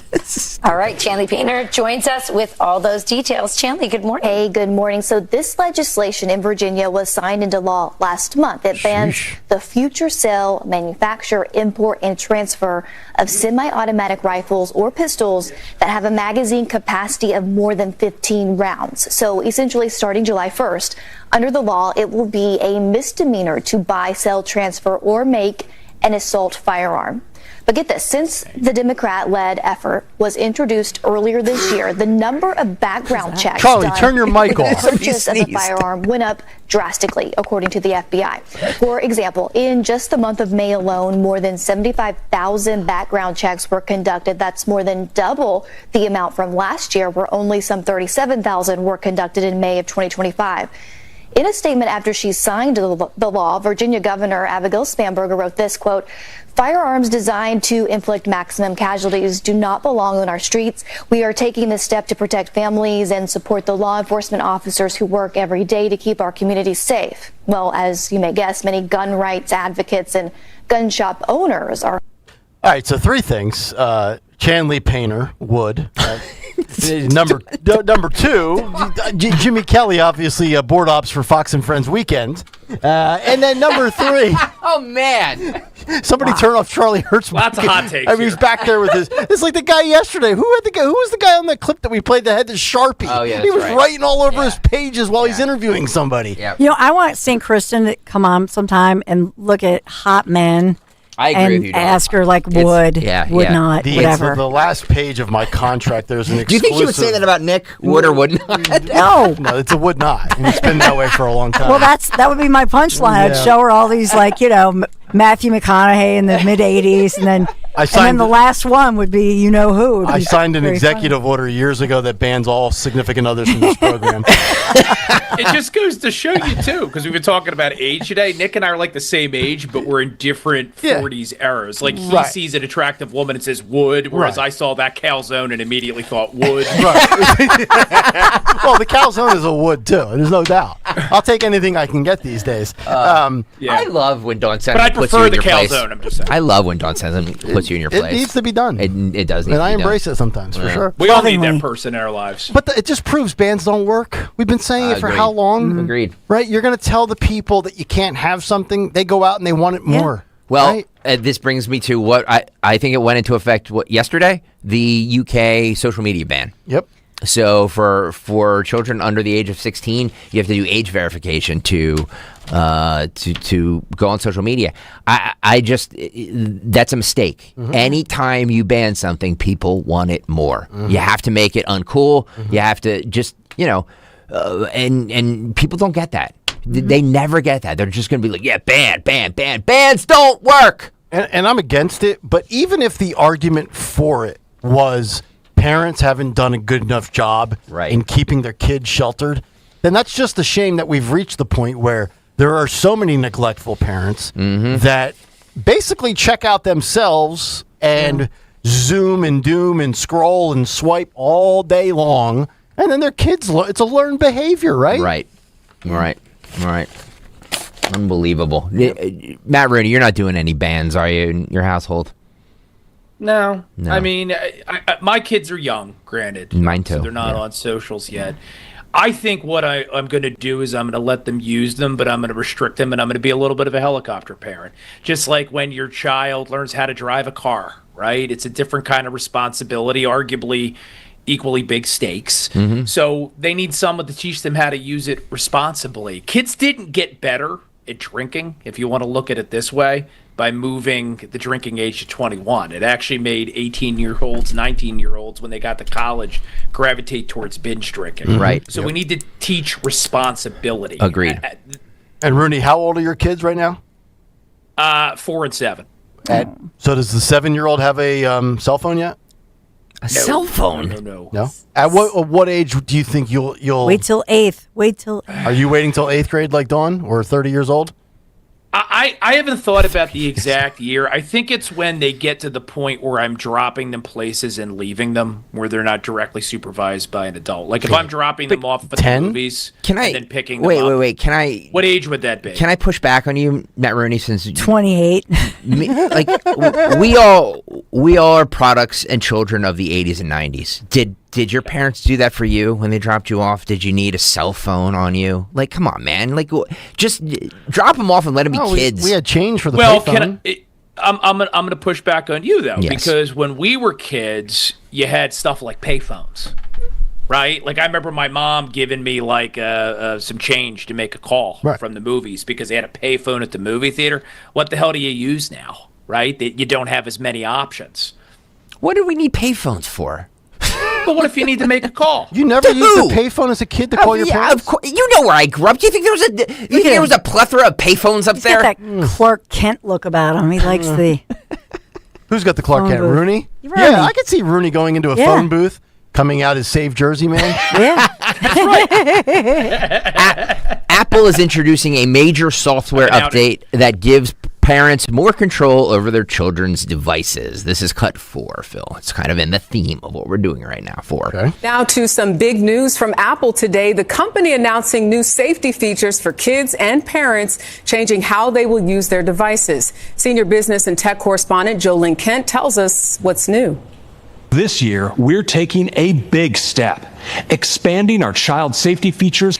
Apple is rolling out a major software update with new parental controls. We're giving parents powerful, easy-to-use tools to help manage what kids can see, who they can talk to, and when they have access. At its Worldwide Developers Conference, Apple said it's expanding child accounts required for kids under 13, limiting adult websites and setting age-specific restrictions in the App Store. Apple says parents will be able to decide who kids can talk to in iMessage and FaceTime, limit how much time can be spent in specific apps, and extend or pause device use entirely. This comes as new research out today suggests that by age 13, teens may be more emotionally ready to receive their first smartphone. According to CHOP. Yeah. Children's Hospital of Philadelphia. So 13. To me, this is, number one, Apple protecting their ass to avoid litigation. Mm-hmm. Secondly, it's capitalism. It's a marketing ploy. It's another invention for their brand. They're entitled to do that. And it's not a mandate. Yeah. Right. It's not a mandate. Agreed. It's just, hey, here's a tool for you to use at your disposal. I'm good with it. All right, There's no problem with it. Yeah. It's parenting, right? You should control what your child sees, you know, if you want to. If you don't want to see your kid watching videos of a bunch of naked dudes on bikes on Bourbon Street, then don't let us watch block that out. Our YouTube. We will come back and do more. Dawn talks about Piazza, please. Yes, Piazza Auto Group, Piazza Premium Automobiles. They've got it all. But we were talking earlier, especially, a lot about gas prices on top of everybody's minds right now. So have you considered a hybrid vehicle? What about it? There are so many gas-saving options available right now from my friends at the Piazza Auto Group. What about the Honda hybrid lineup, which includes the Accord, the Civic, and the CR-V SUV? So right now you take advantage of 2.99% savings and financing, I should say 2.99% financing. That's for 36 months. Or what about 3.99% for 60 months? That's on the CR-V SUV, which is the hybrid that my family has. It's a beautiful vehicle. Experience award-winning hybrid performance today at Piazza Honda. That's Philadelphia, Springfield, Langhorne, Pottstown, or Reading. You can always start your shopping online. PiazzaHonda.com, Piazza, PiazzaHonda.com. Tell them Dawn sent you. If you're suffering from burning, tingling, or numb feet, you need to pay special attention as we discuss neuropathy with Dr. Thomas Oliver of Oliver Wellness Center. Doctor, what is neuropathy? Peripheral neuropathy is actually nerve damage to the feet and legs. And what are the symptoms? The major symptoms are pain, numbness, tingling, burning, muscle cramps, coldness in the hands or feet, and problems with balance. Is neuropathy treatable? It is absolutely treatable, and we can get great results. Call 856-347-0032 today to schedule a nerve damage screening. Your nerve damage screening will tell you if you're at risk for serious complications and if you're a candidate for our innovative treatment program. Don't wait until your symptoms are so severe there's nothing that can be done. End-stage neuropathy leaves people confined to walkers, wheelchairs, and even with amputations. Call 856-347-0032. The first 25 callers will receive a free nerve damage screening. Call 856-347-0032. Let me tell you something about insurance. When you sign your insurance policy, for some brokers, that's the finish line. Handshake, commission, done. Then you may not hear from them again until it's time for renewal. But your business runs all year, so do the gaps and the risk. So go to Supersure.com. If your company has more than 25 employees, whether you're the owner, CFO, or HR manager, it can be too complex to just go buy a policy online. Supersure is the super agency built for you, licensed in every state for your business insurance and employee benefits, all with year-round support for you and your team. At Supersure.com, you can access tools like fine print facts. It'll translate your current policy into plain English so you see what's covered and what's not. Plus a business value calculator so you can estimate what your business is worth so you know what actually needs protecting. Go to Supersure.com. One super agency, one powerful platform, all your policies in one place. Supersure.com. That's Supersure.com. Paid for by Supersure Insurance Agency, LLC, a licensed insurance agency. Craving real barbecue? Head to Henry's Hot's Barbecue in Folsom, New Jersey. Voted Best of South Jersey Barbecue for 14 years. Open Friday through Sunday from noon till 7. Featuring St. Louis-style ribs, beef brisket, burgers, and an all-you-can-eat buffet every Sunday. Dine inside, relax outside, grab takeout, or let Henry's Hot's cater your next event with full-service catering. Find them at 1003 Black Horse Pike in Folsom or visit bestbbqsj.com. Henry's Hot's Barbecue. Real Texas-style barbecue done right. In Philadelphia, Chase is proud to root for the home team because they're our team too. We cheer from the bleachers and on the sidelines. We cheer for gymnasts and quarterbacks. And with more than 80 local Chase branches and 5,000 nationwide, we are right beside you, Philadelphia. Neighborhood bankers, digital tools, national strength. Chase, make more of what's yours. J.P. Morgan Chase Bank, N.A. member FDIC. I finished a 5K in 94th place, right after a man wearing jeans. They still gave me a medal. I don't want a reward for doing. I want a reward for dominating. Like Daily Prize Matcher on Bet365. I play for free and win real rewards, like up to $5,000 in cash weekly. Unlike that joker in denim. Bet365. Winning is everything. Gambling problem? Call 1-800-GAMBLER. 21 plus only. Must be physically present in New Jersey and Pennsylvania. T's and C's apply. We all hear the radio ads about the IRS. They tell you to be afraid, to be scared, and they try to frighten you into calling. I'm not here to do that. Tax Relief Advocates is different. TRA is here to tell you that if you owe money to the IRS, whether it's $5,000, $50,000, or $500,000, we have a solution. It doesn't matter if you're sitting in your car, at work, or with your kids. No matter where you are, call now. 800-575-9834. Don't lose hope. TRA can eliminate or reduce what you owe to the IRS. Generous programs are now available that can give you a fresh start. Our passion is taxes and helping individuals fix their IRS problems. We have over 1,000 5-star reviews on Google and an A+ with the Better Business Bureau. You don't need to be afraid of the IRS any longer. End your tax nightmare today by visiting us online at TRA.com or call 800-575-9834. That's 800-575-9834. Tax Relief Advocates. Real solutions for real people. Free speech lives here on Odyssey's #1 talk station. Talk Radio 1210. WPHT. Coming down the stretch, Tuesday edition, Rooney Tuesday of Kayal and Company. We will get to Dawn's Big 3 and the Dawn Show coming up in just over 10 minutes. But before all of that, what occurred today in music history? What happened on this day in music history? Music history on Kayal and Company. June 16th, single could see Emily Play by Pink Floyd in 67, as well as 18 Life by Skid Row in 89. Altitude Brave New World by Steve Miller in 69. Roxy Music's debut in 72.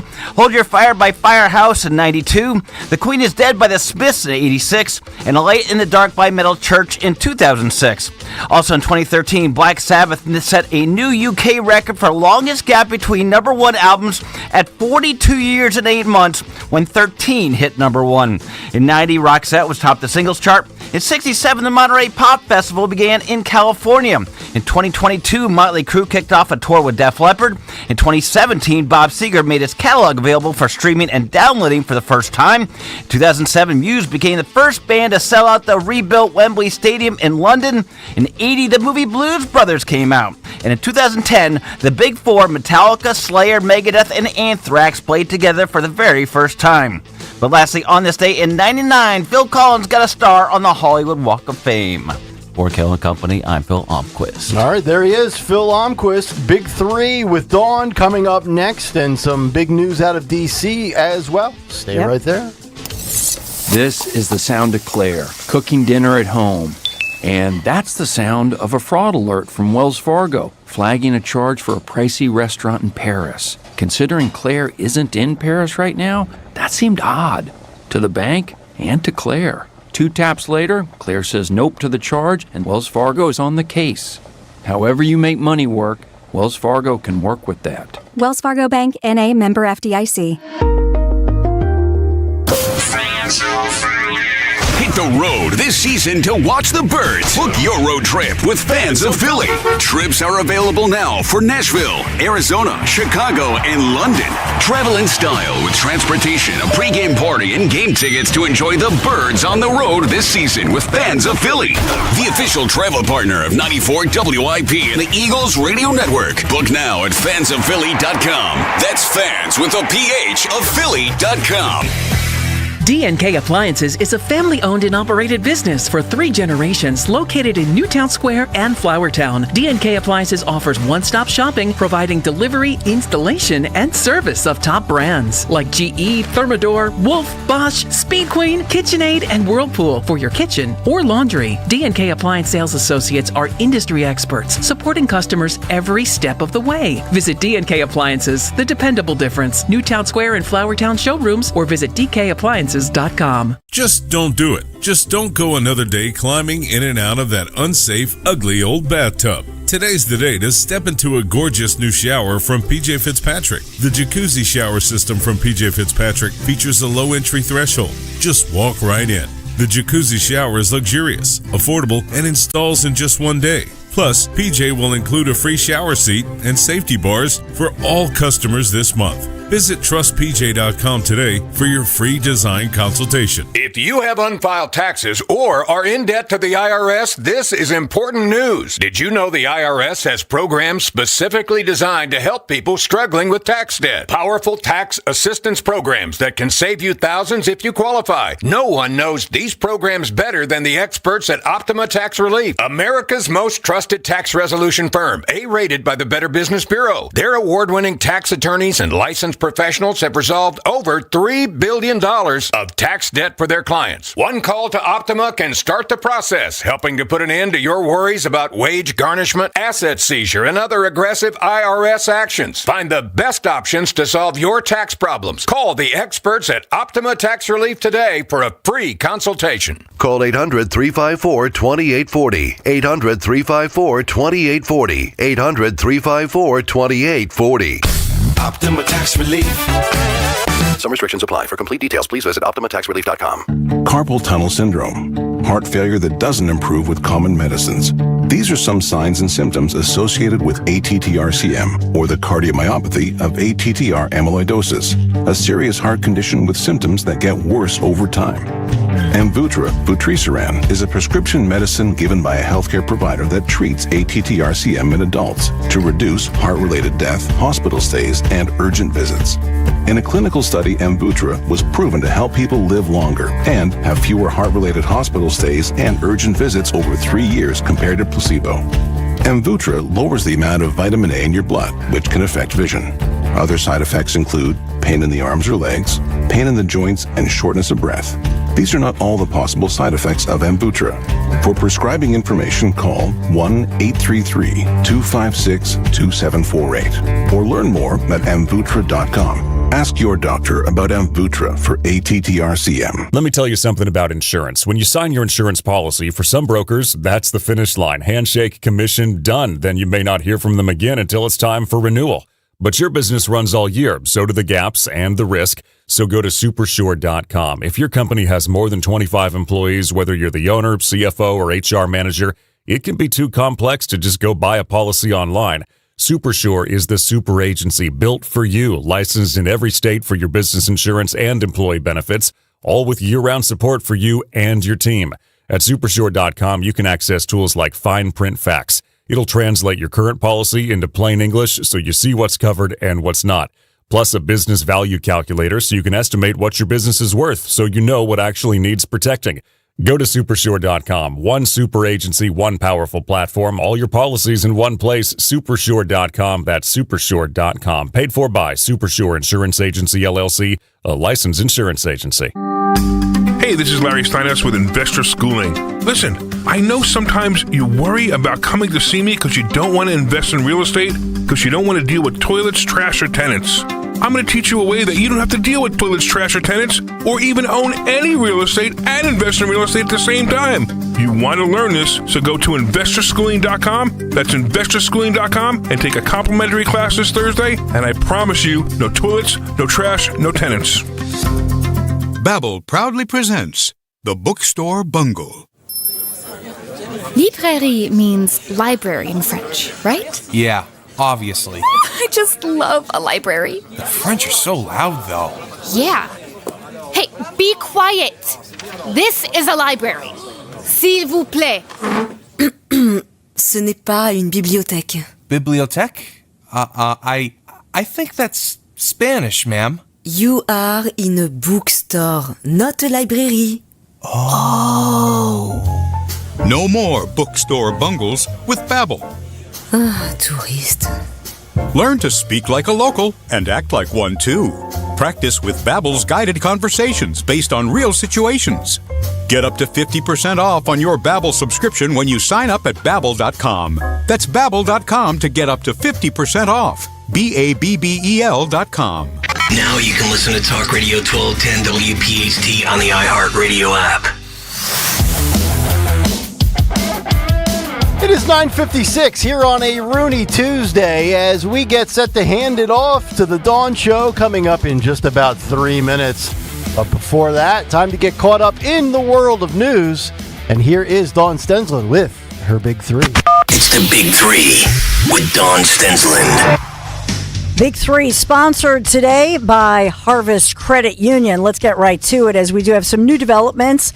POTUS, Trump talking, and J.D. Vance on his book debut with a new chapter. He's on the Fox Curvy Couch talking. We got it all right here. So as we look at June the 16th, the G7 summit underway. Let's talk about it because President Trump is, of course, in France, as we've been talking about, leaders of the world's most powerful nations meeting in the French Alpine resort of Evian-les-Bains as they confront a long list. Say that again.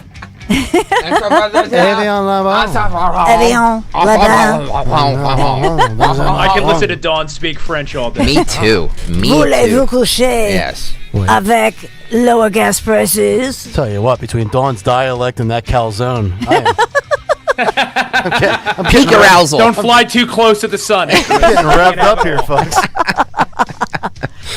So, yeah, I mean, a lot to talk about. Economic challenges, Russia's war in Ukraine. We learned this morning, in fact, that Trump, that Zelensky, they're having the conversation. And so, but Iran and the U.S. and what's going on in Iran, obviously, that's number one. So we do have, with President Trump, meeting with UAE President Mohammed bin Zayed Al Nahyan, discussing Iran and, answering reporters' questions about this. So here's President Trump speaking about this just today. What should we expect from the second stage of the negotiation from this memorandum? I don't know. It's a 60-day period or so. I think it's going to happen fairly on time.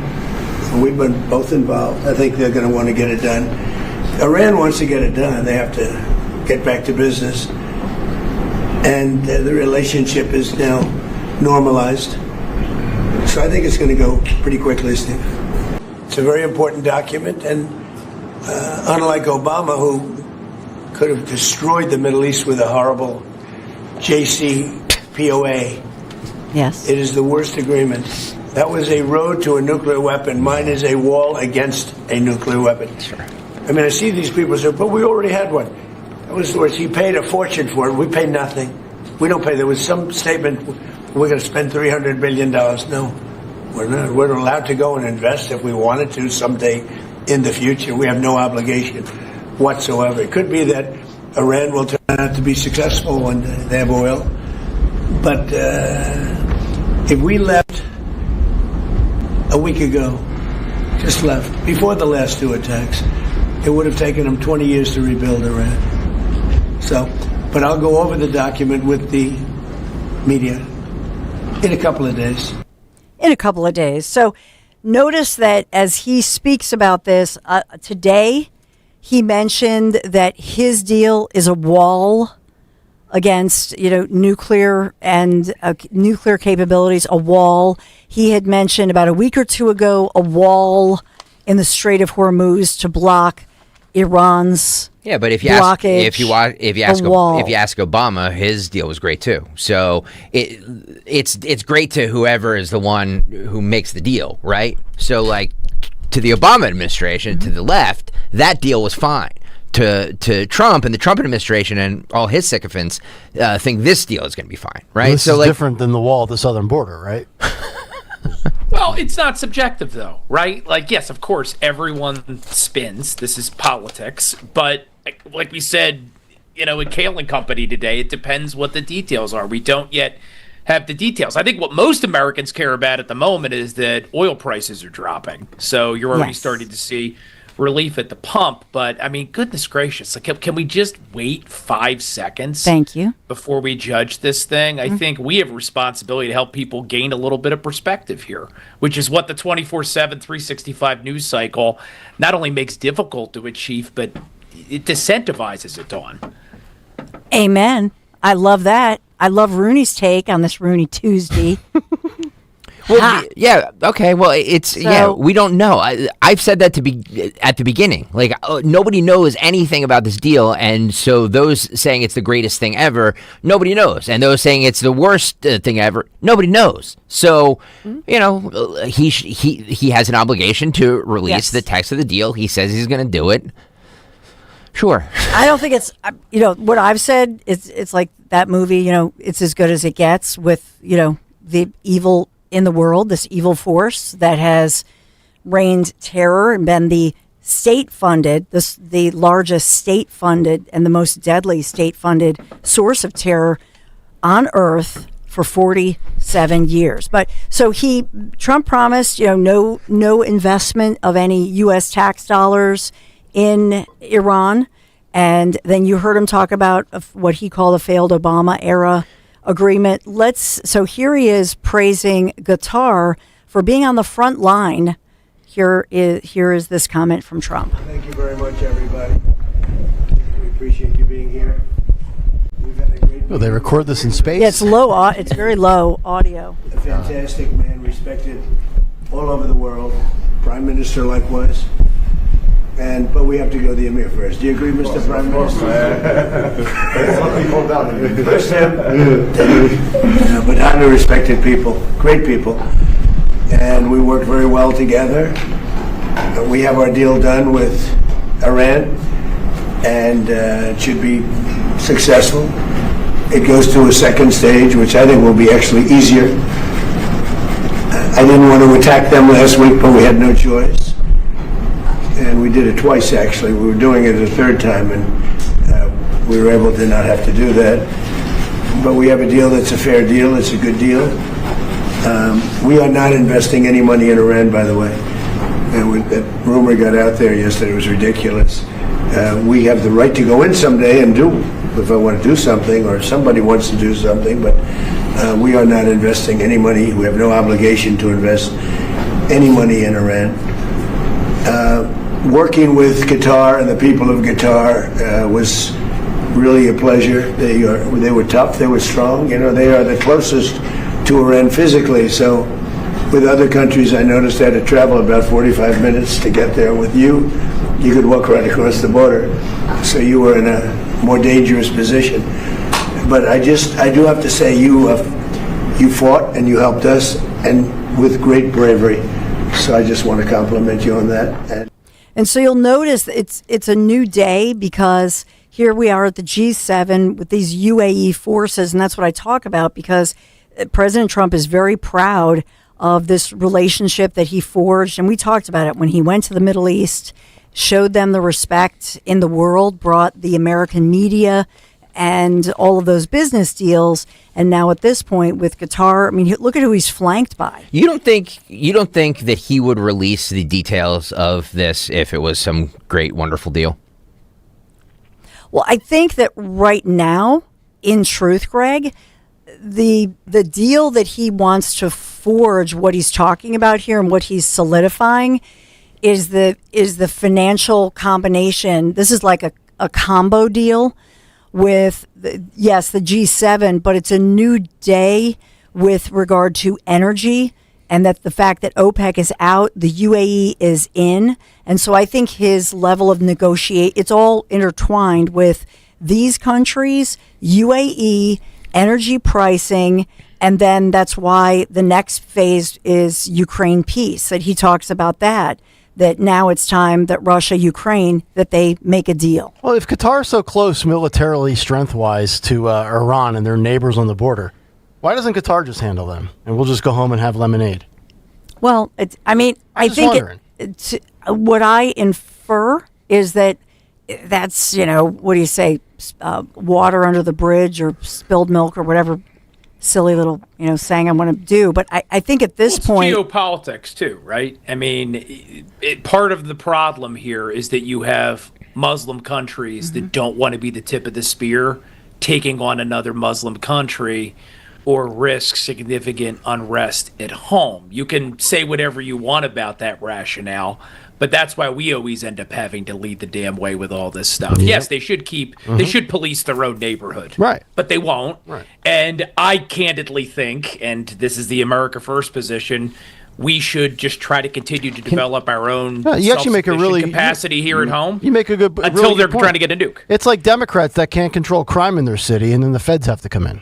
Here's the. Can I play something real fast because I'm going to throw this into this, Dawn, if you don't mind. This is 17.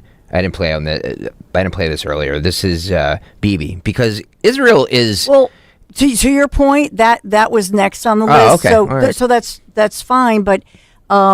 When we talk about Israel and the military action in Lebanon and Hezbollah, Yeah. So you'll hear Trump speak about that momentarily. So go ahead and play what you're going to play, and then Dan can play Trump. Bibi says that he will not comply with President Trump's peace deal with Iran and will strike Iran and Lebanon whenever he deems it necessary. Roll this. No, this is in. Oh, sorry, this is in. I should have previewed this earlier. I should have checked my work. I apologize. Greg, quiet. I'm trying to understand. I'm trying to speak. But here's the thing. Here's the thing that's important. Yes. This is Bibi Netanyahu, who obviously, went to high school right here, not so far from where we're broadcasting, Cheltenham High School, right? Did he really? So, yeah. Wow, I did not know that. Yeah, it was a local connection. Oh. So here's the thing with Bibi. Notice he's not speaking in English in his Philadelphia accent. Not that he has a Philly accent, but he spent a lot of time here, right? Notice who his audience is here. Israel, his people, right? Right. Everybody's spinning it for their own country. So, observation. Yep. So that's important. Trump's that's telling not for America us. that that's great. Iran is saying we got the best of it. Yep. Bibi's saying I have to focus on Israel first and foremost. I get it. Everybody's all politics are local. Yep. Because remember what I said yesterday. I mean, now here's the thing: Bibi gets back on the clock. All these other countries, unlike America, whether it's Ukraine or whether it's Netanyahu, so when they have these crises and they have war, the elections stop.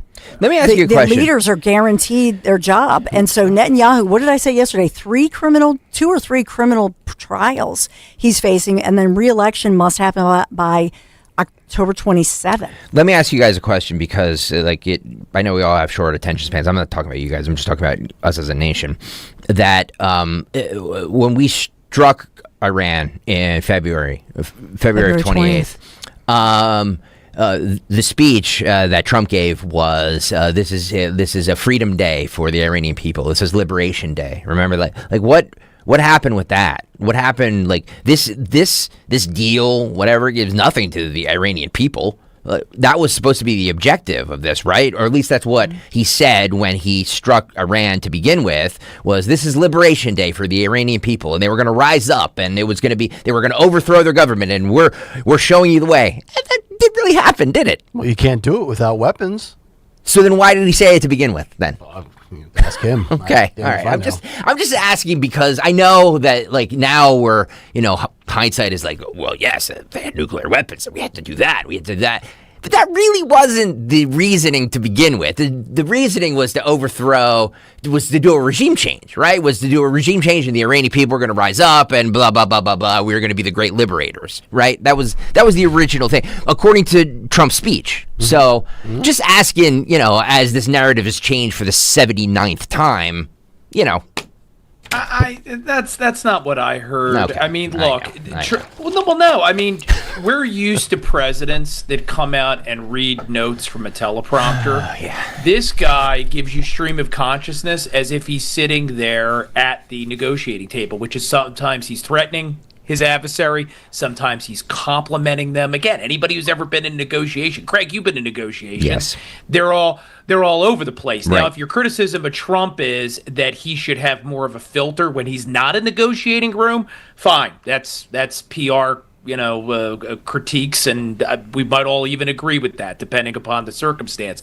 But he's been pretty clear from the beginning, and I hate to pick at the scab, but imagine how bad your gas prices would be today if Iran had a nuke to back up its arbitrary decisions to close the Strait of and the Hormuz. mushroom clouds from 9/11 and WMDs. I'm tired of the song and dance.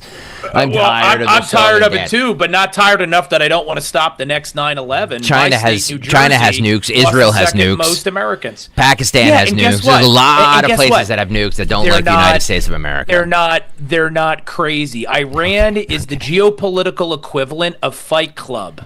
Okay. It's wackos that don't have any reason to temper their base instincts. China is not that's a great example because Little Rocket Man, right? He's a lot of things. He may be brutal, but what is Little Rocket Man's interest? To stay in power, to stay fat and happy. He doesn't have any kind of genocidal, theocratic aspirations. Iran does. Speaking of the narrative changing, it was Marco Rubio who said that we were doing this to protect Israel when he first came out. Right? They have a nuke and they would have gotten our friends in Israel and we had to act. You know what I mean? So nobody on this show can tell me with a straight face that the narrative of this has not changed a million times, because it has. Do we have to have one interest? Or can there be a lot of good stuff? Like, case in point, I don't want Israel to get nuked. That's a good reason among others to do something. Now, if Bibi doesn't want to be our friend and wants to follow his own strategy, then at some point he's on his own. But I don't see why different people raising different supportive rationales somehow disqualifies the most important one, which is, a bunch of guys that believe if they kill non-believers, they're going to go to heaven and get 72 virgins. Agreed. It's a good idea to not give them a nuclear weapon. I don't disagree with any of that. I'm just saying that we can't fundamentally change them unless we blast them back into the Stone Age. So as far as the student protests in Iran over the past few days, we've heard that the student protests have surged in Iran. They want freedom. They've not given up hope on that. And reportedly, 90% of the Iranian people longing for freedom. So, that still remains. That hope is still alive. It's not dead. So that's a huge question right now. Will they be able to take over? Because remember, was it this week or was it last week that we heard that there was a plot to give the Kurds to arm them and help, to help arm the Iranian people, and then that fell through or whatever. So is that still a possibility? I have no idea, but I think they're still hopeful. I think that it's not so long ago that they, wish that they could have what they used to have back in the day. Before this, 47 years ago. Right. So I think, do they long for freedom? And are there student protests? Yes. I think the answer, to what Greg suggests, I think that's still a possibility. Here is Trump answering a question, apparently. This is talking about Israel and the military action in Lebanon having to do with Hezbollah. What are the expectations for Israel? Can this deal survive if Israel attacks Lebanon? It can, and I consider that the minor war. Iran's a big one, but we have that little pinprick out there that constantly rears its head, and that's Hezbollah. And I was very responsible for Syria, and the man that's running Syria now is a person that I put there along with President Erdogan and some others.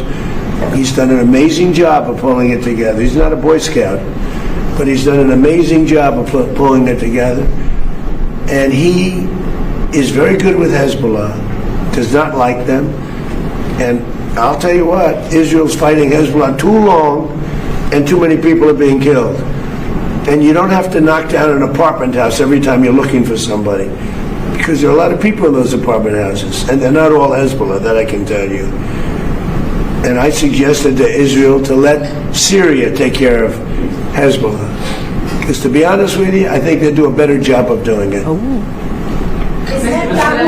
And I didn't like Syria. I didn't like where 2 hours before we're signing the agreement that there was an attack in Lebanon, in Beirut. It was right in, it wasn't like in the southern side, and it was in Beirut. I did not like that. I let them know that. I didn't like it, not at all. But I think that Syria, he's pulled that country together amazingly quickly. He's very capable. Wasn't he a terrorist? And he's been very good for me. Syria's like Tennessee now. He was a member of Al Qaeda, wasn't he? Everything that I've asked for, he's done. And if Israel can't do the job, God, this is without why we killing should everyone not. else, he'll do the job. Syria will do the job. Pull every troop out of that region, cut off funding to Israel, and be done with the Middle East. How many more times do I have to say it? Enough with this. It's garbage. So he mentioned Erdogan. What's interesting is, and I thought of Erdogan because I was like, wait a minute, is Turkey's president there? And so I looked it up when Matt Rooney was talking about, you think about these countries that are, in this region, and some Muslim and the varying religions, and they don't want to be the tip of the spear and that sort of thing. So what's interesting is the Turkish president, Erdogan, who Trump, remember, has a long-term relationship with back from the hotel business, he's not at the G7 summit, just so you know. So he's not at the G7. Right. I looked back. I know he was at the G7 back in 24. So a lot in play here. But Erdogan has been he's been a key to the area. So, but he's not there right now.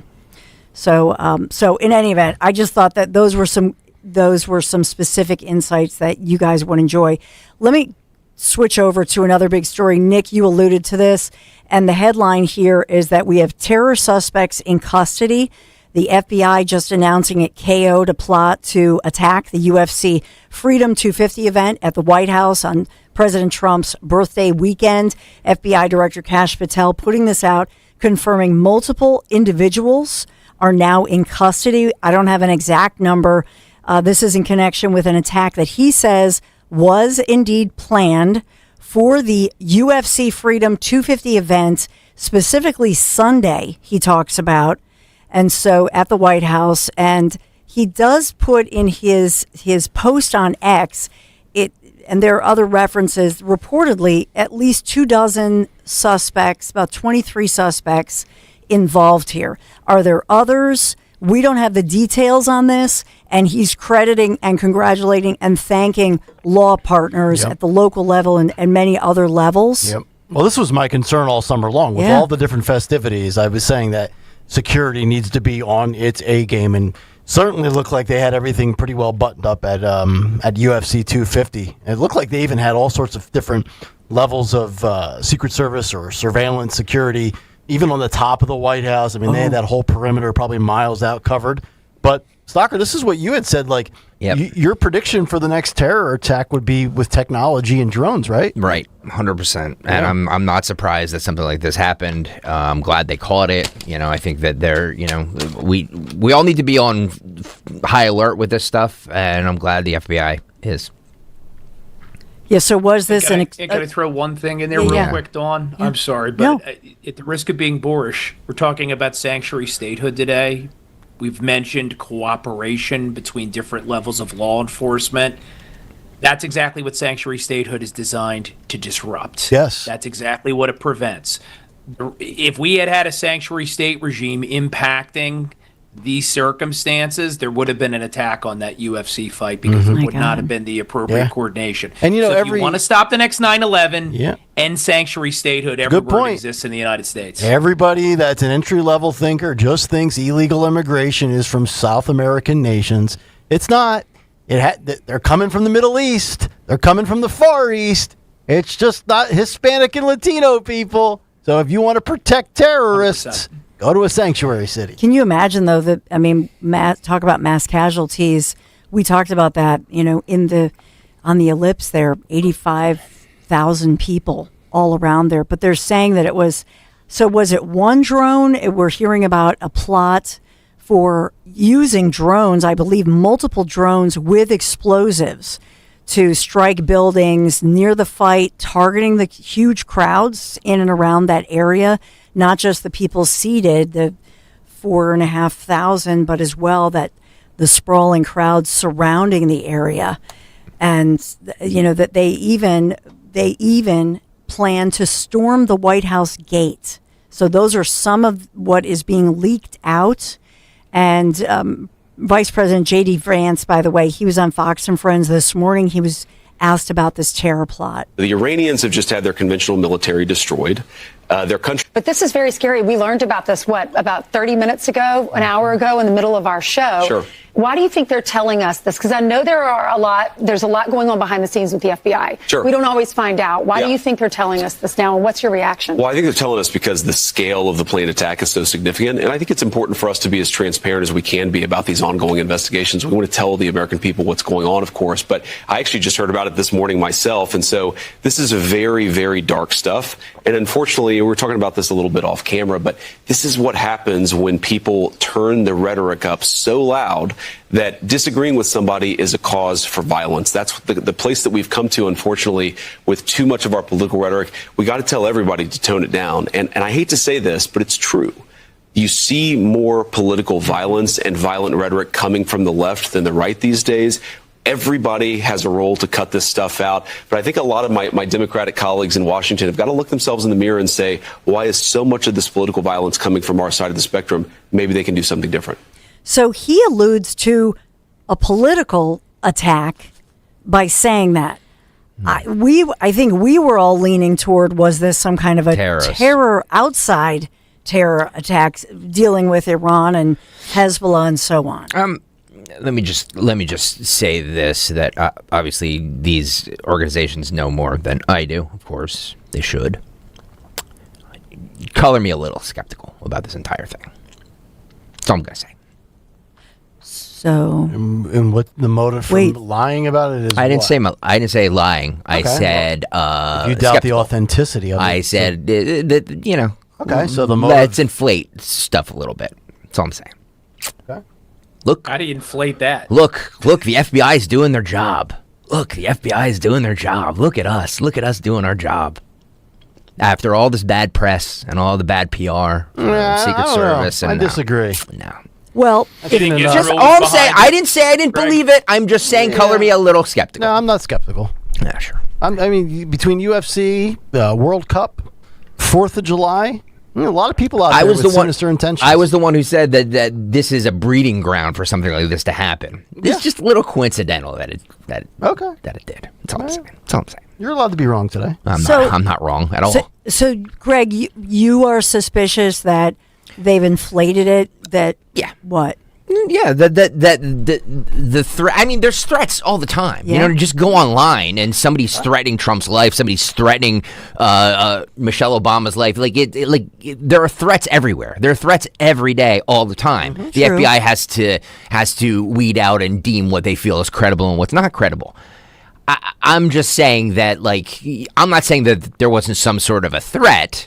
I'm just saying that, how convenient when the whole country's talking about one thing to hey, yeah, there was a threat that we did. Look at the FBI. We're so much on top of our game. You're implying distraction from Iran? I'm not saying anything. I'm just saying that I don't think this is big enough to distract. Color me skeptical. That's all I'm saying. Just a little bit about inflating the threat level that it actually was. So CNN is reporting their sources that the claim here, and this is CNN, just so you have my sourcing, discuss the plots to attack the UFC Fight Nights event at the White House, which was Sunday night, including by using drones, explosives, a gunman, and that's from federal law enforcement sources to CNN. And so they say a team including the Secret Service as well as the FBI uncovering messages discussing the plot between multiple individuals and then moving in. But what's curious to me is, and that you heard, they alluded to the question to the vice president, why now? They started getting wind of this and investigating this June 10th. Okay, June 10th. But we're just hearing about it today, the 16th. The fight was on the 14th. So what they're saying is, and perhaps they were waiting to arrest everybody. I'm not really sure. But in this one, they're saying, so my question is, so they're saying it was a multi-state operation. So they had to move in and arrest multiple different people, as many as 23 different people. I don't have the exact numbers on all of this, but they were talking about messages talking about deadly payloads. They were talking about using drones. They wanted to cause mass panic. Okay.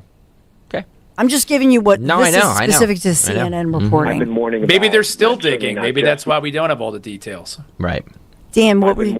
Go ahead. I've been warning about, and certainly not just me, but a number of people who've been in the space, this just not future threat of drones, the now threat of drones. I mean, we saw a spider web in Ukraine, that massive operation. This technology is evolving on probably weekly, if not monthly cycles now. And don't think that people looking to commit malicious acts, terrorists and others, haven't picked up on this. It's cheap.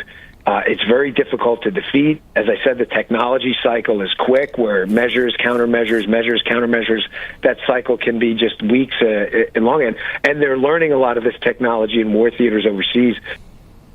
So that was Dan Bongino on Fox. Earlier, I was quoting CNN. They're sourcing Secret Service Director Sean Curran confirming the Secret Service's involvement in these arrests, and also posting on X in the days leading up to the weekend. Special agents, mission support personnel, tech, security teams worked around the clock to ID those responsible and hold them accountable. So there's that. So I just wonder, from what I'm inferring from the vice president, and also part of what Greg is saying. So is this a case such as locally? Remember, we had 2 teenagers from Bucks County who were, from families who are own and run local businesses. They have a lot of kids in the local schools. 2 teenagers are in custody for quite some time now. Went to New York City to defend against what they said was, against rhetoric about Muslims and so on and so forth. So were these homegrown teenagers that were indoctrinated on, I don't know, Discord or video games? Like, that's kind of what I infer from you, Greg, as far as what you're picturing here. I don't know what I'm picturing. I'm just picturing the timing of this and the release of this is just a little skeptical to me. That's all I'm saying. I didn't mean to, throw a turd in this. But no, I'm curious about it. Right. And I was certainly thinking, like a lot of us were thinking, that it was something related to terror, meaning Middle Eastern, but that's not what we're hearing. Right. That this is homegrown. Right. Speaking of homegrown, I'll do other headlines for you. And another big story here in Pennsylvania, that although it passed in the Pennsylvania Senate, and Nick, I think that you did a big take, I don't know, back, when this passed in the Senate, as far as protecting girls in sports. House Democrats continue to, and this is Republicans saying the House Democrats continue to play games and basically elude the vote that would protect girls in sports here in Pennsylvania. So that's a big story that is making headlines today. So we have so much going on. I do have a guest coming up. Yes. At 10:40, we'll be talking about Billy Schmidt Jr., obviously, his funeral and those ceremonies and commemorations, and his funeral. His day of his burial is this morning. It's an unthinkable tragedy for parents and grandparents to bury their son on this day in Philadelphia. And we still don't have any details as far as whether or not a suspect is in custody. We had heard last Friday a person of interest, a juvenile, was in custody, and that's pretty much it. Yeah. So, thank you, Matt Rooney. Yeah, I know. It's terrible. So Billy Schmidt Jr., and that's our guest upcoming, hopefully, if he can break away from that. And he's somebody who's really helped thank God you're the family doing. cope. You're keeping an eye on this story, because our national media is not. So thank God you are. I'm trying, and I know. Where did Nick? Wait, he's where did ridiculous. He's ridiculous. Nick go? I'm Are you gonna okay, fire Nick? him tomorrow. I'm gonna fire him. You're better off. When I log off now, I'm actually going to listen. Now that he's said that. Don't tell him I said that. He's ridiculous. Look at that. I'm like, empty Nick, chair. Just where oh are God, you? he's just annoying. He's annoying. He thinks he has way too much job security, and that me and Dawn aren't the stars of the show. I'm under no illusions. Thank you. Well, you know what it is? Yeah, we have in between us the piazza partition, so I can't see beyond. I can see Greg, and all of a sudden I looked to my left. I'm like, there. Right. Yeah. Where's Nick? It's ridiculous. Where is he? Yeah. Where are you? All right. Well, Nick Kayal, there's our tribute to Nick. The box. There it is. Matt Rooney, Greg Stocker. Thank you. Dan Borowski. Thank you, we thank you so much. Love you guys. We had a lot of lively discussion, and I don't really hate you just when we're talking about Iran, Craig. Yeah. My mother used to say it all the time. I'll always love you. I just don't like you right now. It's fine. It's fine. I'm right and you're wrong, and one day you will learn that. Let's do a poll. Is Dawn right? No, let's is not Dawn do a the poll. voice Let's of not reason? do a poll. I can't go for these. I can't go for these people. I can't go All right. for that. Love you. Love you too. So we also love First Harvest Credit Union. First Harvest